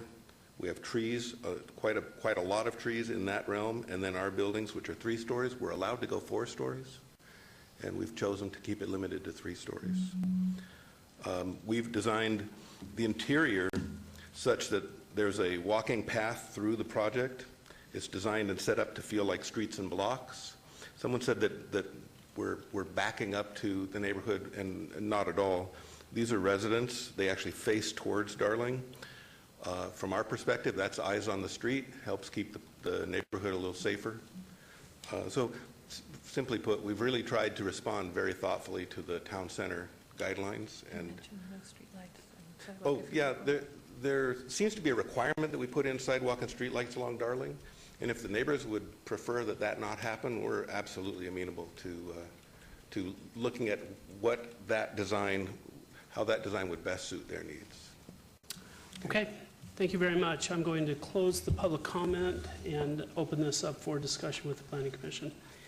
Let's hear from the Vice Chair. Yes, question for the applicant through you, Chair. If the applicant could come back up, I have a quick question. I didn't catch the part about Phase 1. Phase 1, is that already approved? Is that already constructed? Is that? Phase 1 is already approved, and it has a similar waiver in the back where there is some parking along the edge, if you can see there. And that has already been approved by Planning Commission, and we are ready to pull permits and start construction. So. And what's the height of that particular project? The 35? Yeah, the 3 stories. Mm-hmm. Okay. All right, no further questions. Thank you. Commissioner Goins? Yeah. So you say Phase 1 is permitted and ready to go out the ground. So are you going to do these at the same time in terms of building this? And how's the construction, cranes, trucks, and everything else going to impact this neighborhood? Our plan is to begin construction on the first phase very shortly, and while we're working on construction documents for Phase 2. And then once those are ready for permits, then we would start Phase 2 as well. And we own, the property on the other side of this as well, so we will be staging everything, with our construction subs to make sure that, minimum impact on the neighborhood. So with the abundance of homes that are kind of sitting in these realtors' inventory, what does your market study say about people that are living in apartments? Is there still a market? Because this really is, This is a monster. This is a real monster coming in somebody's backyard to wake up one morning and all of a sudden see 6 or 7 three-story buildings, with phase 1 not even being built, and phase 2, these people are already having nightmares about it. And so it's a real concern to me, because it seems like now everybody's back in the happy mood, the economy's coming back. You know, you could build this thing and it could sit there and be empty. You know, and so what's the market say? Is there a market for apartments now? You know, what's the medium rent going to be here? You know, the impact on this, it's tremendous. Well, yes, we have done market studies. We've looked at all the comps in the area. The area does need apartments. The apartment rents will range, you know, roughly $1,000 to $1,400 a month. And, you know, we've done our research to make sure that the quantity of apartments that we're suggesting makes good financial sense for our company and for the community.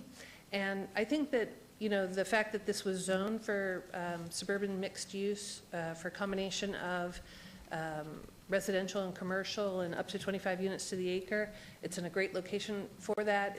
It actually fronts along Centennial Parkway, and I think actually it's a good buffer between the single-family homes to the north and the freeway.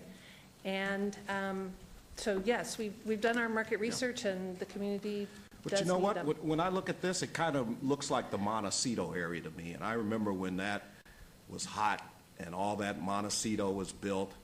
And then you ride by there now, it's like a ghost town. It really hasn't come back yet. And I don't know if it's coming back in the next 3 to 5 years. But it was the same thing, these big monstrous apartment complexes. I only know of one that really, and it's not even 100% occupied still. And that's the one that sits right behind Fabulous Freddy. And I marvel because you can go by there on the 1st of the month, or you can go around the 15th or the 30th, and all you see is U-Hauls coming and going, and just like they're moving in and they're moving out. And this really, at this point, I can't support it. I just think it's a nightmare that's getting ready to take over a neighborhood. And I think over a period of time, it won't be 100% occupied. And we'll see these same people coming back saying, you know, fooled us once, you fooled us again. So that's my feeling. I appreciate you sharing your thoughts on that. We actually are working with Pinnacle Marketing, which is a marketing and leasing group that works with us on our other projects. I'm going to ask you to keep this real quick, well, I'll make because it we're super we're quick. now just discussing this as a planning commission. I'm so sorry. I just want to mention that there's about 7 or 8 comps that are similar to the apartment project that we're proposing, and they're all at 95 to 97% occupancy, which tells us that this is a successful marketing plan and that there is a need for more apartments in this particular area. Okay, thank you. Commissioner Truesdale, then Commissioner Boner. You know, a lot of us were here when Paxton Walk was approved, and to my recollection, everybody was in favor of it at the time. A little different economy, but the zoning is there. The underlying rights to develop the property is in place. You're here with a site development plan review. I've attended you had a neighbor meeting out at the YMCA. I attended it. I listened to the neighbors' concerns, and some of them aren't here tonight, but they had legitimate concerns. A lot of it is in the story, it's in the communication. And I agree, you've got 25 units the acre, but in recent years, I haven't seen a developer make it so painful to get to the finish line. If you're going to build it, get started. I mean, if the economy's there and these neighbors have been drugged to more meetings, and I don't disagree with what you're presenting. It meets the it's lower than what Paxton Walk is. You've got the setbacks, you've reduced the traffic to the neighbors. I understand their concerns of not wanting all of this out there. But I got to be honest with you, all of your fine neighbors in the horse property east of you there were a lot of the same people that peddled all this land for all these uses. So there's no saints out here in this deal. But the fact is, if the market is ready for this project, get something started to start showing these neighbors that you're doing something, and it's give them a feeling for, right now, this is all smoke and mirrors. And if I was them, I'd be concerned what the end of the day, I understand Commissioner Goins' concerns. But like say, the market was wonderful, everybody was on board with Paxton Walk. The market turned south. We understand that, market conditions. But phase one was approved, what, a year ago, over a year ago? And in fact, almost 2 years ago now, because it's coming up for another extension of time or break ground. So if I'm the neighbors, I'm going, well, they've got this going. They're going to come back with phase one, ask for 4 stories then? I really believe, as a development group, you've held a lot of meetings, but it's been a long time. And you might have done yourselves a better service by not going to the well so many times with the neighbors. Because no matter how many times you go, we addressed it, we made it look better, we feel good, and God, it's so much better today. It's still a painful meeting process. All of these neighbors, their lives are important to them, and they don't need to be sitting down at these meetings every several months or every a month or so when you need a neighborhood meeting so you can come back and tell staff that you're ready to go. So I think that's the problem with this project, is not the density, because we've already voted on that. The city has already made that decision. And unfortunately, as many things as the neighbors want, the zoning is there. You can make all the concessions on design, you can set the buildings back. I know the land has been adjusted because of the flood issues out there. That happens on all properties next to freeways. There's so many people you have to serve, you have to adjust the land, you got to make sure it doesn't flood, all of these things. But you've lowered the buildings, but I kind of like to see you hold this thing until you get phase one started, to tell you the truth. If I was a neighbor, I'd at least be a little more, I want to tell the neighbors, this is coming. It will be there. It will be there in this form or fashion. They have their property rights in place.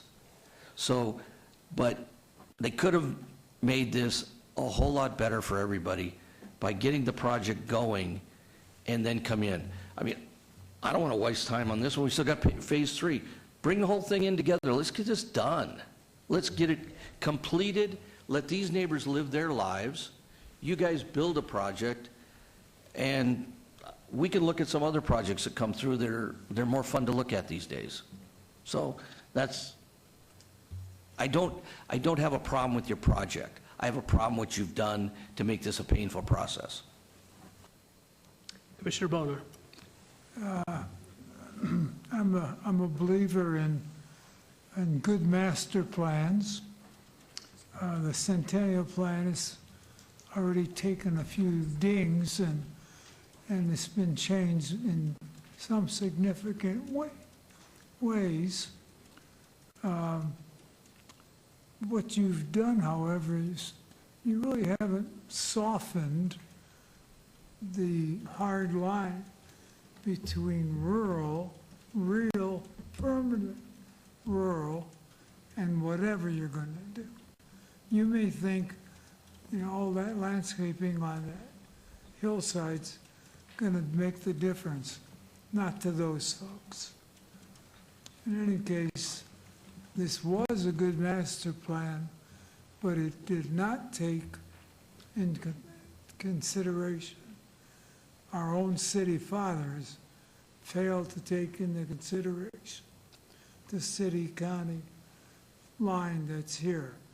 And I'm sorry, I'll take my own council members to task when it comes to it, and I'll stand firm. This is not a transitional use or even a tap dance. Thank you, Commissioner Bonar. Commissioner Quincher. Sometimes when these extravagant things join into a neighborhood that's been established, they do something like say, you know, you can use our pool, we're gonna have barbecues, we're gonna be inclusive, not you live over there, we live over here. I've seen it happen, I've seen it work. I'm not gonna support this project tonight, and I'd be happy to make the motion if nobody else is No, ready to talk. I want to make my record, so. Okay, thank you, but anyway, that was just my idea. All right, thank you. And I appreciate everything that we've heard. I appreciate the neighbors.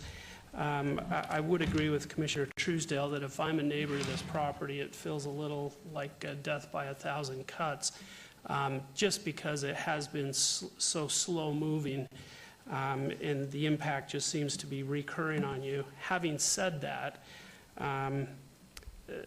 this is the right, it has been zoned. We have Phase 1 already approved. There is a good buffer that I think accommodates the neighbors. I understand you don't want it here, but I don't know what your alternative is. You're not going to get residential in here. I don't think you want commercial, so this is what your future is for this property. And I guess my vote is to prevent the death by a thousand cuts. I want to say, yes, I support it. Let's get it approved. Let's get it built. Let's not keep coming back. And so for those reasons, you're going to see my support on it. And I will entertain a motion. I'll make the motion. One last comment right before we go. I mean, the same thing. I've been sitting here listening to everybody and thinking, what else could go on this property? And I mean, I heard several people say, well, should have been commercial, but that's just going to generate so much more traffic in and around this area than residential. And then who knows what type of commercial would get. And if we tried putting residential, the value of the land's probably so high, we're going to have a high density residential in that neighborhood anyways. So I really can't see anything else that could possibly go on here. So those are my final thoughts. Okay, motion. Thank you. My motion for number 65 SDR 58164 is for denial. Okay, the motion is to deny item 65, so a yes vote is for denial.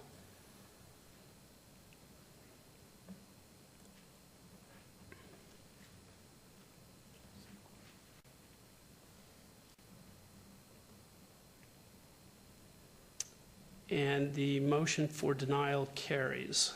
Item 65 is denied. Mr. Chairman, that item will be heard at the City Council meeting on May 20th, 2015. Okay, thank you very much. Moving on to Director's Business, item 67, DIR 58403. The applicant owner is the City of Las Vegas, for discussion and possible action on the appointment of new members to the Downtown Design Review Committee. Will we please hear from staff? Mr. Chairman, Commissioner Truesdale is eligible for reappointment. His term has ended, and he is eligible for reappointment, or any other members as you so desire. Commissioner Truesdale's appointment has ended. There is no term limit to the number of times you can serve on the Downtown Design Review Committee. He's eligible for reappointment. Oh, I would love to reappoint There can be other nominations. I'd like to reappoint Rick Truesdale for that position. Oh, the chairman has to do it? I don't think so. No, any commissioner can make a nomination. I want to do it. Rick and I we had the olive branch, we had the tree, and now I would like to appoint him to the redevelopment board, plus the bottle of water. There you go, Rick. The olive branch and tree And water, and water. and an appointment. All right. And I think Rick does a fine job. I sit in that board He with does him, do a so- good job. All right, Commissioner. Rick, what else Quinn? can I do? Is that it? Thanks, Rick. Commissioner Quinn, or Commissioner Flangus? Commissioner Quinn, did you make your motion? I made it. All right, the motion is to reappoint Commissioner Truesdale to the DDRC. Please vote. Yay. That motion carries. Unanimously. Mr. Chairman, that is final action, and thank you very much. All right, moving on to citizens' participation.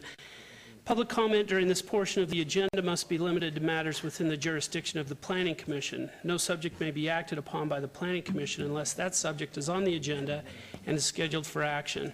If you wish to be heard, come to the podium and give your name for the record. The amount of discussion on any single subject, as well as the amount of time any single speaker is allowed, may be limited. Does anyone wish to be heard on this portion of the agenda? Seeing none, I will close public comment and, I would like to say something briefly. Commissioner Truesdale. Because there's, you know, the last couple of weeks have been kind of interesting in our community, but when you get past all of the day-to-day politics and everything, the city of Las Vegas lost an employee that worked in the council's office, and I can't tell you how many people have come to me and said how wonderful it is that they worked with Tuesday, and what a great person she was. And I just wanted to say that. And on another note, a person I know that politically I'm not on the same page, but philosophically, the guy was one of the most fun people to deal with and probably one of the brightest people I've ever dealt with. Gary Gray, who has appeared before this commission a number of times over the years, and also passed away. And both these people will be in our own Commissioner Flangus a couple of weeks ago, or a month ago. It's been a blur the last several weeks, but Commissioner Flangus lost his brother to a long battle, and I know no matter how you think you've dealt with it and come or planned for it, it's a shock, and it is one of the worst experiences any of us can deal with. And he has all our sympathies, and I felt it was important. There's a lot of fun things to deal with, but there's things that we have to deal with, and it makes life feel a little more important when you get up in the morning. Vice Chair. Yes, Chair, through you, just adding one more. Our former planning commissioner, Steve Evans, lost his mother a week ago, and so I know that he's taken it pretty hard, and the burial was last week. So anyways, reach out to Steve. Just kind of wanted to let everybody know about the passing of his mother. Thank you, and I appreciate that. We kind of get caught up in the business of our meeting, but it's nice to remember those that have done so much for us, and our thoughts and prayers go out to all of them. This meeting is adjourned.